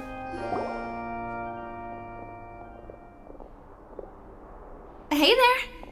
What was with the disappearing act you pulled right as the trial ended? Were you looking for us, Navia? Well, this whole thing isn't exactly over, is it? I do feel that we're getting closer to solving the serial disappearances case, though. Don't you think so, too? Well, I'm sorry, Navia. Huh? What's wrong, my dear partner? I was really only trying to defend Linny. I wasn't necessarily looking into the serial disappearances case. Besides, are you sure we're the ones who can crack a case that's been cold for decades now? And given that there's new evidence from the trial, there should be a trail of breadcrumbs for the Hydro Archon's people to follow now, right? Ah. I see. Well, I won't lie. I'm a little shocked to hear that from you. But I suppose you are just travelers who have only arrived in Fontaine after all. Sorry. I might have been too presumptuous. Don't say that, Navia. Ah, and we were having so much fun investigating with you, too. It was like having new waters flowing into a stagnant mire, causing new hope to spring forth, and the reflection in the murk to become clearer. Well, sorry about that. I'm a bit prone to nostalgia. Don't mind me. Wait, shall we have a farewell meal? You know, to commemorate our time as partners? Huh? Do we really need to get that formal? Well, guess you really did treat us as partners, huh? Well, I'd just like to have a proper ending to every important memory. That way there are no regrets later. Anyway, it would just be a meal, so it shouldn't take up too much of your time. Well, if you say so, let's go have that meal then. You don't have to twist Paimon's arm. If Boss Navia's treating, count Paimon in! Oh, wonderful. In that case, why don't we return to the court of Fontaine and head to the Hotel de Boer? I believe we'll make it just in time for dinner. All right then, let's have our farewell meal.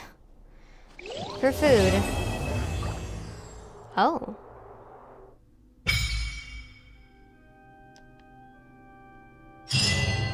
Oh, we finished. Act 1, was it? There's still Act 2.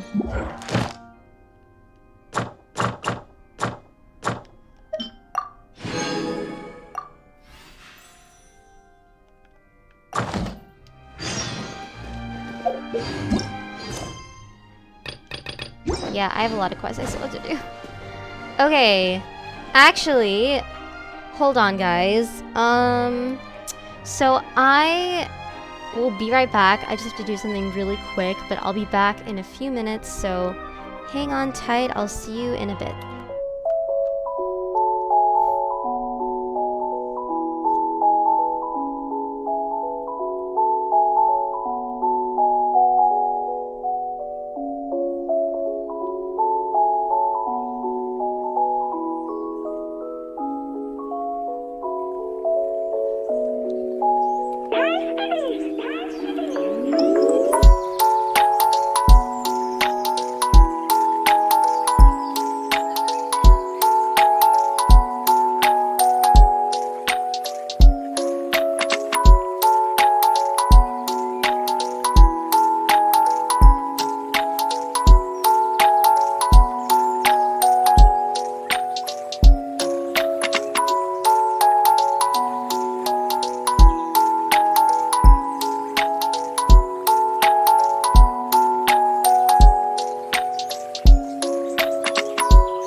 Alright, everyone. Hello. Hi.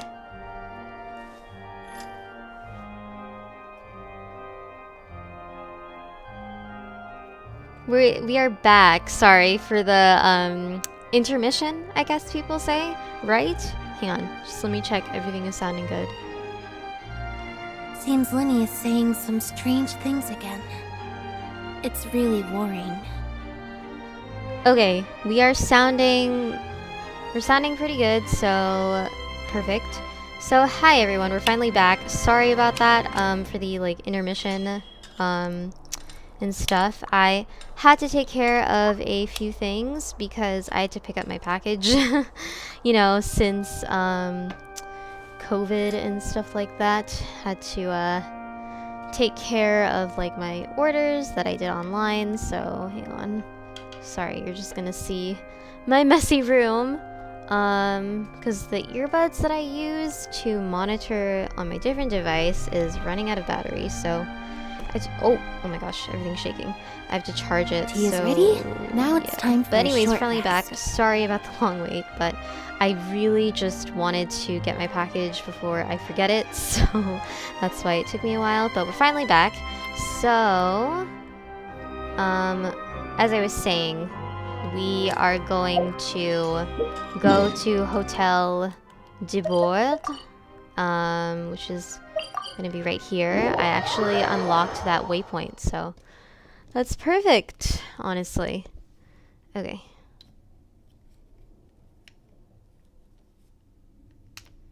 Okay.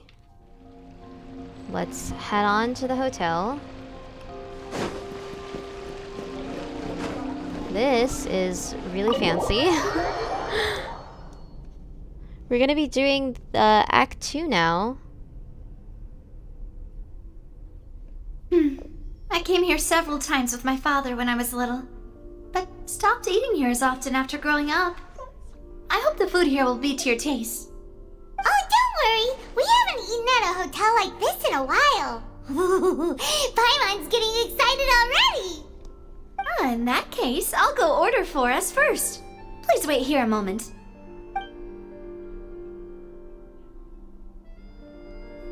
Ooh, everything looks so good. People in Fontaine sure know how to enjoy life. Why, of course. Go ahead, try whatever you like. Ooh, if that the food food's looks good, amazing. I'll make a group reservation for the rest of Spina di Rosula next time. And if it's not? Well, then I'll still bring everyone. Albeit with only one dish per table. You, sure have your own way of doing things. Oh, we called this a farewell meal, but we could also treat it like a victory feast, right? We did just win that case after all. It's certainly worth celebrating. Oh, true. Very true. In that case, boss, we'll have another 2 dishes. Huh? Paimon didn't mean that you had to order even more food.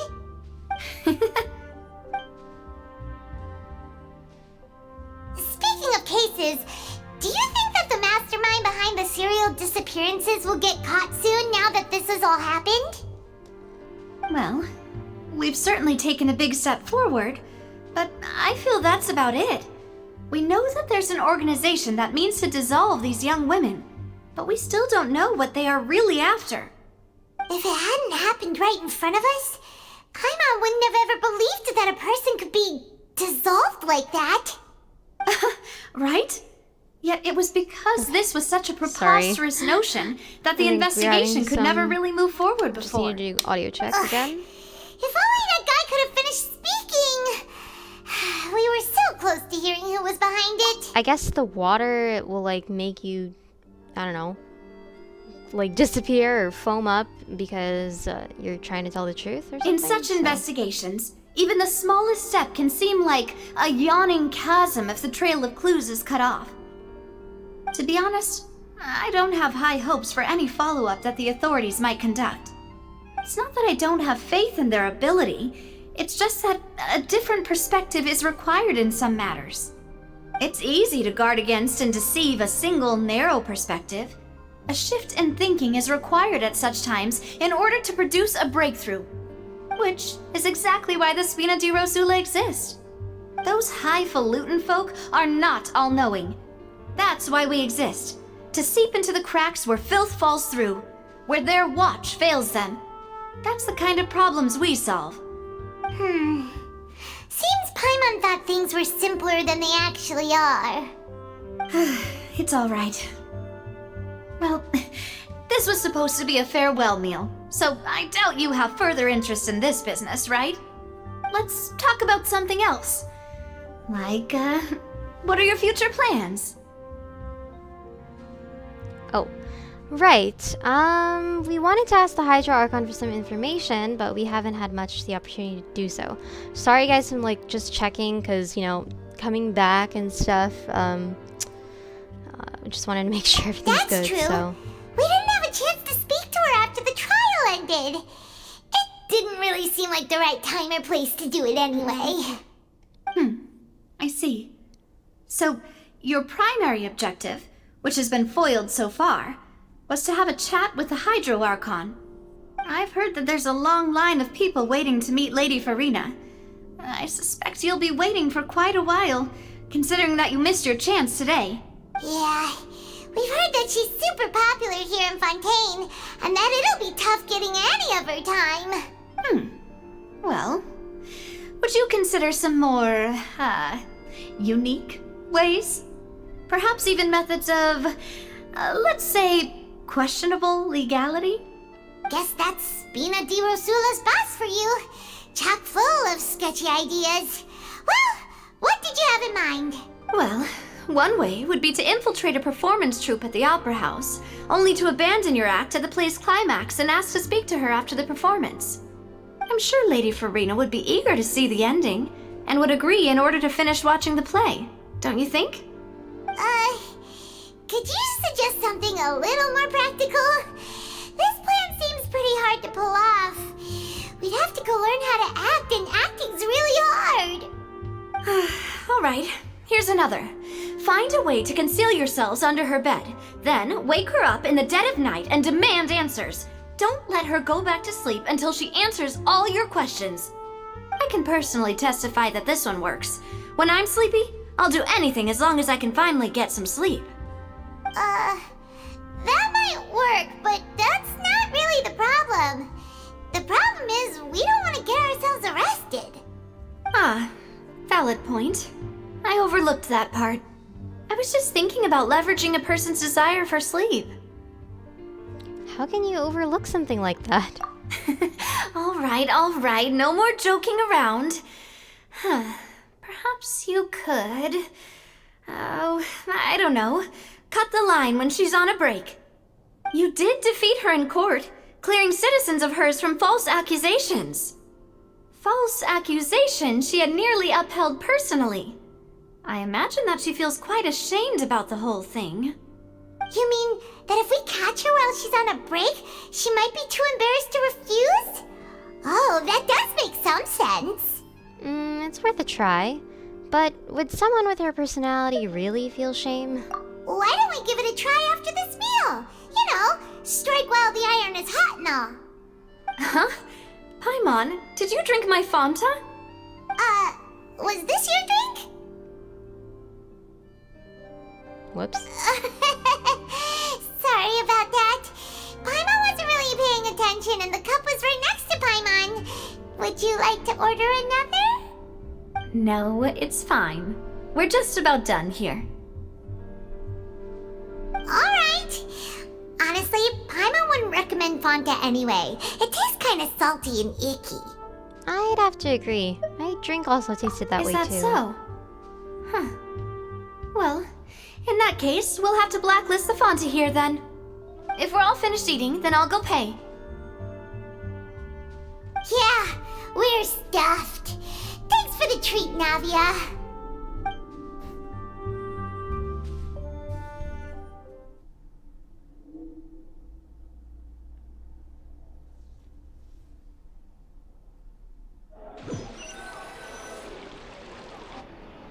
Oh, so full. Paimon can barely float out anymore. You could try walking, you know. Nah, that would be so normal. You know, like you. Excuse me? Okay. As for expenses this month, we're left with... Hey, Navia! What are you doing over there?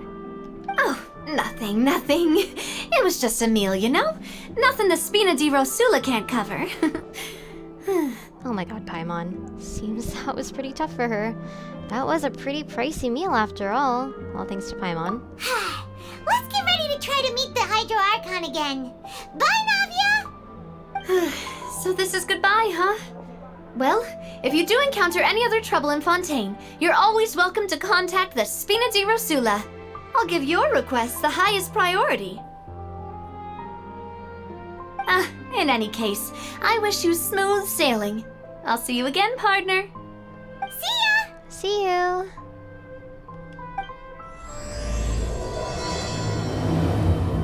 Chapter 5? I'm really bad at Roman numerals.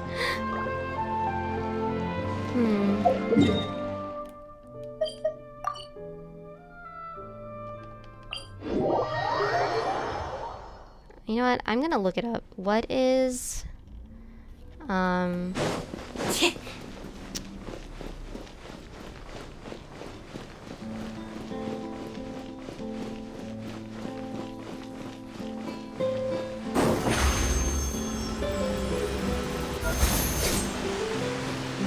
Oh, 4. Oh my god. It's 4. Wait, yeah. I'm so Looks dumb. like that boat I we can't. took to Araneus might have been the last one. Vache. Looks like we're back here again. Huh? Traveler? Are you hearing voices again? Yes, and it's clear that it was during the day. Ugh. That's kinda spooky. Are you sure we don't want to come back in the morning? Vache? Vache. Hey, why are you still walking towards it? There might be something nasty in the water. I can feel strong emotions. Things are getting a little blurry. Huh? Hang on. Paimon can kinda hear a voice. It's calling for Vache, right? Hey, Traveler? Stop walking! Come on, wake up!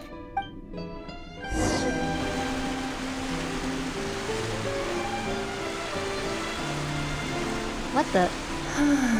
In Oceanid? Where's this? Vache! Are you... my dear Vache? No, wait. You seem to be someone else. Do you know Vache? Do you know where my love is? I'm afraid not. I'm sorry. Wait. Who am I? I'm very sorry. I fear I do not know.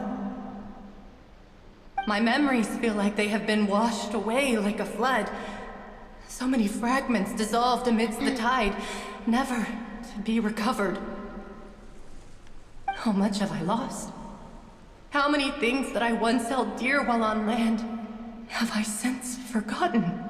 You were once... human? I am also Shugith. Oceanids were humans before? Yes, that is what I was once. But now, I am but the consciousness of one who is lost, therefore.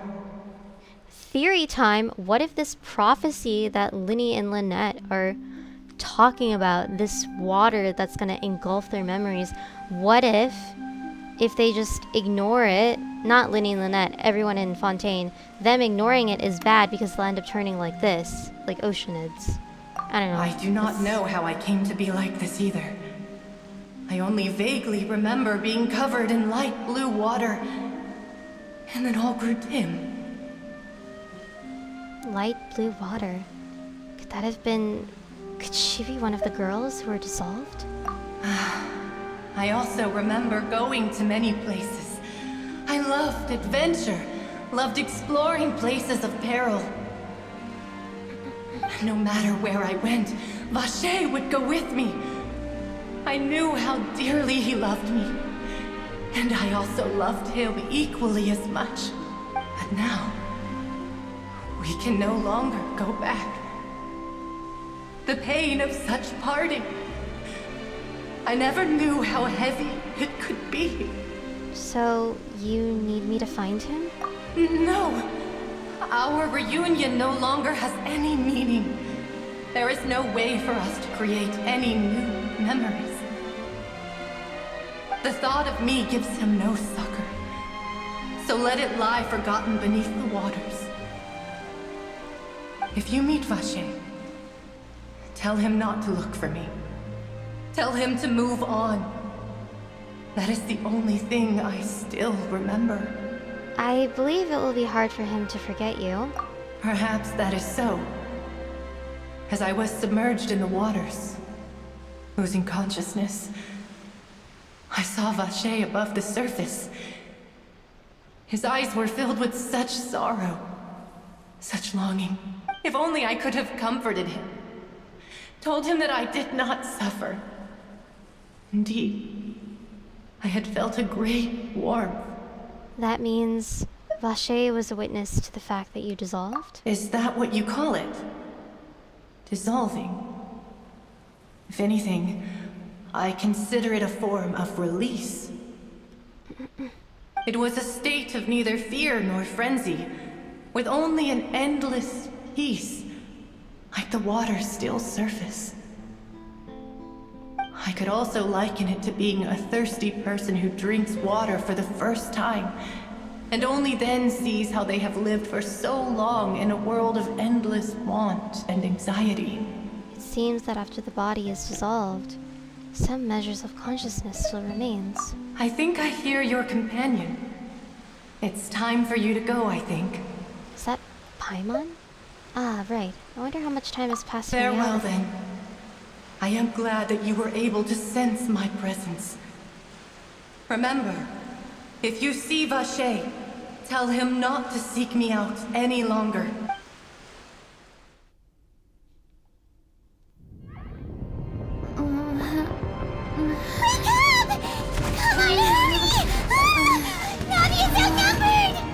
What the?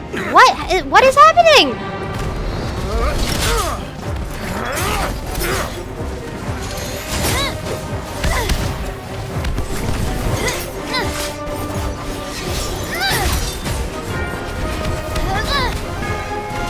Demoiselle, look out!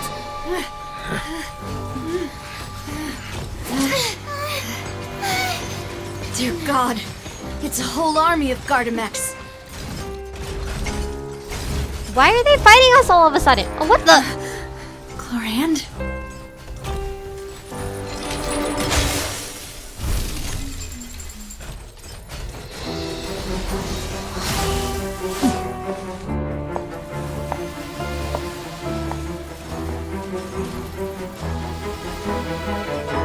Quick, now's our chance!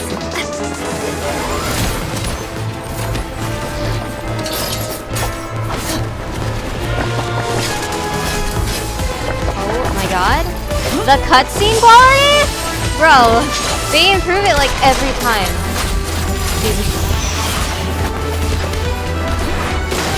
Yo!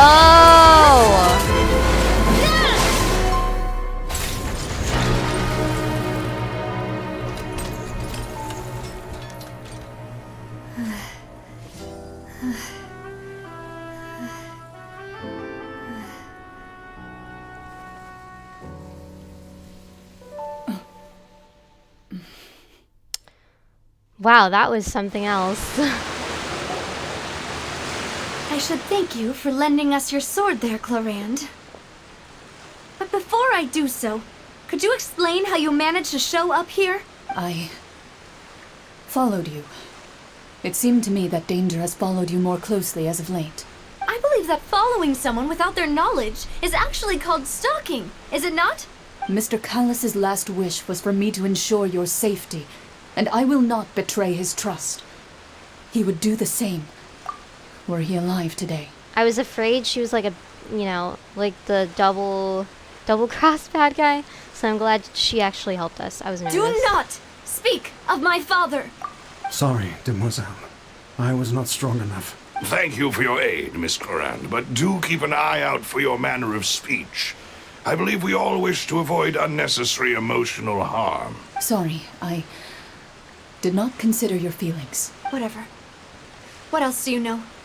How did you come to the conclusion that I'd be in grave danger? I doubt I know much more than you, but I believe that the mastermind behind the serial disappearances is very powerful. Your performance tonight will almost certainly attract their attention. I'm sure they've known about me. To be honest, I'm shocked it's taken them this long to act against me. And what about these Gardamex? I thought only those associated with the Maison Gardiennage could control them. None of these mecha have serial numbers. I was sure to check a moment ago. They are not the ones used by the authorities to enforce the law. I can only conclude that some powerful or wealthy party must have obtained them via illegal means, deploying them as a private force of sorts. What? Your point being that they're out of Spina di Rosula's league, then? Yes. Be careful, and do not act rashly. I will continue investigating no matter what. We will bring the truth to light. That's my father's true last wish. Regardless, thank you for your help today, Clarant. But if you get any ideas, tell me first. I don't much appreciate being followed. I do not think that they'll strike again anytime soon. So I shall stop following you. Good day, all. Right. I suppose that's the best news we've gotten today. Demoiselle, I believe that Miss Clorand was being sincere with you. If we tried, we could attempt to thaw relations a little. I know, she's... What just happened, and who was that? Oh, thank goodness! Paimon thought we were done for! Those Gardamex came out of nowhere while you were unconscious, and Nadia and her gang saved us! Oh, and there was that champion duelist named Clorand who came out to save us too! We got lucky there. Paimon probably couldn't have fought them off otherwise. Oh, so you're a fighter now, Paimon. Oh, But come thank you, now. Navia. Forget all that polite talk. That wasn't really a farewell meal we had back there. Not for me, anyway. In truth, I hope that every meal we have together shall be a victory feast. As such, we're still partners. There's no need to thank me. It will take 50 years for me to match Demoiselle's magnanimity. If it were me, I would have joined the Spina di Rosula on account of her goodwill long ago. All right, you two. That's enough. Actually, Navia, how did you know that we were in danger? You sure did show up in the nick of time. Well, to be honest, you're the one who tipped us off, Paimon. Huh? Really? Paimon contributed somehow? Cool, Paimon's even more amazing than she thought! Yes, all thanks to you grabbing my drink by mistake. How did that help? Yeah. After we parted ways, I was on the way back to one of our bases when I suddenly thought of what you said, that the Fanta tasted kind of salty and icky. Wait, do you mean that? Fanta only comes in sweet flavors. So how could it have tasted salty? The color of the drink, if I recall, had also been a bit off. So the Fanta had been spiked with water from the primordial sea? Yes. So if you hadn't drunk that cup for me... Spina di Rosula is preparing the grandest of awards for you as we speak for saving the boss. Huh. Really? Fortunately, Paimon, neither of us are from Fontaine. Otherwise, we would have been... I sent people to Hotel de Boer to investigate. But whoever did this left no trace at all. That's when I figured out that you might be in danger and hurried here as quickly as I could. But why would they go after us too? All we did was defend Linny in court and help clear his name. Ugh, now we're caught up in this mess too, aren't we? We sure are. You did foil a plan that they were probably pretty proud of, and almost got their name in the process. Speaking of which, did anything strange happen when you drank the primordial seawater? Well, it can't be a coincidence that the traveler fainted just now. She said that she heard that voice calling for Vache again. Oh, and this time Paimon heard it too, but it was real faint. Does this situation have to do with the primordial seawater then? According to Lynette, the ability to hear voices like that has to do with one's sensitivity to the Hydra element. Does that mean the primordial seawater raises someone's sensitivity to hydro when it's used on people who are not from Fontaine? That doesn't sound like too much of a bad thing, to be honest. I also gained some new intel. New intel? While you were out cold? Well, let's hear it, shall we? The voice in the fountain belonged to one of the missing women. A person named Vacher was a witness when she dissolved. Oh, that is important.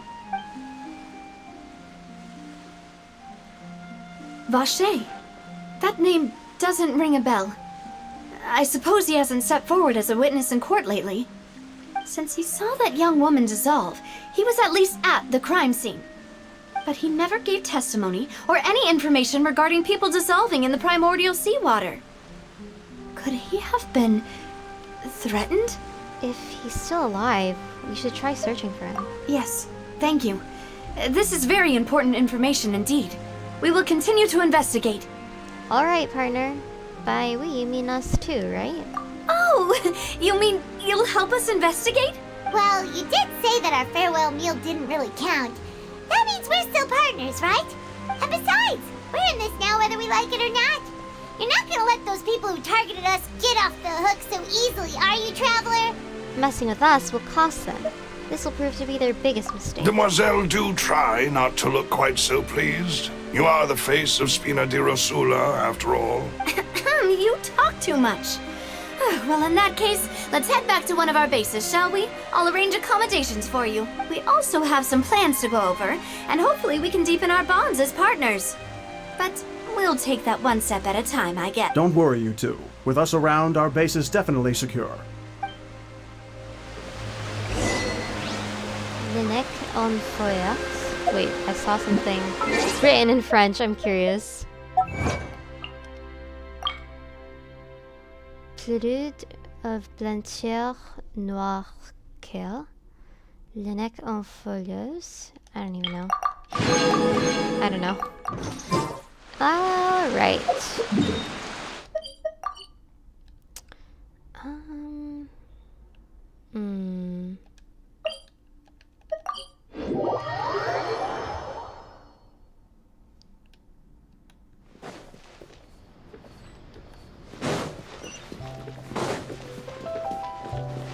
Ooh, the nighttime Fontaine music.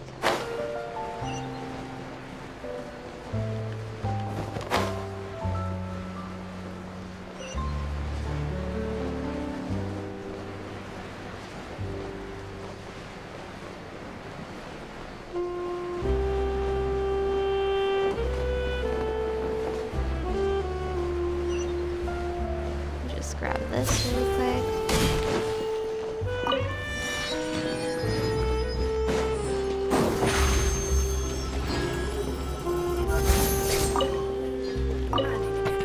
The music is so lovely in the nighttime.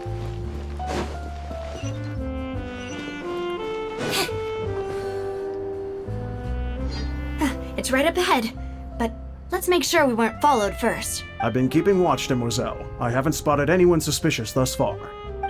Very good. But let's not let our guard down for now. I shall find rooms for our respected guests. Thank you, Malus. Now, let's continue, Traveler.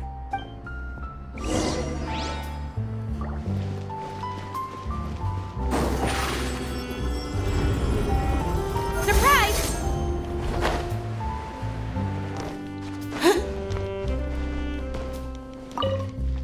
Wait, our accommodations are an underground bunker? Wow, this is something.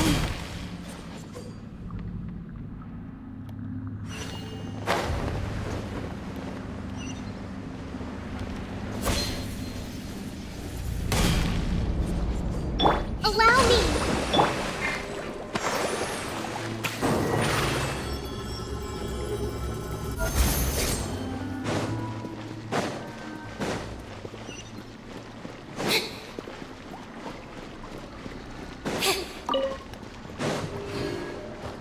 Ah, there's a waypoint. Oh wait, no, never mind. Wrong waypoint. Ah, there's the waypoint. Over here! Let me get that really quick.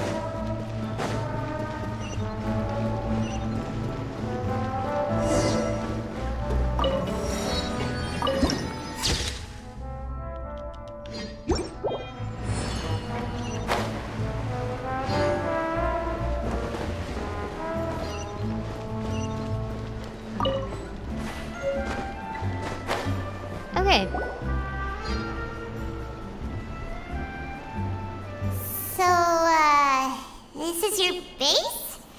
It's not quite what Paimon imagined. Your accommodations have been arranged. Under the present circumstances, I can confidently say it's the best we have.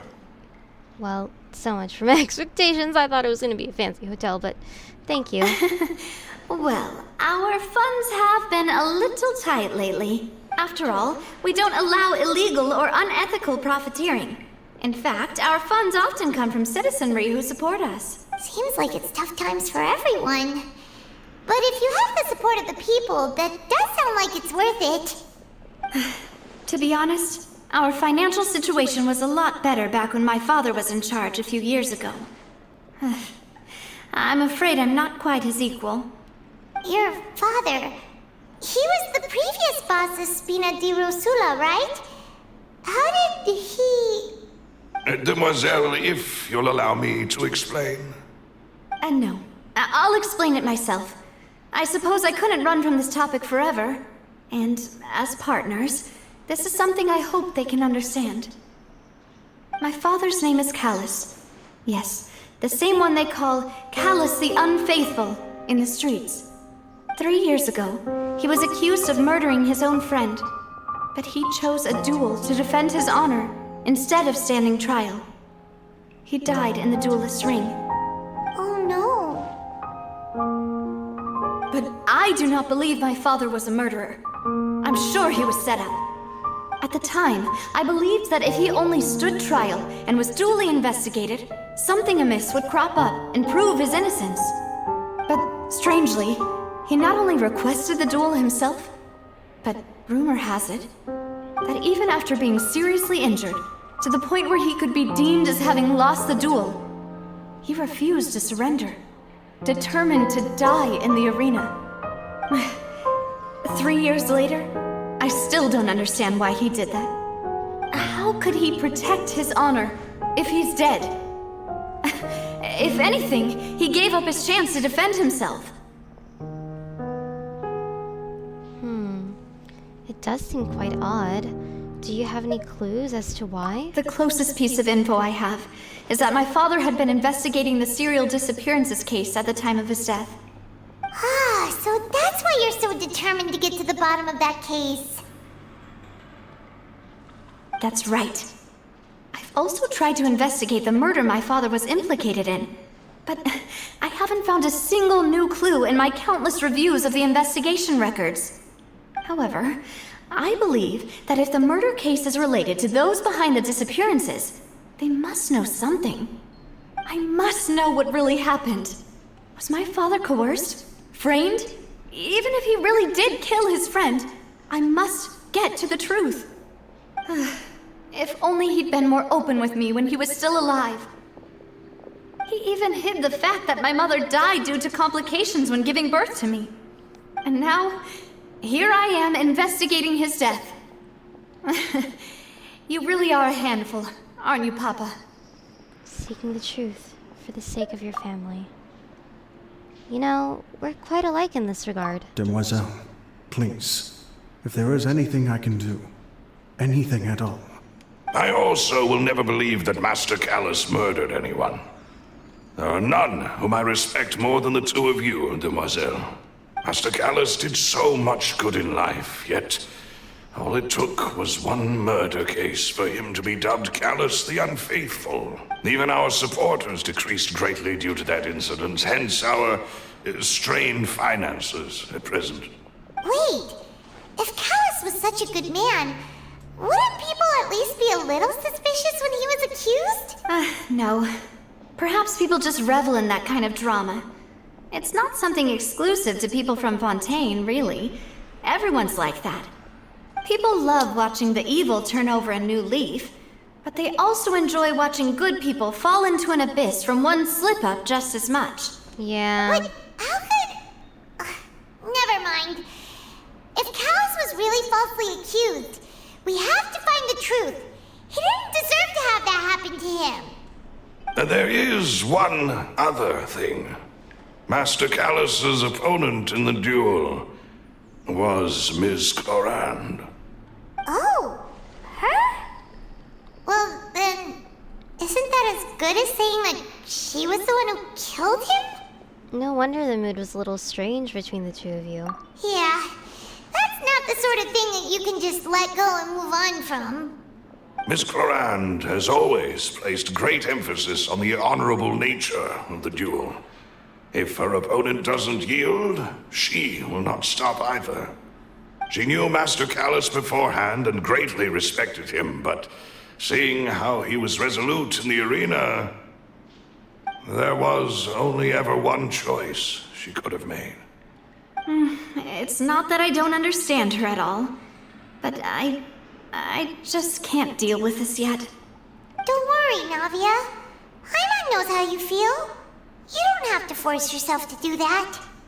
Afterward, Miss Clorand told us that at the start of the duel, Master Callus requested that she ensure Demoiselle Navia's safety.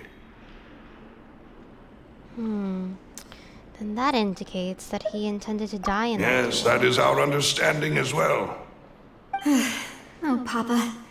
What madness drove you to ask the person who killed you to take care of me? All right, anyway, that's the information I wanted to share with you. Even if it did sound like I was just complaining towards the end. It's alright. I understand how this is important to you. Thanks. You two should go and rest. This was quite a day after all. Yeah, Paimon's beat. Please, relax and get some sleep. We will ensure you rest soundly.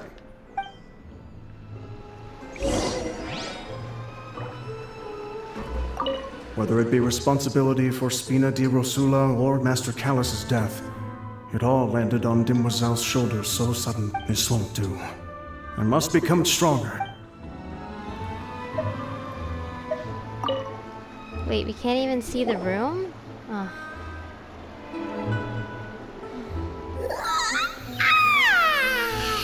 Paimon slept so well. This place feels almost too safe. Huh? Navia? Where did the other two go? Wow. I sent them back to Poisson. It's Spina de Rosula's place of origin, and where we have our headquarters. Wow, okay. There's not much for them to do here at the moment. Paimon gets the feeling that you're just trying to get them off your back. But never mind that. When did you get back? Were you waiting here the whole time? No, I just returned after going out for a while.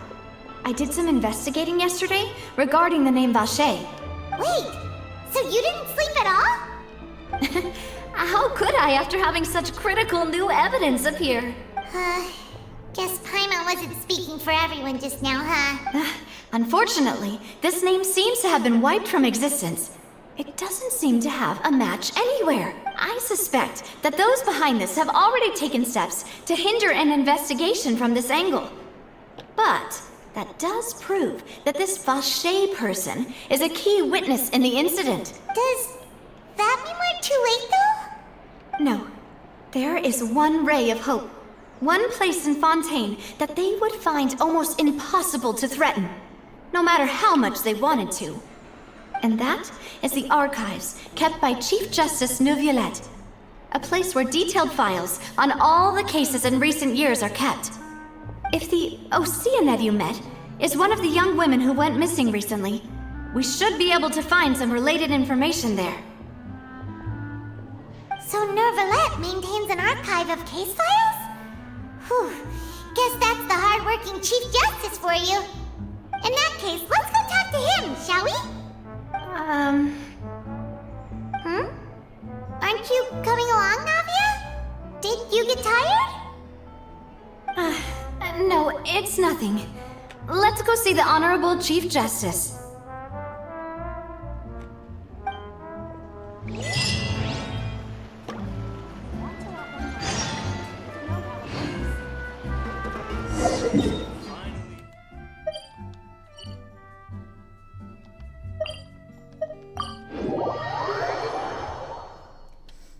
The Palais is right up ahead. Come on.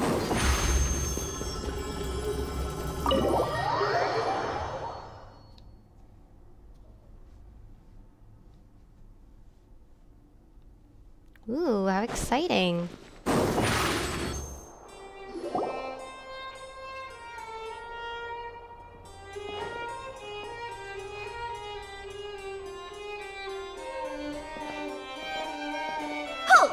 Please state your business here. The Chief Justice is presently occupied with official matters. Huh. This place does look pretty heavily guarded. Guess that proves that Nervalet's files are really secure. Hey, don't you recognize us?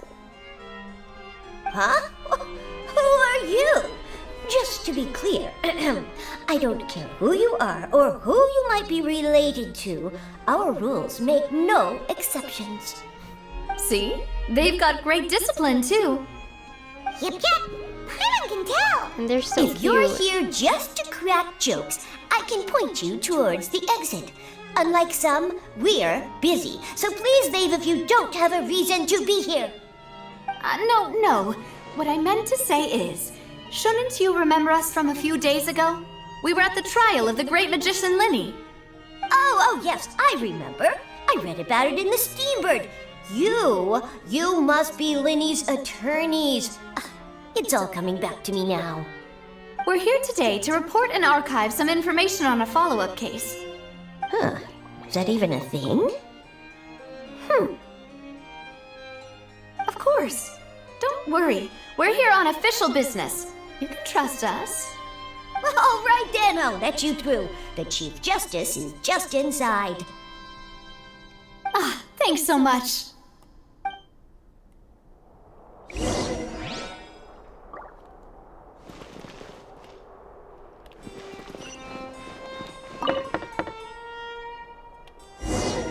Please come in. Whoa, his office is humongous. What? Oh my god. Hello. What am I saying? Oh my god. Sorry to barge in, Monsieur Nervalet. Monsieur We only like Nervalet? to get in because we didn't know any other way. It's all right. Please let me know how I may be of assistance to you. So you're not mad at us? We're looking for a man called Vache. He may have been an eyewitness in the serial disappearances case. If we can find him, we may be able to unearth some key information on the case. Ah, I see. In that case, please wait here a moment while I browse through the files.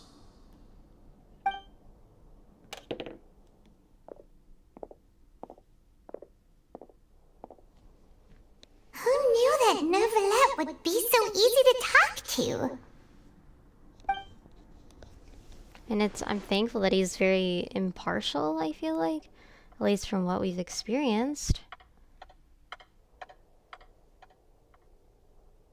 Unfortunately, I'm quite certain that no one by the name of Vache has been involved in any case, criminal or civil, in the past several years. Huh? There are no records of him either in the files or in my memory.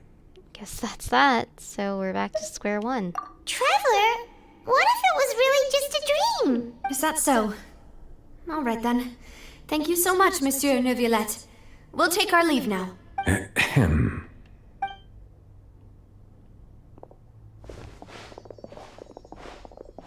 Miss Navia, I can understand how you feel. Your father, Callus, was a truly exceptional man. We deeply regret his passing. And what are you trying to say, Monsieur Neuvillette? Are you trying to console me? Extend your sympathy? Or just express some tendril of regret? No. You are not trying to do any of that. I can hear it in your voice. There's no emotion behind your words. You only said those things because you felt like you should. It's just like last time. After my father took his place in the duelist ring, I pushed through the guards to talk to you as a last resort. You even told me then that you thought there was something fishy with the case, yet you still allowed the duel to go ahead. In your eyes, the value of a human life is nothing compared to those cold laws you hold so dear. Never mind, I take If my you truly regret my impartiality back. father's death, then why didn't you call a stop to the duel? Poor Navia. I guess he's a little too impartial. That he just doesn't have any emotions. Why didn't you give me the power to stop him from throwing his life away? Why did you just let him die, despised and hated by all? Everything was hanging on a thread at that moment. Just the tiniest effort could have changed everything. There are still so many things I never got to tell him. So many questions he still owes me answers to. If you really have no heart, then just look me in the eyes. I, Navia, will show you the true meaning of regret. I'm sorry, Miss Navia. You and my father are truly alike. You keep all kinds of things in your heart and never say a word to anyone. It's not so much that you can't feel, but that you would never express anything. Oh well. In any case, everyone already knows full well the apathy of the Chief Justice. My apologies for taking my emotions out on you, Monsieur Chief Justice. Let's go, Traveler and Paimon.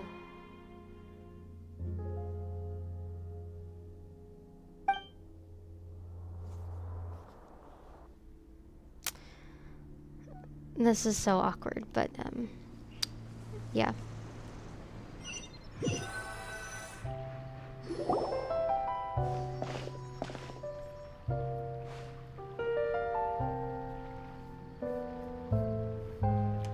Navia, are you okay? I'm fine. Rain. It's raining. You're right. Wasn't it still sunny when we went into the building? And there shouldn't be any active trials today. How strange. Now that I think of it, on the day my father was convicted of murder, it was also raining. What is it? Did you think of something? Your father's case. Was he outside when it happened? Yeah, he was outside. It was uncovered and the rain could fall there. Why? Do you think the rain could have affected the crime scene?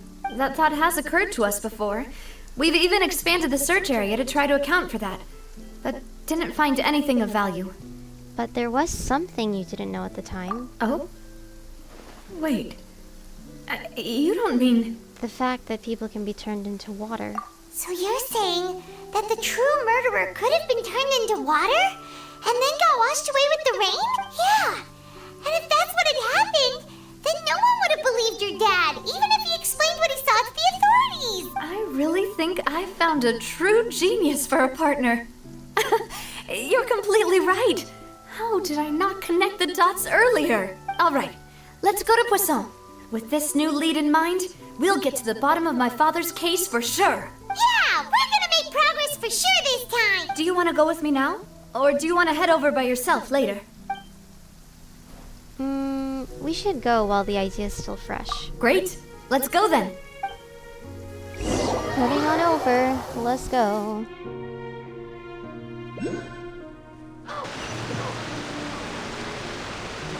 Go to Poisson. Oh, I see the waypoint. What kind of bird is that?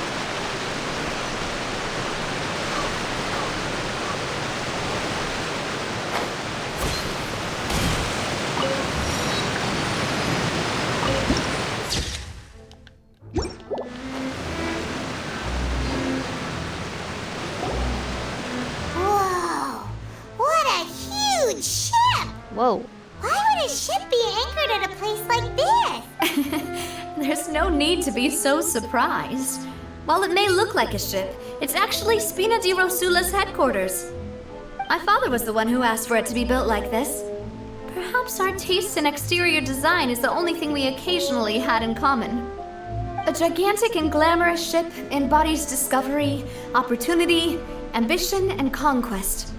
It symbolizes Spina di Rosula's bright and limitless future. I think I'm starting to get why you like it. And Paimon thought you were bluffing when you said Spina di Rosula had a glorious past. Paimon was confused why a group with such a history would live in the sewers. But now that Paimon has seen this ship for herself, she's been convinced. Well, Poisson is where Spina di Rosula began, after all. It's our main base, our home.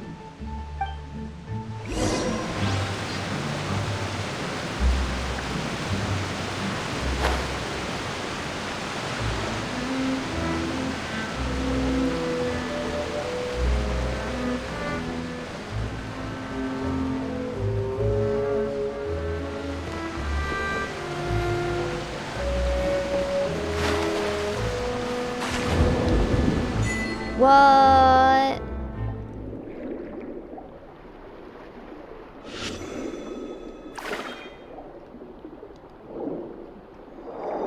Yo. This is so cool.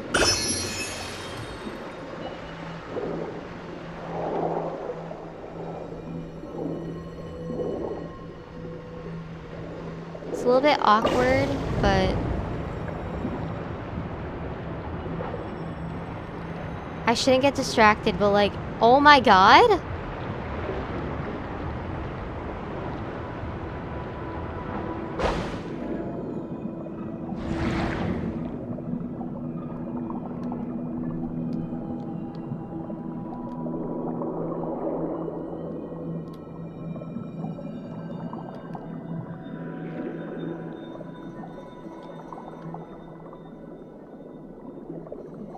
Wait. There was something I wanted to do since we're under the water. I saw this on TikTok,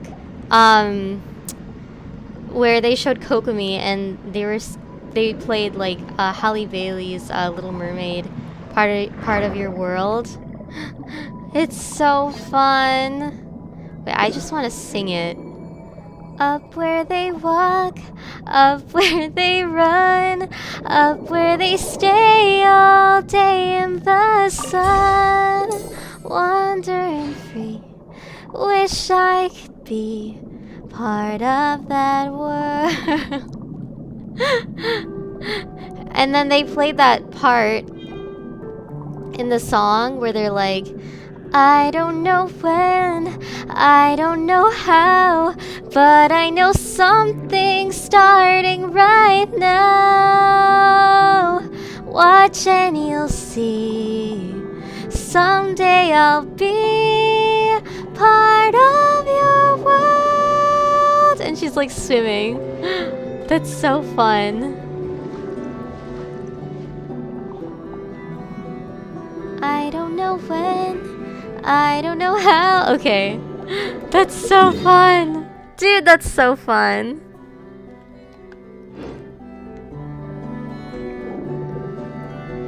I don't know when, I don't know how, but I know something's starting right now. Watch and you'll see. Oh, whoops. Someday I'll be part of your world.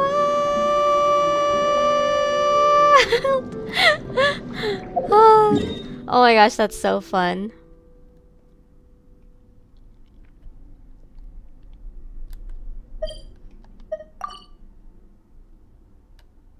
Bro, that is like so fun to do. Okay, enough of that. And I had to do it with Kokomi because she's literally the embodiment of a mermaid. Like, it's perfect.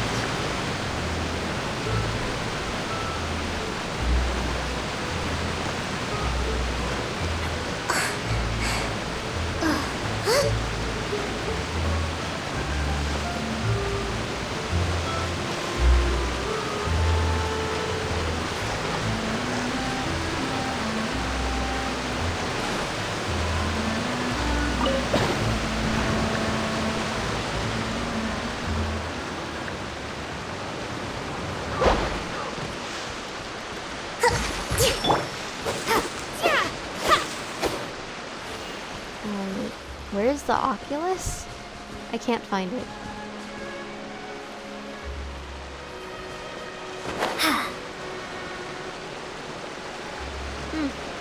I can't seem to find it. That's weird. Alright, I guess I'll just have to mark it for later.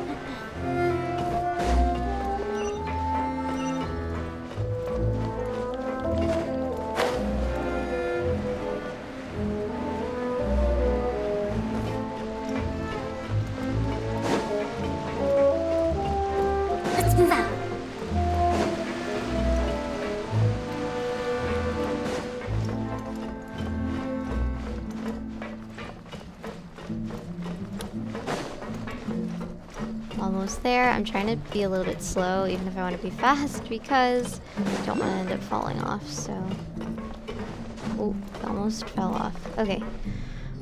We made it. Maloose, we're back! Apologies for the wait, demoiselle, and our most important partners. I'm surprised they don't say mademoiselle, because in French they would call that for miss, but I don't know why they say demoiselle, but I'm not French, so... You said before that you still had some business at the court. What brings you back to Poisson so quickly? Poisson. Le poisson. About that, it's because my partner here reminded me of something really important. You see, what if my father's case had something to do with water from the primordial sea? You still remember, right, Maloose? On that night, it was raining? Yes, the case was quite similar to that of Mr. Linney's. Both were what you'd call impossible murders. Could the mastermind be the same person? Could you tell us a bit more about what happened before? Yeah, of course. Many years ago, something called synth began to gain popularity in Poisson. At a glance, it was a kind of drink that could excite your mood and produce many pleasant hallucinations. Wait! Didn't that guard guy who turned into water also mention that the primordial water could be used to produce some kind of potion? Yes, he did. Considering what we know now, it's almost certain that synth is created using water from the primordial sea. If you drink synth for an extended amount of time, you'll suffer many side effects, such as losing the ability to focus or control your emotions. And if you were to stop drinking it completely, you'll experience flashes of paranoia and anxiety while lacking energy to do anything. It's an extremely dangerous substance. As he oversaw Poisson, my father was compelled to put a stop to synth abuse and called for a complete ban of it. Boss's uncompromising attitude incurred the synth vendor's wrath, but no matter how much they threatened or bribed him, he refused to yield. Not only that, Boss became determined to find the mastermind behind the synth operation and put an end to the problem once and for all. Yes, but the enemy was very cunning. So he could never get anything out of the dealers, all of whom only sold the stuff and weren't privy to the rest of the operation. Recognizing that, my father decided to contact the dealers in secret and cultivate personal relationships with them.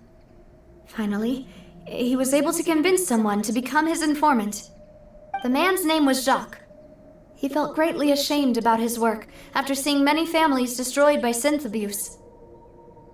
That night, my father hosted a banquet at his countryside estate. He planned to meet up and exchange information with Jacques over some food. But then, we heard 2 gunshots from the courtyard.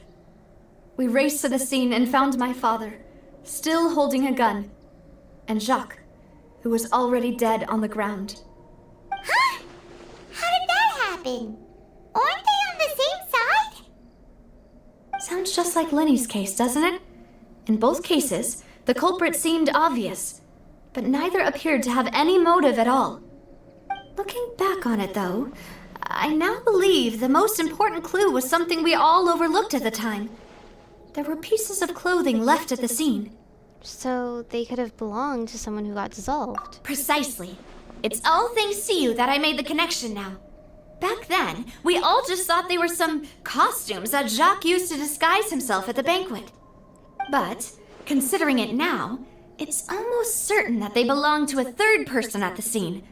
With one extra person, we'll also need to reconsider why the 2 shots were fired. Yeah, it's possible the third person was to blame. You're right. We still don't know what happened. But my intuition tells me that we're on the right track to figuring it all out. I'm finally headed towards the truth. Jacques was an empathetic man who was infinitely remorseful for his past actions. It's unlikely that he turned on Boss with 0 warning. I think this third person is probably the key to the full truth. On that note, however, even though this will not please you, demoiselle, as your and your father's butler, I must still offer a word of warning. Our opponent is insidious and cruel. They are extremely difficult to deal with, and Boss has already lost his life trying to bring them to justice. Even though Spina de Rosula has lost most of its former glory, Poisson has welcomed a new time of peace, and we have been allowed to live out our lives. There is no need to follow your father's path. It would be both wise and in line with Boss's wishes to step back and give up on the case. If that's indeed what he wished for, then he should have told me that himself. Was I not the closest person to him? And yet, I was the one most kept in the dark. What was the point of him dying without sharing any of the secrets he knew? Did he manage to protect anything in the end? Synth is still here. Callus the Unfaithful is still his epithet. And Spina di Rosula is barely getting by. Nothing has changed. Did he think I'd just accept his meaningless death and live out my life just as meaninglessly? I've never accepted that, ever. Not since that day, and certainly not now. I want to find out the real answer for everyone's sake. For the missing girls, for the victims, and for myself. Navia. This is indeed the best moment to act. Your partner appears to be quite reliable, and more importantly, Demoiselle, I think you're also ready to take this on. So you do know something else, Malus? Yes, I do. In fact, even before that banquet, Boss already knew of the connection between Synth and the serial disappearances case. But what drove all the tensions to the boiling point was the revelation that you, Demoiselle, had been selected as the next target to disappear. What? Boss also didn't tell you that he had been diagnosed with a rare illness. The doctors told him that he had no more than 5 years left to live. And the serial disappearances case caused him great anxiety. 5 years was nowhere near enough time to resolve this long-standing conflict. But once he passed away, all the danger would pass on to you. Knowing all of this, he decided to use one final intimidation tactic before his death. He claimed to have already gotten his hands on some key incriminating evidence for the other side, and even told some members of Spina di Rosula about the details. But as long as you remained safe, he would not share the evidence with the public. If something were to happen to you, then he and all those he told would immediately expose all they knew about Synth and the disappeared victims. Right, so nobody would be able to get off scot-free. Scot-free? As we've seen, Boss's tactic has worked. Even though Boss has been gone for a long time, the other side has not tried to take Demoiselle's life. No, I don't believe it. He never appeared to look sick to me. No father wants their daughter to see them weak and haggard, especially someone as proud as Boss. Wow. To him, dying in a duel and suffering lasting dishonor as the unfaithful were still far preferable than losing face in front of his daughter. So he chose to die in silence, so that he could protect me. I'm afraid you're not understanding this correctly, Demoiselle. What Boss wanted to hand to you was not a parasol, but a sword. If Boss's spirit could hear you telling me that you want to find the answer for the sake of everyone involved, I'm sure he'd be extremely proud. That fool. Couldn't he have just given it to me straight? No. He might have set up everything precisely because he never thought I'd be able to understand him. Is that the amount of confidence he had in me? And what if I was never able to make it to where I am now? He gave you the choice to live how you want. Yeah. I suppose that's true. With the way he'd set things up, if I had wanted, I could have just lived out my life without a care in the world. But thankfully, he rarely talked to me about complex matters, and thus understood little of me as a person. In this case, he really didn't need to give me an easy way out. Malus, what was the key evidence that he shared with you? It's the location where synth is produced. Essentially, it's the enemy's headquarters. When he was threatening the enemy, Boss didn't share the specifics of the incriminating evidence he found. But if you want to use it against the enemy, you'll still have to take several things into consideration. Why? If we know where the place is, can't we just go storming in? You mustn't forget that we're fighting against a mysterious and dangerous organization that's been in operation for decades. There's no telling what might be lying in wait at their headquarters. We also have no idea what kind of evidence we may be able to find inside, nor what people we may be able to capture. But a single visit to their headquarters would be tantamount to a formal declaration of war. The worst case would be that we leave empty-handed, but also open ourselves up to full retaliation. Then, in that case, why not work with the Fontaine authorities? Well, you saw one of them dissolve during Mr. Linney's case. We have no idea just how thoroughly they may have been infiltrated. Huh. That's true. Seems my father really had no choice. But things are different now. It should be a lot easier to prove the other side's guilt, now that we've connected Synth with the disappearances case. You sound like you put a lot of thought into this, Malus. I am the butler, after all. I live but to serve the boss and Demoiselle's will. I've always been willing to take on any kind of risk for your sake. But considering my relative lack of ability, I've spent my time keeping secrets, performing basic investigations, and waiting for the right time to come. Thank you for all of that, Malus. Have you discovered anything new in the past few years? Let me think. One conclusion I came to is that the enemy must be quite familiar with Spina di Rosula, or at least have an informant planted here. When I announced orders to the organization's members on Demoiselle's behalf, I used to deliberately keep a few people in the dark and observe the reactions of the synth vendors. If the vendors didn't change their plans, then the individuals informed of our orders must be innocent. If the vendors packed up and fled, however, then someone must have given them the news. After several rounds of testing and investigative tracing, I've narrowed the suspect list down to 3 people. The first is Florent, Spina di Rosula's senior advisor. Huh? Florent? Yes, surprising, isn't it?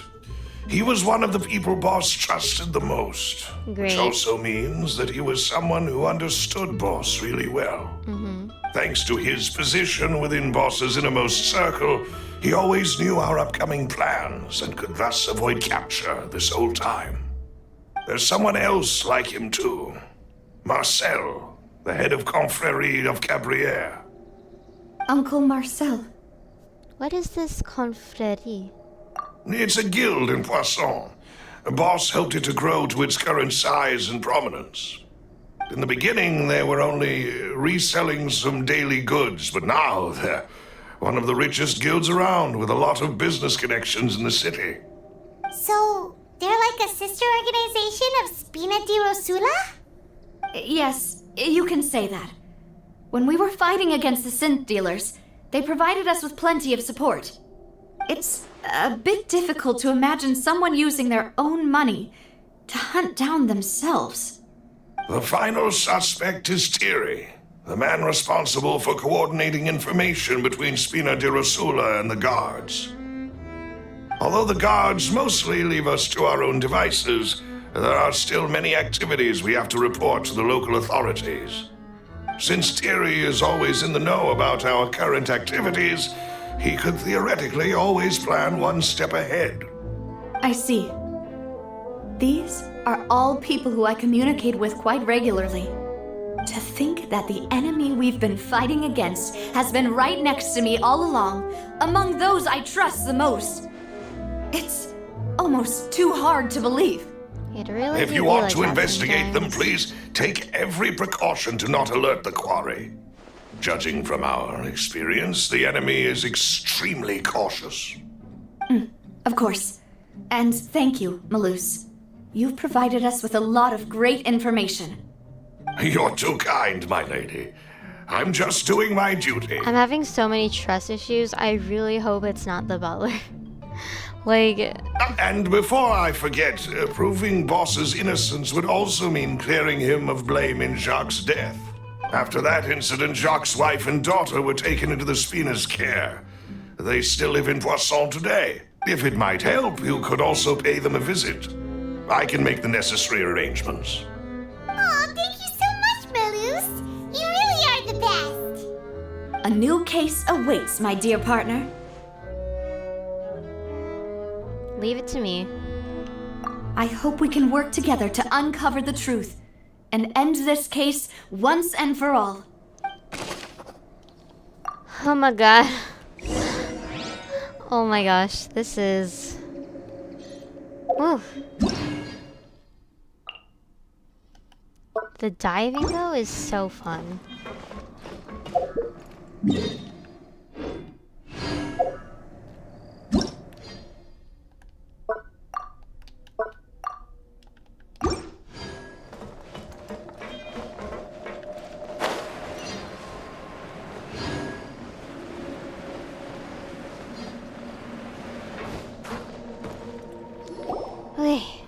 It is settled, then.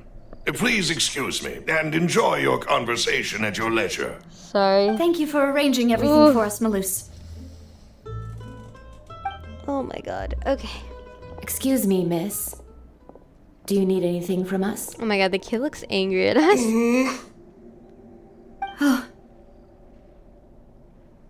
Hey, Navia's all quiet. This isn't like her at all. Let's not bother her for now. I'm sorry that I only came to visit after all this time. After what happened, I didn't know how I was supposed to face the two of you. Ah, if it's about that, there's no need to apologize. After my husband died, Spina di Rosula sent us a lot of mura and support. I understood your guilt and apology to be genuine. But aren't all of those things nothing compared to the loss of Jacques? I can understand the kind of pain that comes with losing a father so needlessly. You don't understand at all. I didn't know how to face you, because I didn't know what I could possibly bring as a consolation gift. I know only the full truth could bring closure to you, and to all of us. I'm sorry. I appreciate the sentiment, but you don't have to carry all that guilt. Wow. On the matter regarding my husband, my daughter and I have more or less found our answer already. Would you mind sharing it with me? I really can't believe that my father could ever bring himself to shoot Jacques. I always knew that my husband's money was earned through others' suffering. He told me countless times that if he could turn back the clock, he would never go into the synth business again. He had many regrets, and felt that he took the idea of providing for his family too literally. For the longest time, he thought Mora was everything. So when Mr. Callis came to him with a proposal, he accepted it almost immediately. He tried to be as careful as he could, but even so, he was still found out by the higher-ups. They found out about his betrayal? Papa didn't say that exactly, but Papa did tell me that I should never be ungrateful. Before he left that day, he told me that he had no choice. It was only later that I realized it was his final farewell to the two of us. Wait, does that mean someone ordered Jacques to take out Callas? I don't know that for sure, but you could say that's the conclusion I eventually came to. Which is why I'm the one who should feel guilty. Callis had always taken great care of us, both when he was still alive and after he passed away. Even if he fired the shot that killed my husband, it was likely in self-defense. It is impossible for me to hate him for what he had done. But Mama, why is Papa still the bad guy if he did the right thing? Papa always wanted to be a good man, so why did he have to do a bad thing in the end? Well, things aren't always as they seem. You still feel like your papa was a good man, right? Yeah, Papa was a really good man. The best in the whole world. Then you should hold on to that. If a good man had to do a bad thing, then he must have had his reasons. Regardless of whether he left you a parasol or a sword. He must have done so to give you a better life. Oh.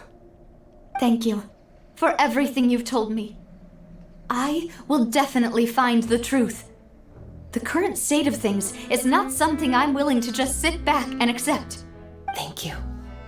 I'm very grateful to hear this from you. Even though your personality is quite different from your father's, your determination when you speak is really similar.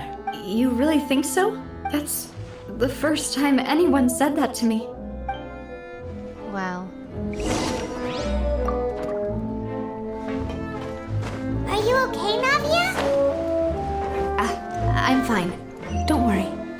Let's investigate the 3 suspects next. Florent should be nearby, and we should be able to find Thierry and Uncle Marcel in the city. I'll get myself together on the way, so please don't worry.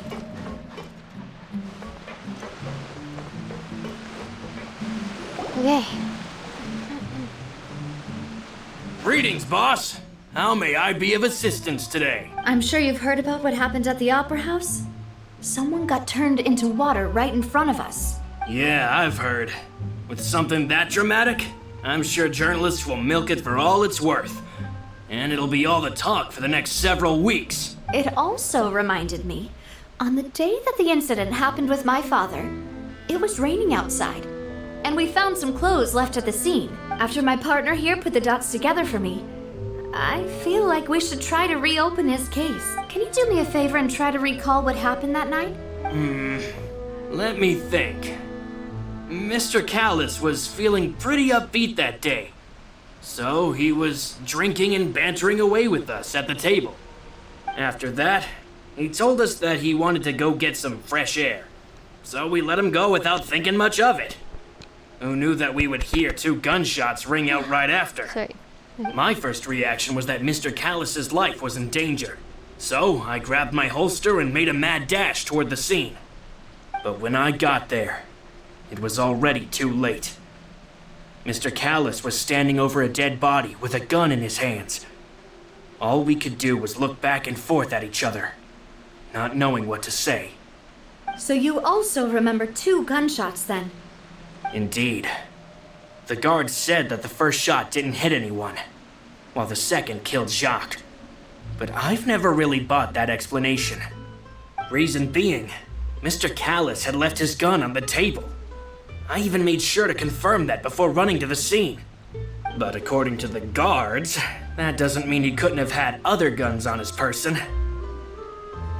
About the clothes left at the scene that you mentioned, do you think there was a 3rd person there who was turned into water? It's very possible. At least from our perspective, my father had no reason to kill. So he would also have no reason to bring an extra gun with him. The gun he was holding probably belonged to Jacques, or a 3rd person on the scene. Yeah, that makes a lot of sense. So you're saying Mr. Callis ended up with the gun because he seized it from one of the other guys? But hold on.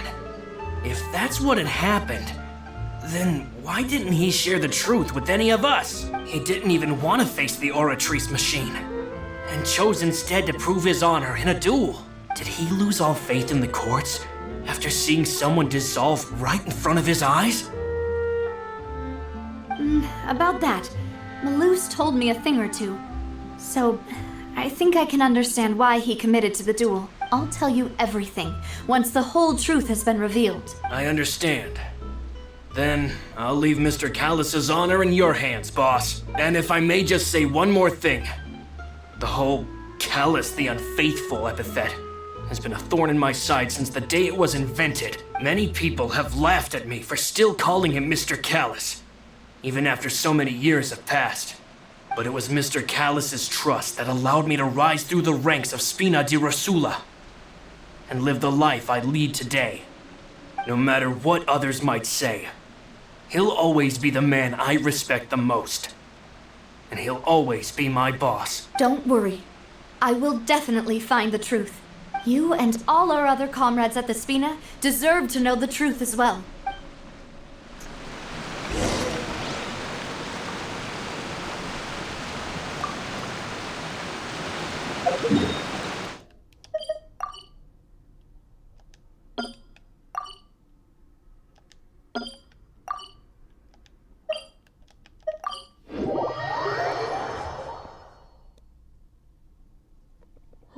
I'm so sorry, guys. If you guys don't know, it's been like 5 hours of me streaming. But I want to get this Archon quest done. We're already on Act 2 already, so I want to finish it. If for some reason I can't go forward, I'll probably stop stream, but I really just want to get it done, so... Oh my gosh, I'm going in circles. There we go. Hey, Thierry! It's me! Oh, now, what brings you here, Miss Navia? I've heard that you made quite the name for yourself at the Opera House. Oh, so you've got news of that already. Oh, okay. Hey, I'm also a member of the Guards, you know. The way you make it sound, people would think I was sent off to Poisson because I had done something wrong. Are you sure there isn't a little bit of truth in that? Under normal circumstances, shouldn't you have been called back to the city already? I mean, where I work is really up to me. Let's just say I enjoy the ambiance of Poisson. Callis did a fantastic job running the town, building Spina di Rosula from the ground up and clearing many obstructions in my way. It would be next to impossible for me to find a similarly easy but high-paying job in the city. Anyway, enough chit-chat. Are these two friends of yours? You, here for some formal business? Ah, yes. These two are my partners. What happened at the Opera House made us realize that Linny's case and my father's may be related.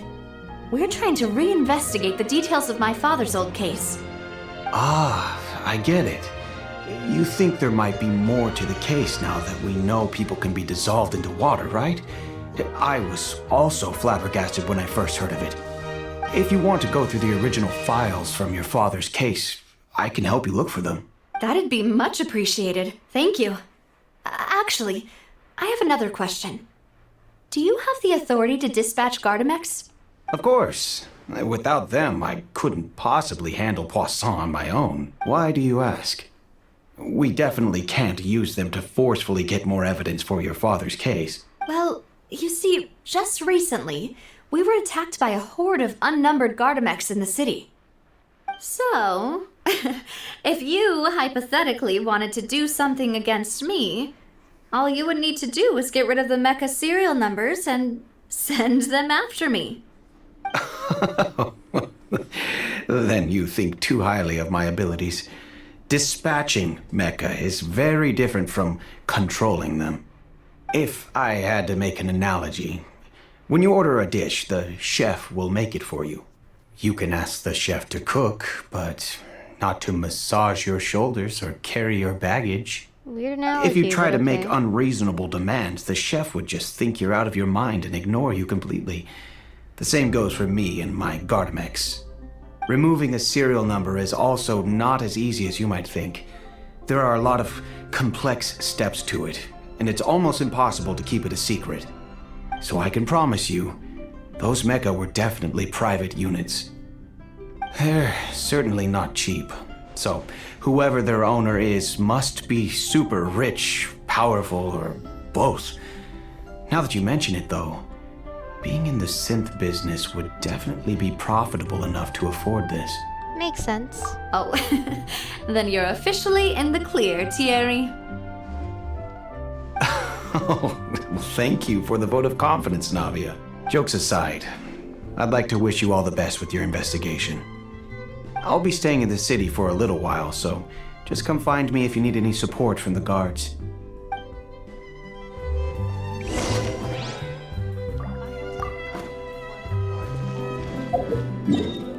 next person. Let's see.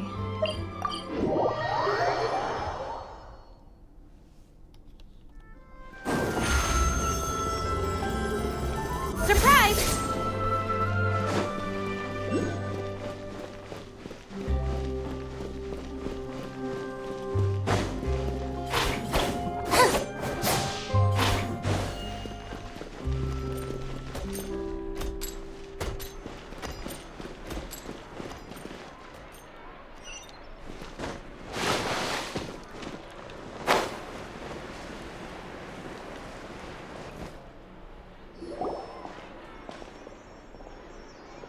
Hello. How may I help you? I'm here to see Marcel. Could you please let him know? You can just say Navia's looking for him. Sure. I will let him know right away. Oh my god. Sorry. I'm awake. Ow. Navia, hello. Sorry to keep you waiting. I'm not as young as I used to be, so my legs are giving out a bit. Oh, it's all right, Uncle Marcel. There's no need to stress. I just wanted to talk to you briefly about what happened in the opera house. I'm sure you saw everything too, right? Yes, I've never seen anything so strange. Oh, you were at the opera house too? That's right. I went there with Navia to see the magic show. Who knew it would turn into a whole murder mystery? I also witnessed your marvelous sleuthing work. Quite impressive. To beat the Hydro Archon at her own game on her own turf, I can already imagine everyone in Fontaine discussing your exploits over a few glasses of wine. Oh, Paimon doesn't want to become the talk of drunkards. Venti. Apologies. It's just how Fontaine is as a nation. Everyone loves drama and theatrics. Uncle Marcel, you've also noticed that other thing, right? The fact that humans can dissolve in water? Yes, I was reminded of your father's case right away. Is that what you're investigating now? Exactly. I still don't have much solid proof, but I can sense that the other side has already begun to act. Oh, and what makes you say that? We were attacked on Araneus by some unnumbered Gardamex. And there was also an attempt to get me to drink water from the primordial sea. If not for the vigilance of my partner, I probably wouldn't even be here talking to you right now. Oh, you're giving us too much credit. Wasn't it you who protected us? Alas, it seems things are heating up again. The peace that Callus sought so dearly will soon become a thing of the past. But rest assured, Navia, Poisson will always remain a safe haven for you. If you're scared, you can always return there. If anyone dares to lay their hands on you there, the Confrérie of Cabrières will use its funds to the last Mora to bring them to justice. Thank you, Uncle Marcel. But I don't intend to go into hiding. I'm going to strike while the iron's hot. Do you have any new thoughts on my father's case? About that. Sorry, my age is catching up with me, so it'll take me a while to recall my memory. The Confrérie was responsible for that banquet, so I was out and about the whole time making sure things were running smoothly. I didn't even have the time to drink with the guests. Then I heard the sound of a gunshot, and the rest was history. Oh, it's okay. No need to push yourself. We'll ask around some more. See if there are any valuable clues elsewhere. He doesn't remember, huh? Sounds good. Just let me know if you ever need Mora. All my wealth comes from Callus's patronage and support. I'll spend however much it takes to clear his name. You guys a little suspicious. This can work. I'll just treat them as new samples.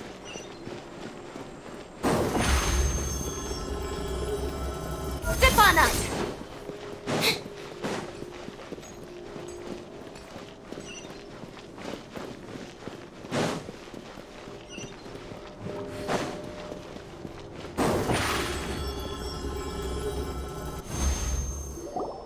We've talked to all three suspects, purely based on their conversations with me.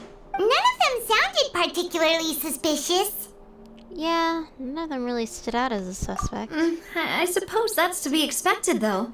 If a single conversation's all that's needed to find them out, then my father wouldn't have needed to investigate the case for so many years. Anyway, even though we didn't make a breakthrough, let's still compile what we were able to find. But where should we start? Ah, you're right!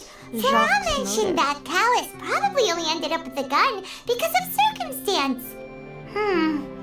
That makes sense. According to Jacques' family members, he already told them that he had been discovered and that he had no choice before he left home that day. If I had to guess, he probably received an order from the synth boss to kill my father. Had he refused, he and his family's lives would have been forfeit. So, Jacques fired the first shot? If I was Jacques, I wouldn't have fired a shot at all. Oh? And why is that? Could he guarantee his safety after killing Callus? Ooh, that's a good point. Jacques probably already knew that he was just being used as a tool for murder. And once he had completed his mission, he'd be of no more use to his boss.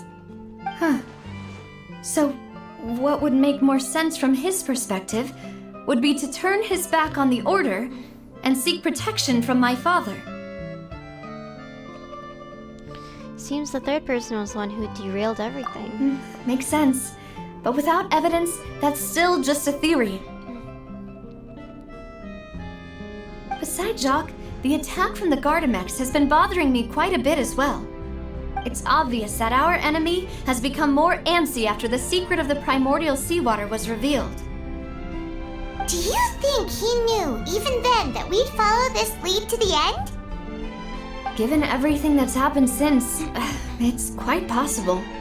But who among the three suspects would have the ability to control privately owned Gardamex? Marcel, I feel like. Uncle Marcel? My father did really trust him. And they worked together on a large number of projects. Maybe that's how he got to know Jacques. And with funds from the Confrérie, he could also afford a large number of Gardamex. It's still really hard for me to imagine, though. After all, Uncle Marcel has been around since I was just a child. It's just a hunch I have. Because, I don't know, I just feel like with every Genshin story I notice it's one of the family members or something. Also, wouldn't this mean he has been spending a whole lot of Mora and energy to fight his own synth business? Maybe it was someone else? Okay, Florent then. Florent? It is true that he was closest to my father, and thus had the best chance of learning about his dealings with Jacques.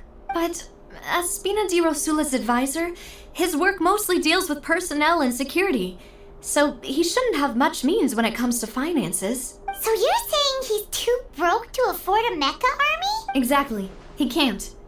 And even if he could, I don't think he would be able to dispatch a whole group so quickly. Okay, it's someone else. It's Thierry. Thierry, you say? Huh. It is possible that he's figured out a way to convert the Gardamex for personal use.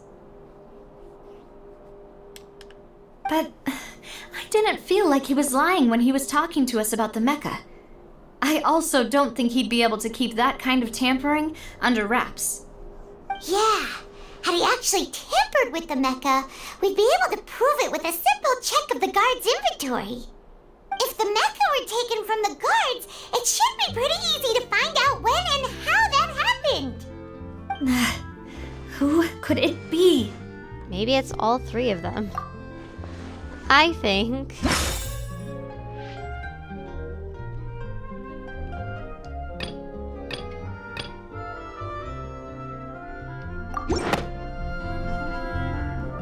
You know, if you think everything through, Uncle Marcel is indeed the most suspicious of them all. Could we be missing other suspects? Malus didn't know about the people turning into water thing when he narrowed it down to these three, did he? Malus has always been very reliable, and his judgment of others' trustworthiness has been fair and well considered. When he laid out his case for the three, the rationale he gave me made a lot of sense as well. The suspect is knowledgeable about the Spina's internal affairs, has the means to dispatch Mecha to assassinate us, and possesses significant intellect and foresight. Even if I don't want to believe it, I'm starting to see how things could all tie back to Uncle Marcel. See? You see my point? Sorry, I'm just like so out of it, like, but I'm surprised I got it right, I think. He is someone who's very close to you after all. Well, we still have another trump card on top of all the theorizing and speculating. The synth production base. Yes, Malus did say that charging straight in there would be extremely risky. But we don't have any other options right now. Oh my god, I'm so sorry. Ugh. We need far more solid proof before we can hope to go charging in on our enemy. Navia, here you are. Oh, I've been looking for you. Huh? Aren't you the guy from the guards? Did something happen? Yeah. News came from Irenaeus just after you left. We've got another trial on our hands. Wasn't that place built specifically for holding trials? What's so newsworthy about this one? I know. But they said the person they're putting on trial is a Fatui harbinger called Tartaglia. Wait, child? What? Is that someone you know? Yeah, we know him. Maybe even a little too well. Well, he's been accused of being the true culprit behind the serial disappearances What? case. It's absurd, don't you think? I know child can be a bit, you know, child, but I don't think he's capable of doing that, but... Wait, how? None of our investigations have had anything to do with him. Yeah. That's what I thought was strange about it, so I came to tell you the news right away. If the charge against him stands, then it'll be next to impossible to get the guards to support any of our planned investigations. Right, because they'll think they've already found the culprit. Yeah, and it'll be a lot harder then to clear Mr. Callus's name. I understand. Well, partner, what do you think we should do? We still haven't found any conclusive evidence. Let's split up. Huh? Split up? What do you mean? You can go to the yes? While I'll go investigate that place. Just as expected of my partner. Since this is a trial about the serial disappearances case, the culprit's attention will be focused on Irenaeus, leaving his home base wide. Oh, you're right. This is our best opportunity. All right then, let's do this. I'll stall them at the Opera House and charge Marcel as the true culprit. I won't have any chance of making that charge stick though, unless we find more evidence. It'll be up to you to make it back in time and hand the decisive evidence to me.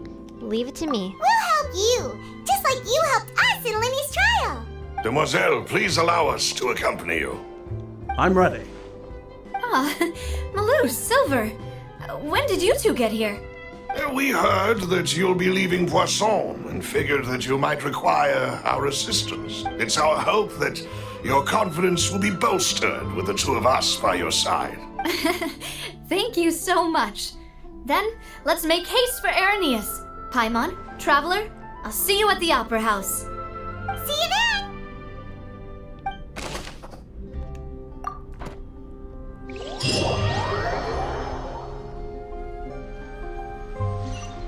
Now that Navia has set out for Irenaeus, we should also get going. The location has already been marked on the map, so let's head over. Okay. Oh, thank God. They just led us to it. Okay. Over here! Oh! According to Malus's info, the synth production base is underwater. Let's go and try to find the entrance. Ooh.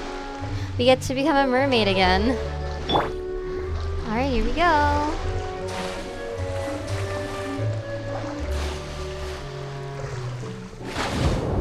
Up where they walk, up where they run, up where they stay all day in the sun. Oh, come on. How can you not sing the Little Mermaid song when you're doing this game? Out of the sea, wish I could be part of that world. What would I give if I could live out of these waters? What would I... what would I Finally pay? found it! Huh. So this is the entrance that leads to the synth production base. It sure doesn't seem out of the ordinary at all. Well, they don't want it to stand out, so... You're right. An important place like this is bound to have a ton of protective measures and mechanisms. Navia's probably arguing up a storm right now to stall for us. Wait, it sounds like they're playing The Little Mermaid, like a variation. Or maybe I'm just like obsessed with The Little Mermaid, but...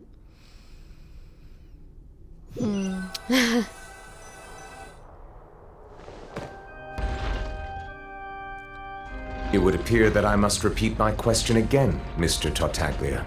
Do you accept the charge that you are the true culprit behind the serial disappearances case? I kind of feel bad for him. To be perfectly honest, I don't understand your country's complicated court system, or the reason why I'm being charged with something I've never even heard of. However, I did hear that people who have been charged can choose to participate in a duel to clear their name. Is that right?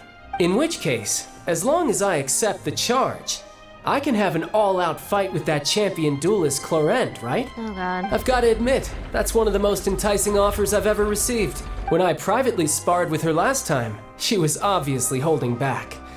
Real disappointing. Hey! Don't you understand? You're currently the prime suspect for a major case. This isn't the place for you to be looking for fights. Oh? Sounds like the Hydro Archon wants to lecture me on the ways of the Opera House. Then why don't you duel me too? Oh man. I'm the kind of student that learns best in the heat of battle. No. That's not what I meant. Alas, it would appear that communication with the defendant is going poorly, and we have made very little progress. In that case, let me explain everything from the very beginning again.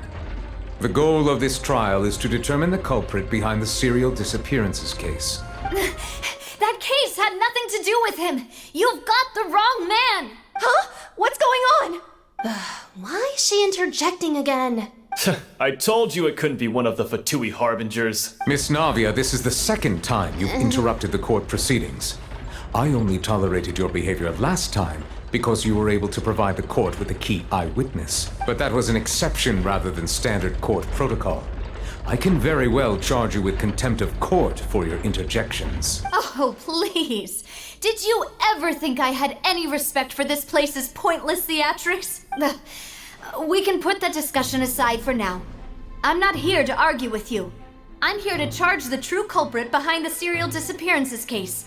And if my charges prove true, then Tartaglia here will be proven innocent by default, correct? Oh, a young lady has charged in and offered to clear my name.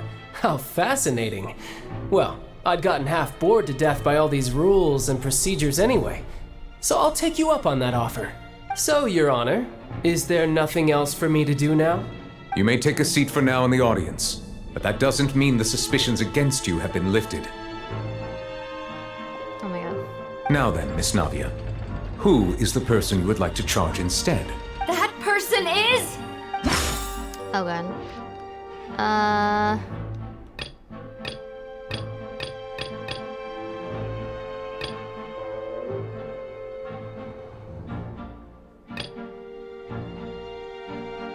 Wait, what are we clicking exactly?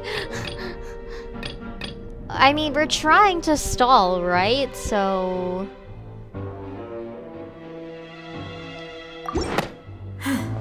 Something's not right. Okay, never mind. I'll just stick... That's not what I meant to click! I meant to click this one! Here we go. Marcel, the head of Confrérie of Cabrières! Huh?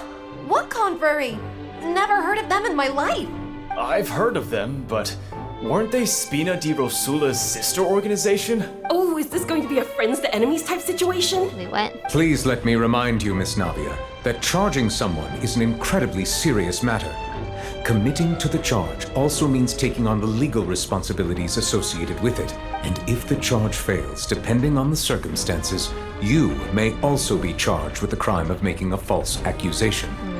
Knowing this, do you still wish to charge this man?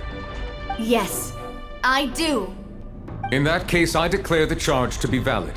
Miss Navia and attorneys, please take your places on the court. Members of the guards, please contact Mr. Marcel right away so that he may stand trial.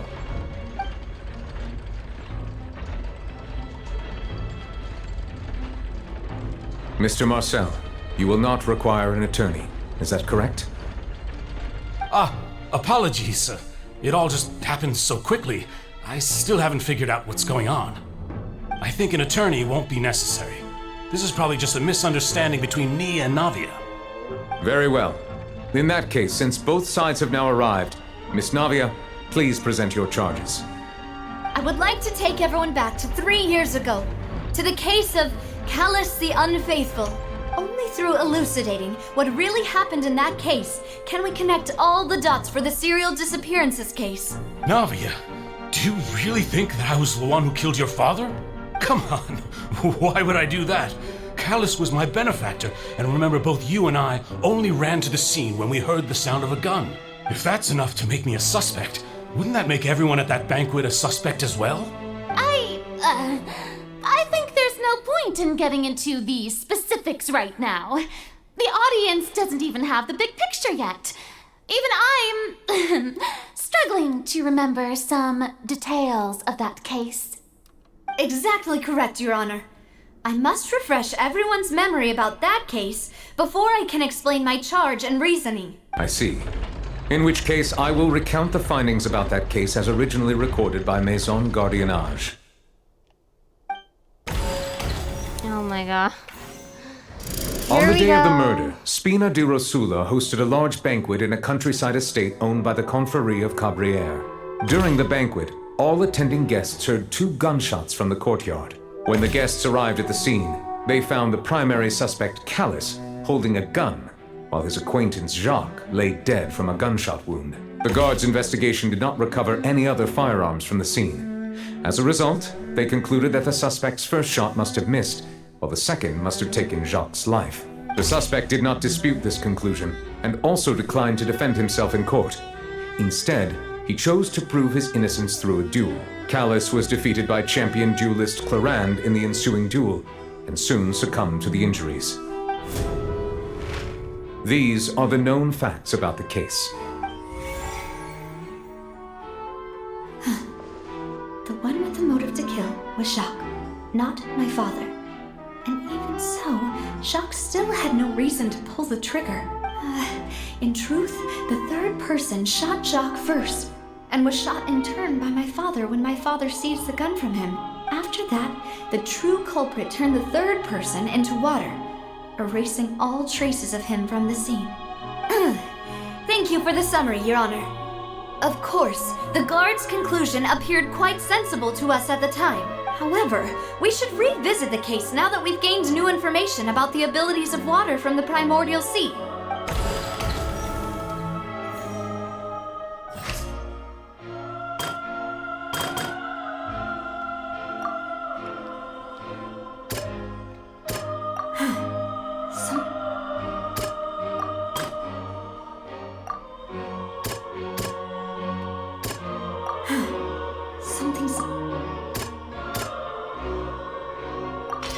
This assassin first shot Jacques, then turned to shoot Callus, only for Callus to wrestle the gun from him and kill him instead.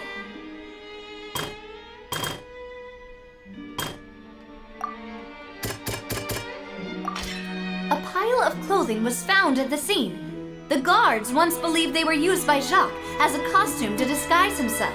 But since it was raining that day, the culprit was confident that they could use the rain to wash away all traces of their dissolved accomplice.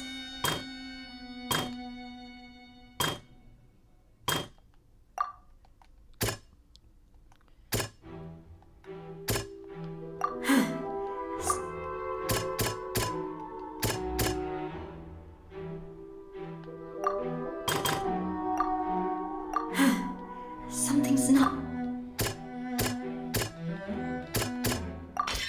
The testimony of the victim's family confirms that Jacques had thoughts of assassinating Callus when he set out for the banquet. However, unfortunately for Jacques, the true culprit had already considered this possibility and had sent out another assassin. Realizing this, the true culprit caused the hired assassin to dissolve into water, leading everyone to believe Callus was responsible for Jacques' murder. This is the true version of events.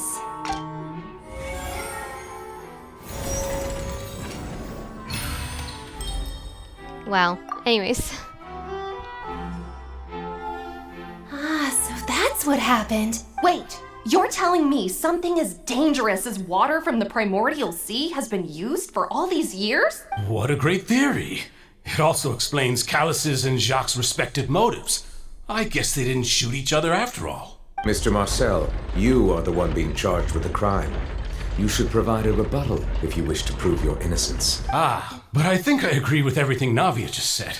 In fact, there was nothing in her speech that directly implicated me. Then, may I ask some questions? In my opinion, we primarily need to determine two things. One, do you have the evidence to back up your claims? I'm afraid not. At least not at this very moment. Boo! If you don't have any evidence, you should just go home! I may not have the evidence with me, but I know where I could go to collect it. If we look up the deserted clothes against a record of people who went missing around the same time, we should be able to find a match. Considering the serial disappearances case, the guards probably kept careful records of all missing persons from around that time, regardless of age or gender. That makes sense to me. Monsieur Neuvillette, I would consider this to be a reasonable investigative direction. Why do I feel like Farina's acting a little differently today? Maybe she's scared of embarrassing herself again? Alternatively, she's become more diligent after charging an innocent citizen in the last trial. My second question has to do with the ensuing duel. If the truth is indeed as you described, then why didn't Mr. Callus explain himself in court? If he had testified that a person had been dissolved, he could have at least mounted a defense. I've thought about this too, and the answer is actually pretty simple. He felt there were things that were more important to him. The dissolving power of water from the primordial sea is an important secret for the true culprit of the serial disappearances case. My father could have exposed it for all to see, but he chose to take it to the grave. At that time, Spina di Rosula was in dire straits, and his reputation had already been shattered. He had no guarantee that going forward with the truth would allow the culprit to be brought to justice. What was certain, however, was that it would paint a gigantic target on my back. Boss once told me that Demoiselle had already been selected as the next target of the serial disappearances case. What? If the secret had gotten out, the culprit would have fought an all-out war with Espina right there and then. I wouldn't have been the only one in danger. All of us would have stood to lose our lives. Of course, the guards might eventually figure out the truth of the matter and determine that we were in the right. But what good would that do? How can a hollow verdict protect anyone?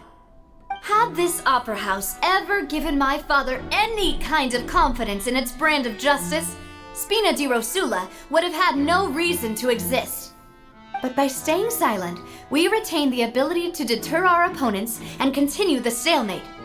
I was able to become Spina di Rosula's president, which made me harder to target, as well as giving me more time to grow and learn. And once I have figured out the truth and stepped up to the challenge, I will do what this opera house cannot, and restore my father's truth and honor back to him. So, you mean to say, your father intended to die in the duelist's ring? That's right. Do you have any proof? Of course. All you need is to ask his opponent, Clarand. Oh. I don't need your apology, your guilt, or your support from the shadows. You don't have to do anything for my sake. But since he entrusted his will to you, Clarand, you should tell us the truth about his sacrifice.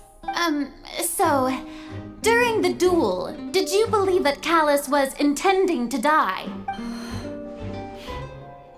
Yes, I did. As a champion duelist, I've fought many battles and taken a countless number of dishonored lives in my line of work. I've seen all kinds of people give their all for the faintest hope to continue living. Some were determined, others passionate, and some even manic and twisted. Just one look and I can tell if a duelist is hoping to live or if they're looking to die. I hereby swear on my name and honor as a champion duelist that Mr. Callus never intended to leave the ring alive. Since that's your testimony, I have no more questions. It appears there really are good grounds to reopen this case. I concur. However, Miss Navia, you still have not explained the link between your father's case and the serial disappearances case. Right? What she said was fascinating, but kind of beside the point. Wait, weren't they just talking about the serial disappearances case? Of course, Your Honor. The two cases are connected via a matter of timing. In my father's case, the culprit intended to kill both Jacques and Callus. As a result, they planned to act after hearing 2 gunshots. And at the end of Linny's trial, the culprit also only dissolved the victim in front of everyone because they realized they were at risk of being identified. The culprit could only time their actions so precisely if they were already at the scene. Coincidentally, Marcel attended both the banquet and the trial. So that's why you suspected me. Even after hearing your reasoning, I still can't help but find it a little preposterous. I'm used to it, though. You've always been an impulsive and sentimental child, Navia. It's one of your most endearing traits. No need to appeal to pathos. I won't try to refute your points one by one, but even if everything you just said was true, can you prove that I was the only person present at both events? On top of that, does a person have to be physically present to control the timing? Can't someone remotely monitor the place? Know what you can say to that. I know that even with that, you might still think you can reduce the list of suspects with some further investigations until I'm the only one left on the list. Alas, who won't feel at least a little hurt by an accusation of murder from a girl you see as your own daughter? But if I were to dismiss this completely, you'd also think I'm not being considerate of your feelings. Ah well, let Uncle Marcel teach you another lesson. Do you know what the biggest flaw in your reasoning is? I suppose you're gonna tell me anyways. It's timing again. I'm a businessman by trade. From that standpoint, there's no reason for me to kidnap young women. It's a high-risk action with nothing to gain. In addition, I left my home in Snezhnaya when I was young to come to Poisson and work in some trade. Poisson. My business only thrived when I received Callus's patronage. But the disappearances began before I ever stepped foot in Fontaine. I do apologize, demoiselle. This was my mistake. No, it's not your fault. I'm sure he had come prepared. Is there anything else you'd like to say? Would you like to check the date of my first business license against the first known case of the serial disappearances? You can also take a look at my border entry records, or ask my friends and family when I left Snezhnaya for the first time. Could those records and testimonies do something to appease the unspeakable anguish in your heart? Seems like she got the wrong guy. At this rate, Navia will be convicted for falsely accusing him. I think you've done a superb job of dissecting your father's feelings as he neared the end of his life. But aren't you going against all of his wishes and expectations right now? He wished for you to become more rational, collected, and conscientious, instead of dwelling only on your own feelings. Once you've learned to be more considerate of others' feelings and to stop rushing headlong into things, you'd have met most of his expectations. This isn't just about me, and it never has been. The biggest difference between me and the rest of the victims is that I still have the ability to search for the truth. While that same agency has long been taken from them, the people whose families were destroyed by synth abuse, the people who lost their loved ones to the serial disappearances, and the people who suffered tragic ends due to their sense of justice. Many people's images are flashing before my eyes. I'm sure some are coming to those of you in the audience as well. And whose image do you see, Marcel? Is it a man named Vacher? Oh. Oh, so you do know that name. I'm merely surprised you'd suddenly say the name of someone I've never even heard of. Really? I was waiting for you to say that. Back to us now. Okay.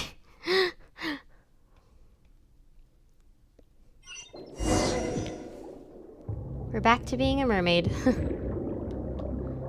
wanna be where the people are. Sorry, I'm just gonna be doing this every time I'm underwater.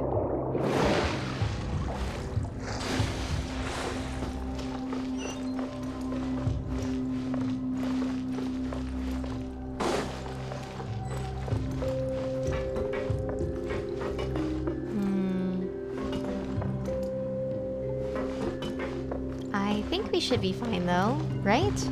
Yeah, we should be fine. Hold the line!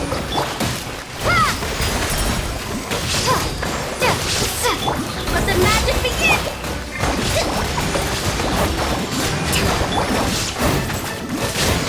Water jet!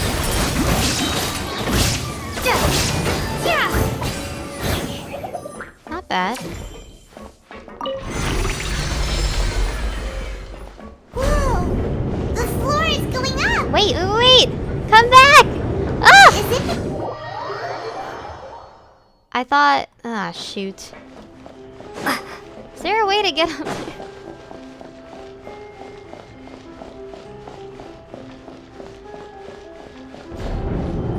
Okay, I was like... I thought we had to, like, go to a door or something. Jeez.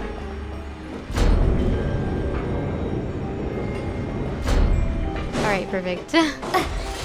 I'm just so exhausted that I'm just messing everything up. Paimon thinks we need to go up, but Paimon doesn't see a way. Let's take a look around. Maybe we'll find a hidden mechanism that'll show us the way up. Are you serious right now?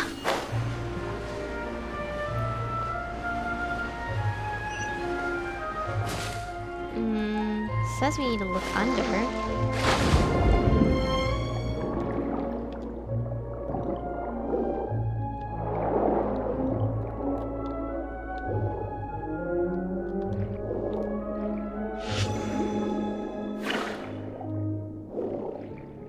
Weird.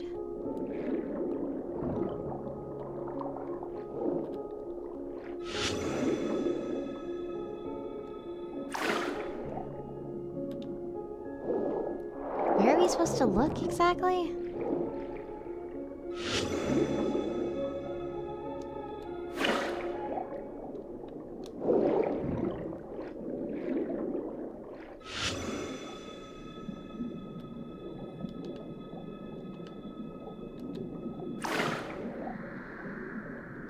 I don't know what to do.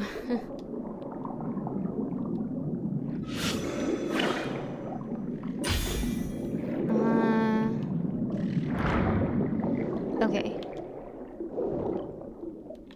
I guess this should do it. Never mind. Okay, let's see.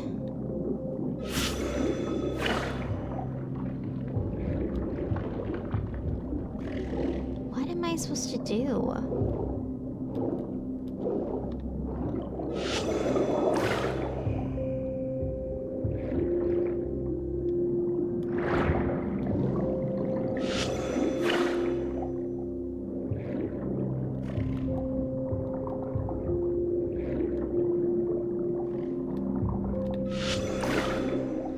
I don't know what to do. What?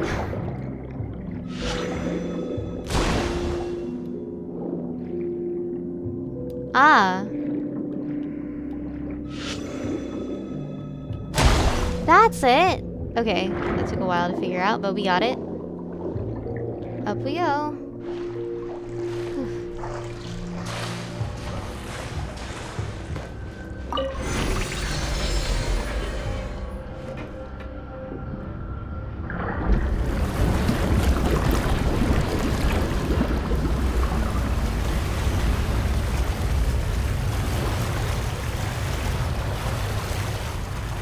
That just added more water. The water level is rising! Now we can swim to the top! But this is still a ways away from where we need to go. Whoa, what did I just do?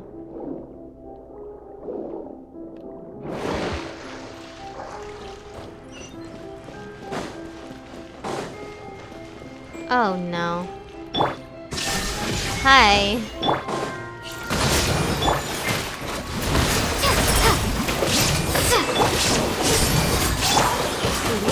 lot of damage for no reason. Water jet! Wipe out! There is no escape! Allow me!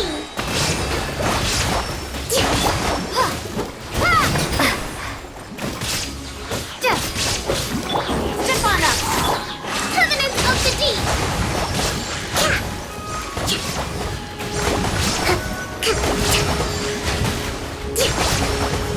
Rest and rebuild! Torn to oblivion!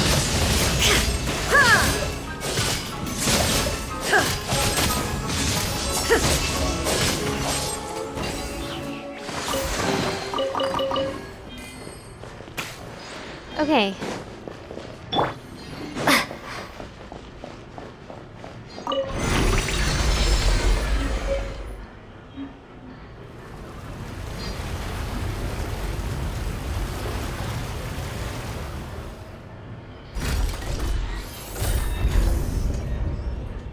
More water. Makes sense because we're in the nation of Hydro. Now the path is clear! Let's go! Whoa! Sorry, that is just way too cool.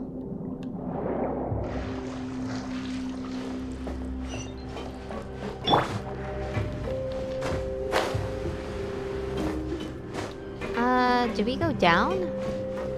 Oh, we do.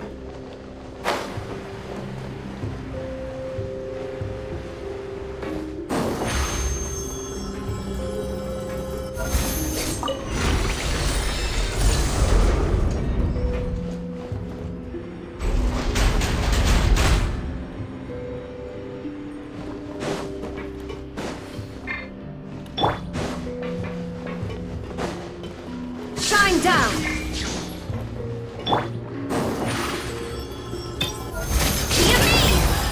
Allow me! Bombs away! Holy mother! Excuse me? Billowing surge!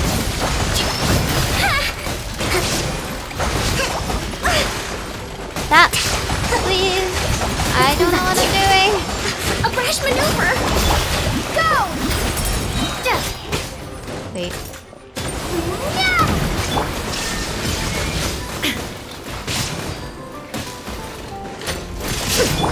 Over here! Hold the line! Water jet! Let the magic begin! Illusion shattered! Torrent, bring refuge! Please, no more enemies. Okay.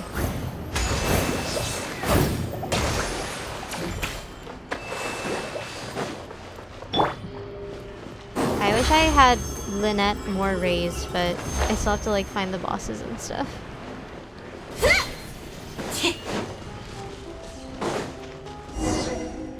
Okay, we made it. Oh my god. After all that, we finally made it to the innermost sanctum. Though, as expected, the mastermind isn't here. He's being charged by Navia as we speak. That's right. Then let's hurry up and find some evidence so we can get back to the Opera House and help Navia. Let's do this.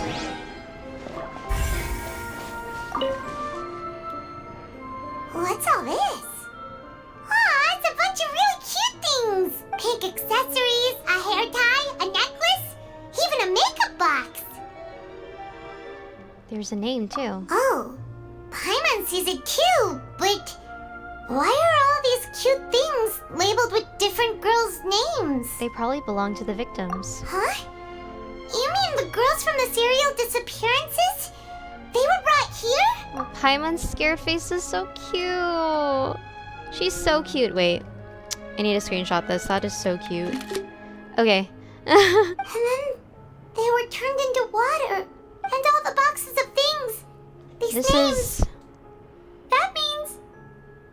Oh, this is terrible. What a piece of trash.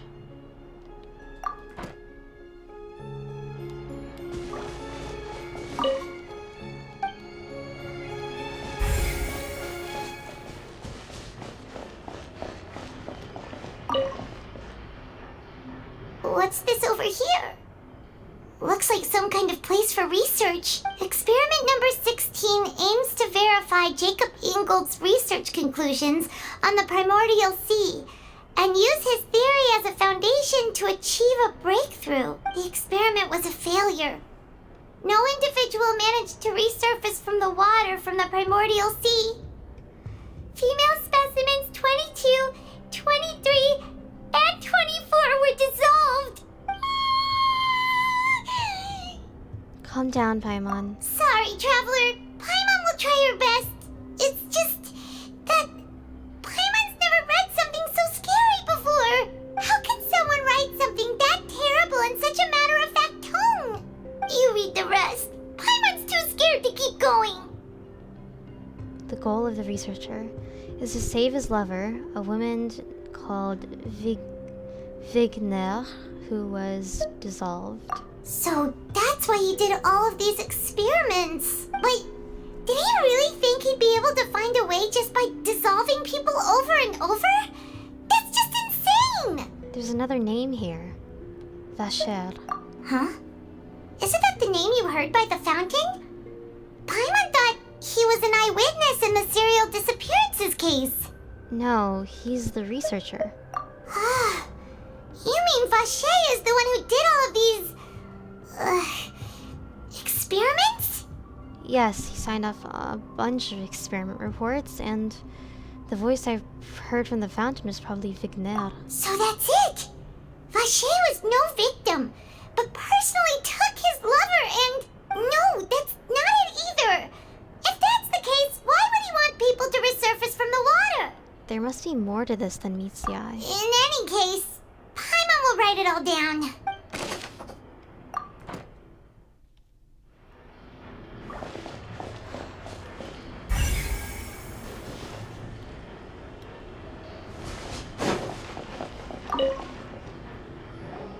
Whoa! There's so much synth here! And so many bottles of ingredients that probably just contain the waters of the primordial sea. There's so many. Mixing in progress, ready to drink, stock sample? Huh. They've also got all the synth pretty clearly labeled. Whoa, there's even fruit-flavored synth? Well, that definitely proves that this is where they produce synth. Yep, it's super obvious.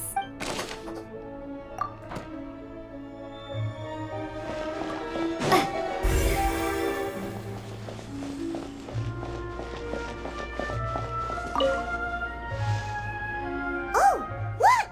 There's an important-looking basin over here, and it's full of water! That must be the water from the primordial sea. That means this is where they make all the synth! And that special water is the main ingredient! If you dilute it with normal water, you'll get synth, but the pure stuff can dissolve a human! Paimon will take notes on this incriminating evidence! Is there more? Okay. Let's see what's written here. Nothing escapes Detective Paimon's eyes. Callus. Navia's father. Oh, this seems to be an investigation report on him. It's probably related to his and Jacques' case. Yep. It's about finding someone to assassinate Jacques and Callus because of a lack of confidence that Jacques himself would go through with it. This should prove the existence of the third person, right? Is there anything else? We still have not determined the exact content of the key information Callus has passed on to certain members of his organization. The old dog's a real menace to deal with. Even if he abides by the promise he's made to us, he will still have the upper hand. He can act whenever he wants to make our lives miserable. The only option left is to remove him from the picture entirely. I concur. Let's send someone to kill him. He won't declare war as long as we don't touch Navia. Oh, seems like we've got a bunch of correspondence between the higher-ups. They planned this well in advance. They're all just so evil. Is that it? We've looked at almost everything here, and it seems like our theories were spot on. But who really is this Vacher? Yeah, we haven't found anything that reveals his true identity. No wonder even Nervalette wasn't able to find anything. Whoever it is probably destroyed everything to do with that name a long time ago. That way, even if we bring all this back to the opera, we won't be able to identify the true culprit. Clever, but maybe not clever enough. Let's look again. Sure thing. Paimon won't admit defeat to this guy either. Alright, let's see.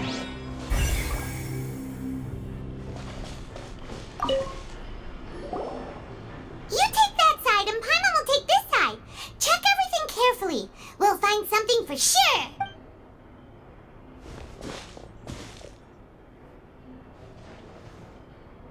Ugh. Nothing at all. And Paimon can't even find snacks either. Paimon, I found it. Whoa, really? Let Paimon see. Oh, lucky break. Vinier. Isn't that Vache's lover's name? Then you found her diary. Let's see. Aw, it's just a normal diary chronicling their love story. She was so sweet, too. Oh, Paimon feels even worse for her now. Take a look at this page. She made a list of baby names. So many! A whole page's worth!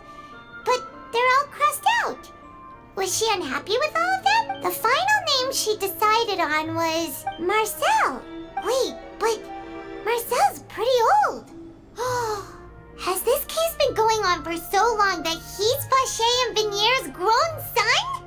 Let's go, Paimon. I have not figured it out yet, but... Hey!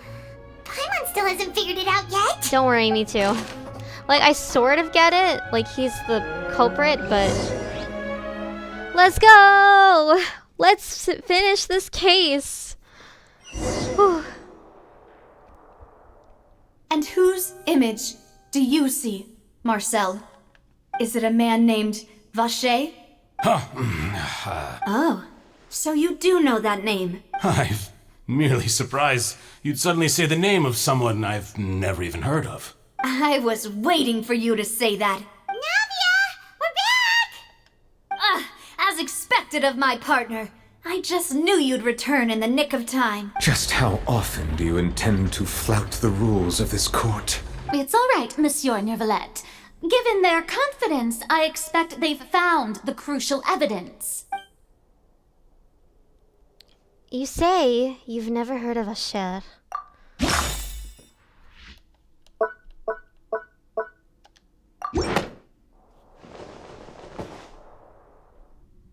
But the truth of it, Marcel, is that you've always been Vache. She finally talks! Let's go. Okay. Huh? We've investigated your lair and we already know everything. After your lover, Vinier, was dissolved, you kept abducting young women to experiment on the hopes of bringing her back to you. You even created Marcel as a new identity and destroyed all records of your past as Vache. So that's it. Even the villains in opera performances rarely go that far. And with that, Marcel's motive has now been established. This information regarding your past also dismantles your prior timing defense. Well, Marcel, do you know where you went wrong? You fixated your gaze on the lover that passed away, instead of paying attention to the living people around you. So, you never noticed how we changed, or how we grew as individuals. You also never understood Boss's real expectations for his daughter. Or our determination to see things through. Your determination. Mr. Marcel, please speak up now if you would like to defend yourself. Otherwise, the trial will move on to the next stage. Do you really think I wanted to do any of this? I mean, I knew it was him, so... Pay attention to you? What for? Have you ever paid attention to me? Ever empathized with my pain? Ever known how it feels to watch the love of your life dissolve right in front of your eyes? No one helped me. No one even believed me. All those decades ago, even the officers from the Maison Gardiennage were laughing at me. They said there's no way a human being can turn into water. so I must have gone mad from grief. Vignier's death was brushed away by all of you as if it didn't matter at all. Well, now you know, don't you? Ha! Well, it's too late now. All those who were dissolved are gone forever. You only have yourselves to blame. You set up this ornate opera house in pursuit of your so-called justice, your beloved drama, while turning a blind eye to the suffering of the people. Vignier is dead. We promised each other that we would always be together. Wherever she goes, I will follow. But I'm not from this blasted place, so I can't be dissolved, no matter what I do.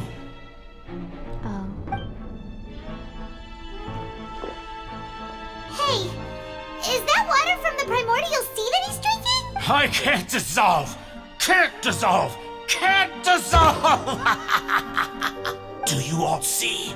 I can't go! I can't follow! So if I can't go where she is, what choice do I have but to try to bring her back? I did all of that, and in the end, that accursed Callus still got the better of me. I spent my entire life living on pins and needles, only to get stabbed by his idiot daughter at the very end. The suspect is exhibiting signs of mental distress. Guards, please restrain him. Don't touch me! Don't anybody come near me! I still need to save Vignier. I promise. We made a promise. Vignier. Vignier. Please, Vignier. Don't think badly of me. All I want to do is fulfill our promise. At this point, the verdict of this trial is clear. With Mr. Marcel's conviction, the charges against Mr. Tartaglia no longer have any basis. Fine by me. I was in a bad mood, but after a show like that, I'm actually feeling pretty good. Traveler, please submit all the evidence you have collected to the guards, so that I might review and summarize the truth behind the serial disappearances case. This has been quite a ride. The man now known as Marcel was originally named Vacher and worked as an adventurer with his partner and lover Vignier. During an underwater expedition, Vignier accidentally came into contact with water from the primordial sea and was dissolved in front of Vacher as a result. Vacher learned of the primordial water's existence through the work of others and began to kidnap young women for research, with the goal of discovering a method to restore Vignier back to life. To cover his tracks, he invented the new alias of Marcel and began to operate a business in Poisson. During the course of his research, Vacher discovered that a diluted concoction of water from the primordial sea can induce feelings of euphoria, and began to manufacture and market synth. However, as he accumulated wealth to fund his continued research and expanded the scope, he came into conflict with Spina di Rosula. After exchanging blows with Spina di Rosula for many years, Vacher decided to assassinate their president Callus at a banquet. Although the assassination did not go as Vacher expected, he was able to turn Callus into the murder suspect by dissolving the assassin he sent to the scene. And just recently, Vacher attempted to frame Linny as the culprit of the serial disappearances case, using a similar method. However, his attempt to frame Linny failed, and the power of water from the primordial sea became public knowledge. This case also exposed enough of Vacher's machinations that he was eventually successfully charged in court. Thus concludes the enigmatic history of the serial disappearances case, with the truth revealed to all. And of course, they're entertained. This is serious. Lives were at stake here. The here. Oratrice will now deliver the final verdict regarding the charges against Mr. Vacher. I'm sorry. I'm just gonna keep thinking of Honkai Star Rail when I see that.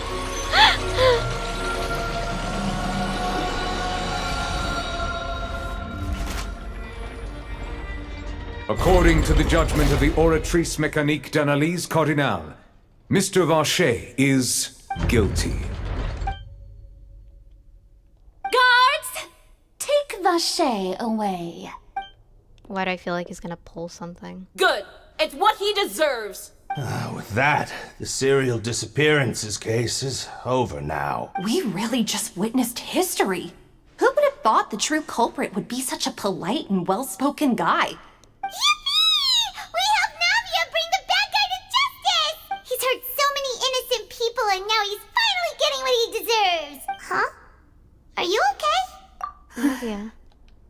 mademoiselle. You were absolutely brilliant. The day our late boss had always hoped for has finally come. You can rest easy now, knowing justice has been served. Yeah.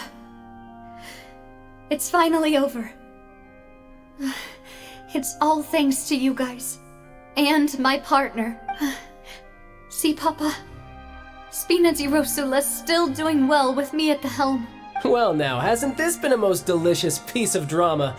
The villain has been caught, justice has been served, past wrongs have been righted, What's this for? and it's a big ol' happy ending. Since it's been such a great show, I'll just let the false accusations against me slide. Either way, I've still got some business to attend to. So, if you'll excuse me... Please wait just one moment, Mr. Tartaglia. Ugh, what now? None of this has anything to do with me. According to court protocol, since this trial was initiated due to a charge against you, a verdict must also be made regarding the initial charge before the trial can conclude. Oh, come on. Is this really necessary? Haven't you already caught the real criminal? Isn't it time for side characters like me to exit stage left? Please respect the laws of Fontaine. This has always been the rule. Oh, I don't want to be in Fontaine. All right, but this sure is a lot of hassle. All I need to do is stand over there, right? Let's just get this over with. Through evidence presented in the public trial that was just held, it has been established that Mr. Tartaglia has no direct connection to the serial disappearances case. The guilty party has been identified, and thus it is logical to suppose Mr. Tartaglia is innocent of the charges. We now turn to the Oratrice Mécanique d'Analyse Cardinale to render the final verdict on the charges. Here we go again. According to the judgment of the Oratrice Mécanique d'Analyse Cardinale, Mr. Tartaglia is guilty. Wait, what? What? Huh? Hey! That's not funny! Didn't you just say I'm supposed to be innocent? I'm not even a huge fan of Child, but like, what's his connection to any of this? What's with this verdict? Is your justice machine malfunctioning? Huh? This has never happened before. The Oratrice actually returned a different verdict from the Chief Justice. I mean, have you ever heard of an innocent Fatui Harbinger? Do you think the Oratrice might have just convicted him on general principle? Did you forget about Linny and Lynette? They were part of the Fatui and they were innocent. Guess they have amnesia. But weren't the charges about the serial disappearances case? No matter what else he's guilty of, it shouldn't affect the verdict in this case, right? Child has been declared guilty by the Oratrice? Just what is going on The here? judgment of the Oratrice Mécanique d'Analyse Cardinale is, by law, the final verdict of the court. We must accept the guilty verdict. Excuse me? Guards, please take the suspect into custody. Oh per my court god. protocol.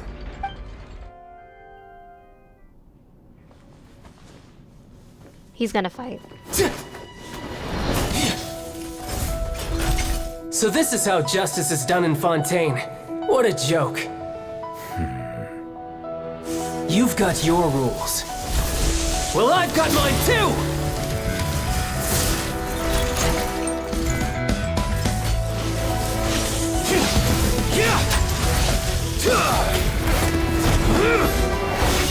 I'm genuinely so confused right now, but this cutscene's cool though.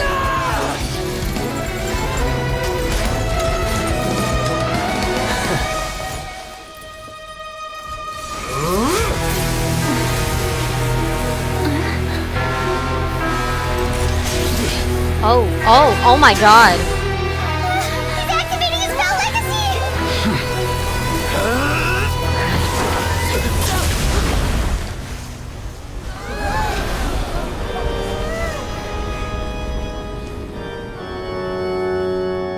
I am sorry. If you have been wronged, we will find the truth. But the rules of the court must be upheld. Oh my god, how strong is this dude? He didn't even do a move, he just jumped and knocked him out!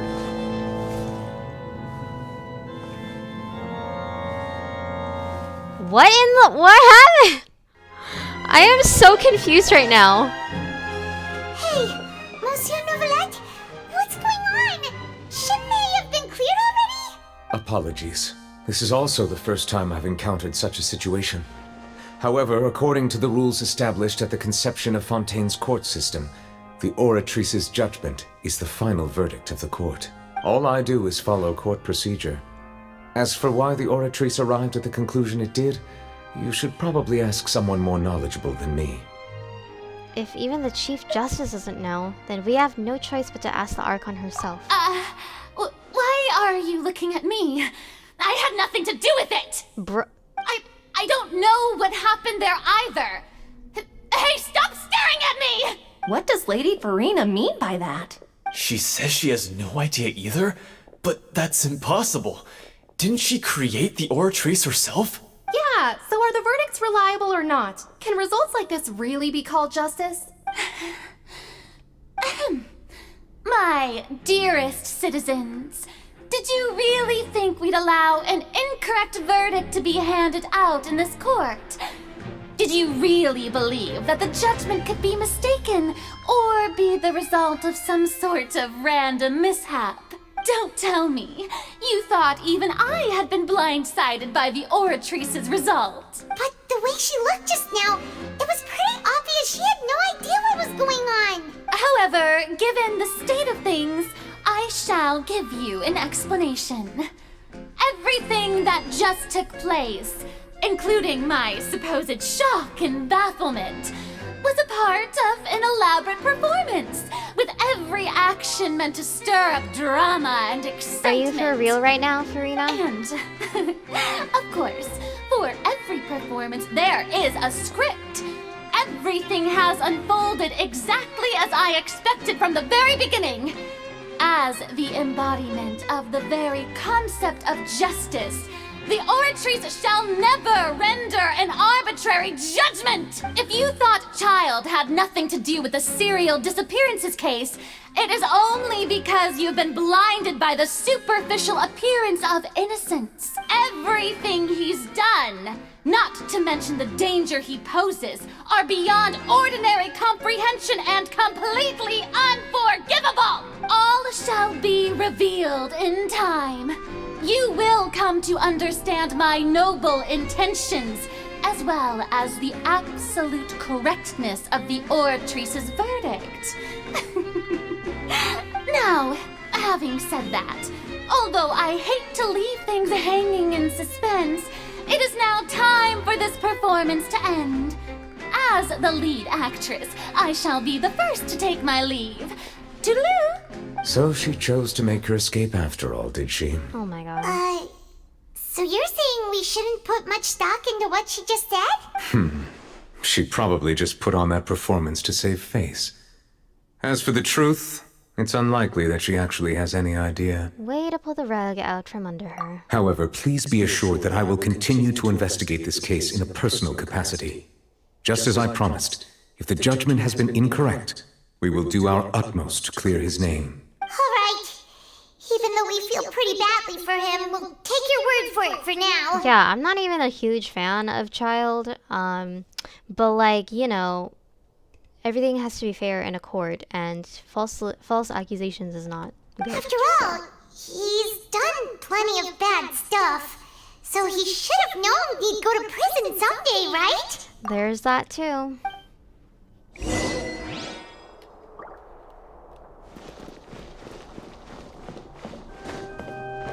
Everyone is in shock, I bet. Surprise!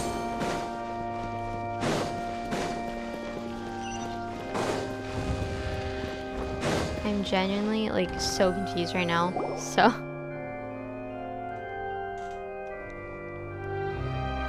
Hey, what are you doing? Quick, stop him!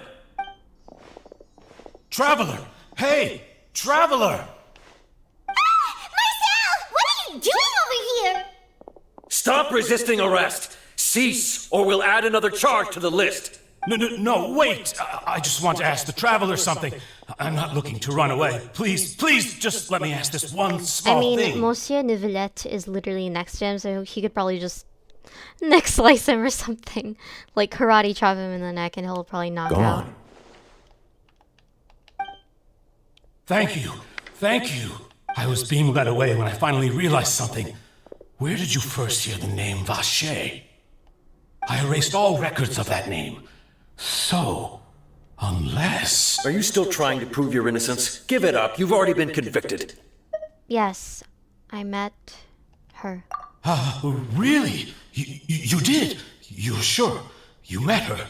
But how could that be? How did you manage to do it? It was around the Fountain of Lucine. Something to do with my sensitivity to the Hydra element. The Fountain of Lucine? Then she's been so close to me all along. And I just never...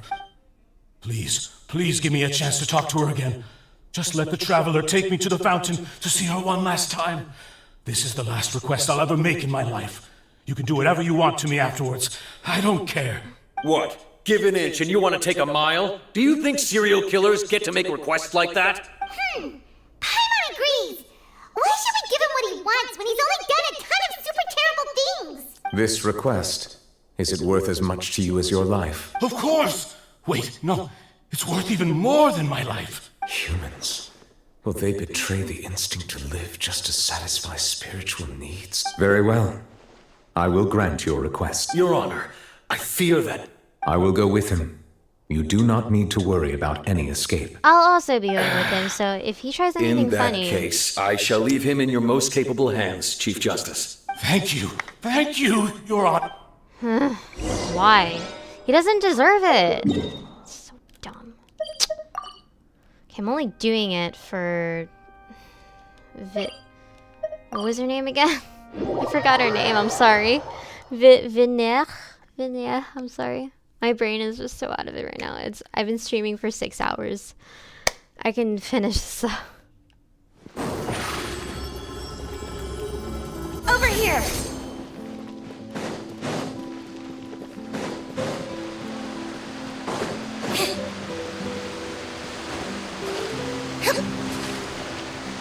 Right, you made it. Is this the place? You said she's here, but what do I need to do to see her?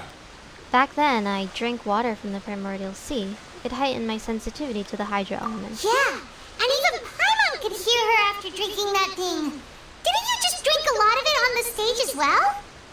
Oh, in that case... Vache! Ah! Yes, that's it! So you heard it too! Vinier, it's me! It's me, Vache! Vache? Vache! I'm here! Where are you, Vinier? I'm coming for you. I'm finally here for you. Hey, wait! Be careful!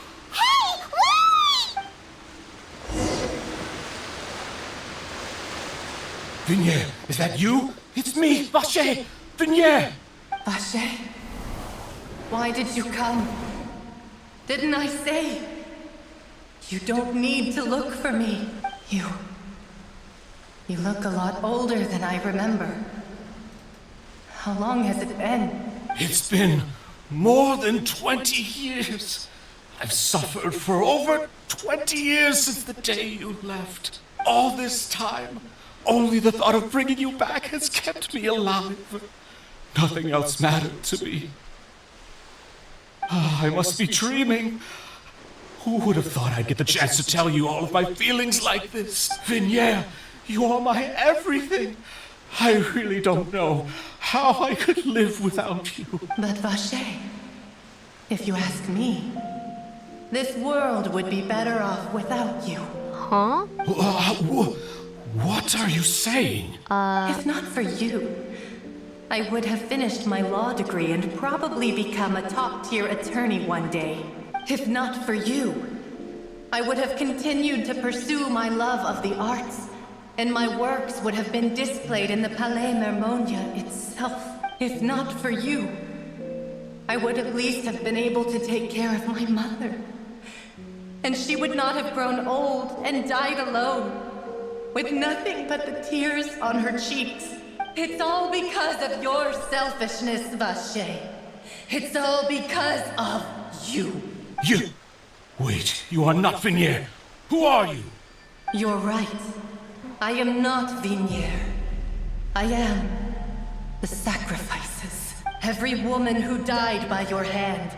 As our bodies dissolved, our consciousnesses flowed back to the primordial sea. Our thoughts circulated endlessly within the primordial sea. And we were no longer individuals. But we became one. just as streams of water come together in the sea. I'm Cressy. I'm Lemony. I'm Azine. The only one I am not is Vignier. Why? But then, where is Vignier? She doesn't want to see you anymore. Every tendril of her consciousness is avoiding you.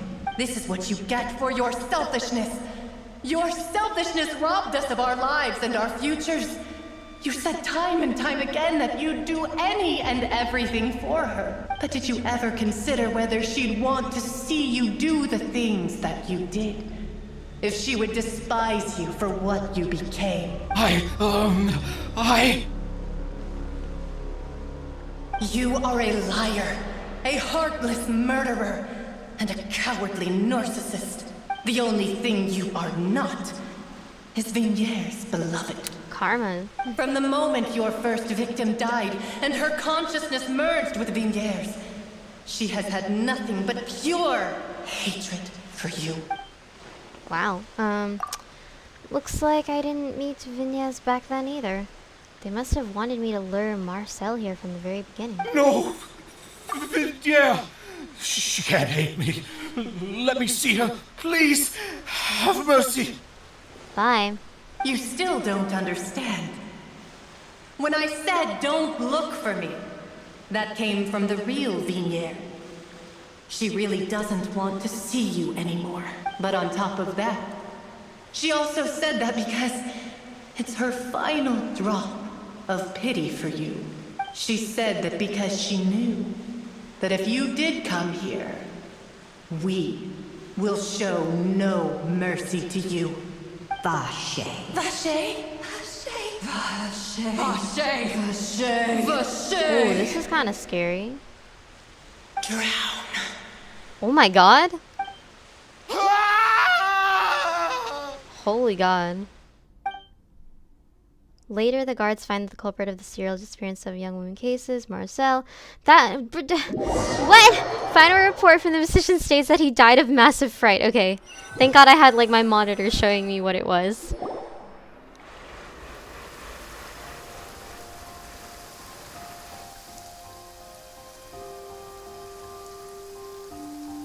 Finally, we have some time to do shopping.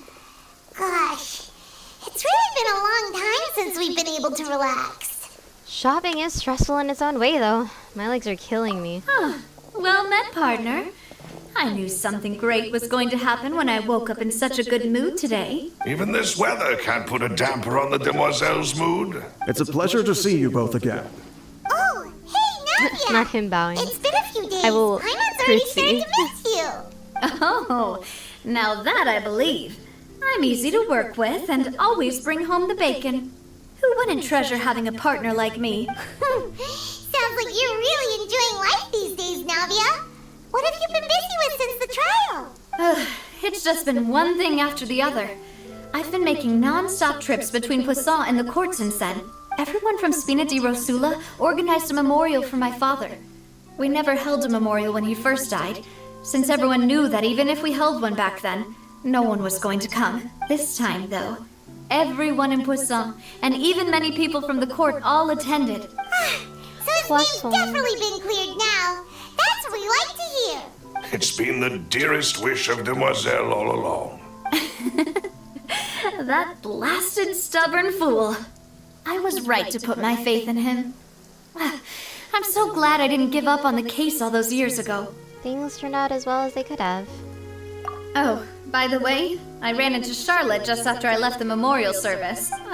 Well, maybe it'd be more accurate to say I knew she would be there, and there was no way she'd just let me go. Huh?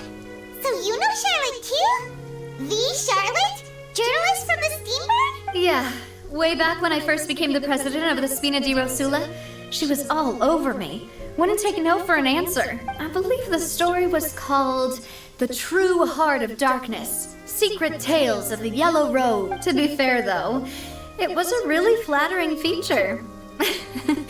So, we've been on pretty good terms ever since. She was trying to lean on our friendship to get me to do an exclusive piece on the serial disappearances case.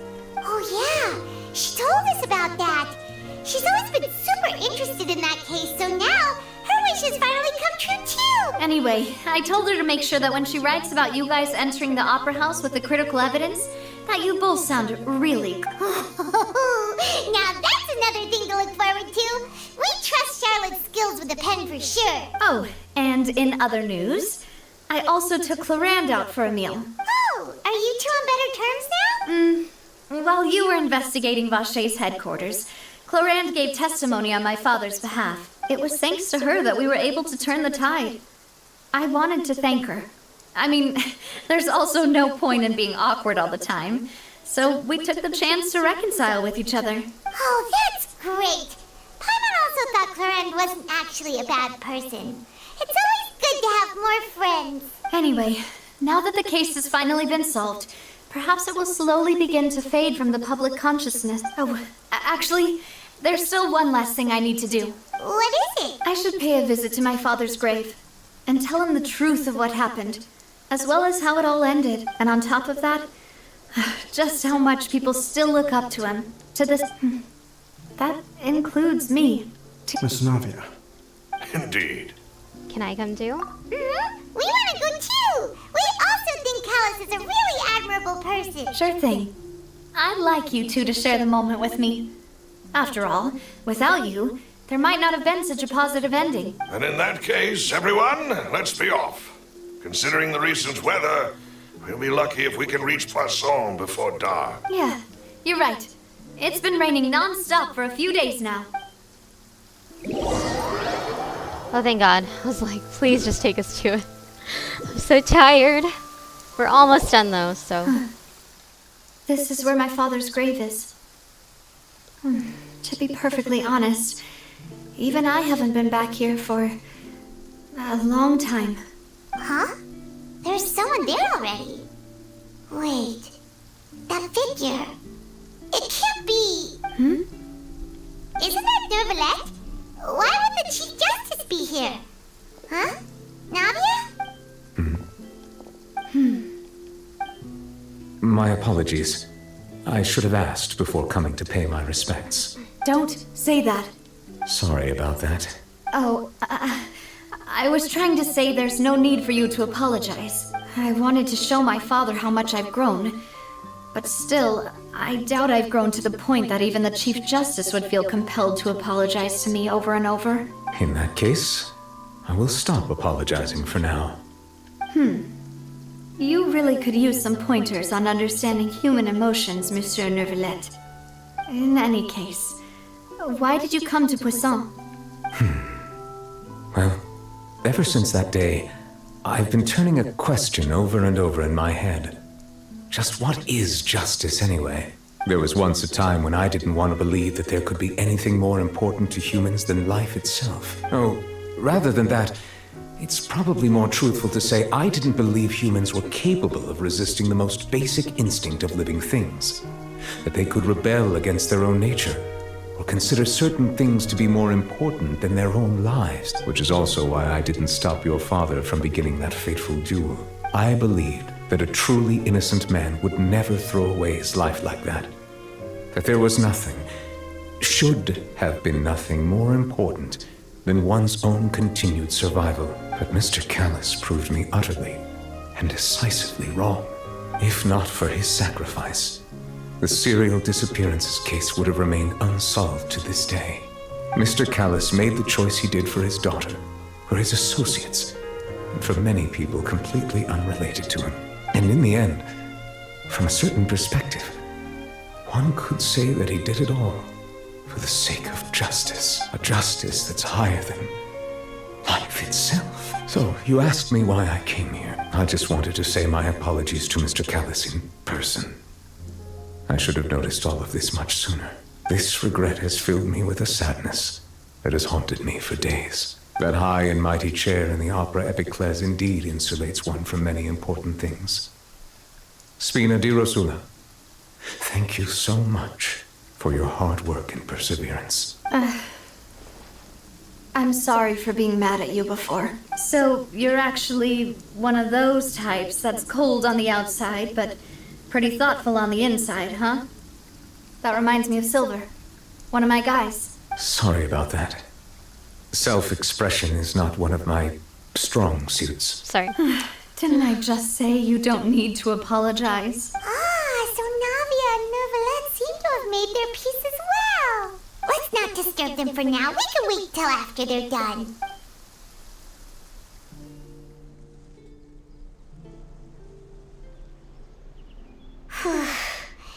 Paimon's never paid respects at someone's grave before. Did Paimon do anything rude there? Well, you're not usually supposed to fly around someone's grave. Oh, Paimon didn't know that was a thing. But Paimon doesn't know what she would do if she can't fly. Oh no. Paimon hopes Miss Navia won't be too mad. Wow, she took it so seriously. Anyway, Neuvillette is still standing around there. It's not often that we can catch him alone like this, so why don't we go talk to him for a bit? If we can't talk to Lady Farina, we can at least talk to him, right?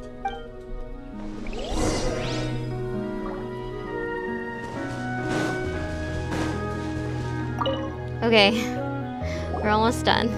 I hope. Oh, it's you two. Did Miss Navia invite you to come pay your respects to her father? I'll explain later. Mm-hmm. We ran into Navia on the streets today, so we just followed her here. I see. Then is there something that I can help you with? Well, it's pretty hard to run into you like this, since you're usually super busy. So we figured we could try to ask you a few questions, if that's okay. Please feel free. Though outsiders, you helped us solve one of the greatest mysteries in Fontaine, and it would be my pleasure to return the favor. Oh, it was nothing. About water from the primordial sea. So, at court, the bad guys referred to that special water as water from the primordial sea. But what is it really? Truthfully, that name is already quite accurate. I can only surmise that Vacher and his ilk only learned of its nature and existence after extensive research. There used to be a special sea on the surface of this planet. The nature of its seawater was rather different from that of the sea we know today. Most of Tevat's life forms were first born in that special sea. You could say it nurtured much of the life on this planet. So it really was where everything began. It makes sense to call it primordial then. But today, the primordial sea no longer exists on the planet's surface. What Vacher discovered must have been some kind of special case, or a remnant from a truly ancient age. So that's how it is. Oh, you really know everything, Monsieur Neuvillette. But if that's the case, then why would people, at least people from Fontaine, dissolve in that kind of water? Indeed. Why would the primordial sea, which was known to engender and nurture life, suddenly reverse itself and devour life instead? To be frank, that also doesn't match my understanding of this world and its laws. There must still be some unknown secrets around the people of this land. Is there anything else you'd like to ask me about? About the prophecy? That the sea levels will rise and everyone will be dissolved in water, leaving Farina crying alone on her throne, but the sins of the people will be finally washed away for good. Does that appropriately summarize the version you've heard? That's right! It was Linny that told us back then. And that about covers all the main points. Yes, up to the present, I think we reached a point where we have no choice but to confront this prophecy directly. Rumors have it that this prophecy is rooted in the last words the former Hydro Archon left to the world before she passed away. Oh, so she's just like Nahida. Like, they have a previous, A prophecy? Of the former Hydro Archon? Wow. This is the first time that we've ever heard of it. 2 parts of the prophecy have already proven correct. The rising sea levels and the ability of the people of Fontaine to be dissolved. We should be more vigilant and stay on the watch for further signs. Speaking of the prophecy, Farina has also always taken it quite seriously. Indeed, she has been collecting information and intelligence from across Tevat for this purpose. If the rumors were true, then perhaps this prophecy is the conundrum left to Farina by her predecessor. But with Farina being the way she is, can we really trust her to solve it? Is there anything else you'd like to ask me about? About Child. My apologies. My investigation has still not reached its conclusion. However, I still believe the judgment of the Oratrice was not rendered arbitrarily. But you also said you thought he was innocent! For many years, I have been quite aware that the Oratrice does not simply mechanically repeat the verdict that I give on each case. As a divinely created mechanism, the people's unified faith in the concept of justice is integrated into it. Not only can it produce the incredible power of indemnitium, but it likely also possesses other traits, such as self-awareness. Which is all to say, I have been prepared for a situation like this for a long time. So when Lenny told us that he heard a human voice from the room where the Oratrice's core is stored... I was not aware such a thing had occurred. Perhaps that could serve to prove my conjecture. I will add that to the list of items to investigate. In any case, I am inclined to believe that the Oratrice does have a methodology all its own. We just do not have enough information. Based on Farina's reaction, I doubt even she had any idea what was going on.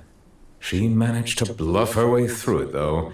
Their time-tested twin tricks of bravado and drama. While we do intend to get to the bottom of this, for now, we regret to say that the Fatui Harbinger will just have to bide his time in the fortress of Meripede. If we did incorrectly convict him of crimes he did not commit, we will most certainly compensate him to the fullest extent allowed by the law. If you ask Paimon, the only compensation he'll want is a no-holds-barred fight with you. Is there anything else you'd like to ask me about?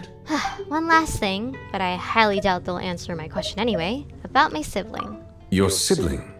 Another blonde-haired traveler? I'm sorry, but I've never seen anyone who matches that description.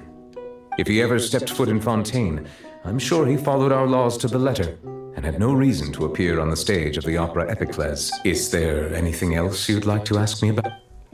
No, that's all. I have no more questions. Very well. It was my honor to provide you with what answers I could. I very much enjoyed conversing with you. It will soon be time for me to leave this blissful tranquility behind and return to Palais Memoria. You really are super busy, Monsieur Neuvillette. Paimon thought you only came here to pay your respects today because you had the day off. Crime and villainy do not have the day off, and so justice must work around the clock as well. This is merely the nature of a justice's work. All right. You've got a point, huh? Paimon just noticed that the rain has stopped.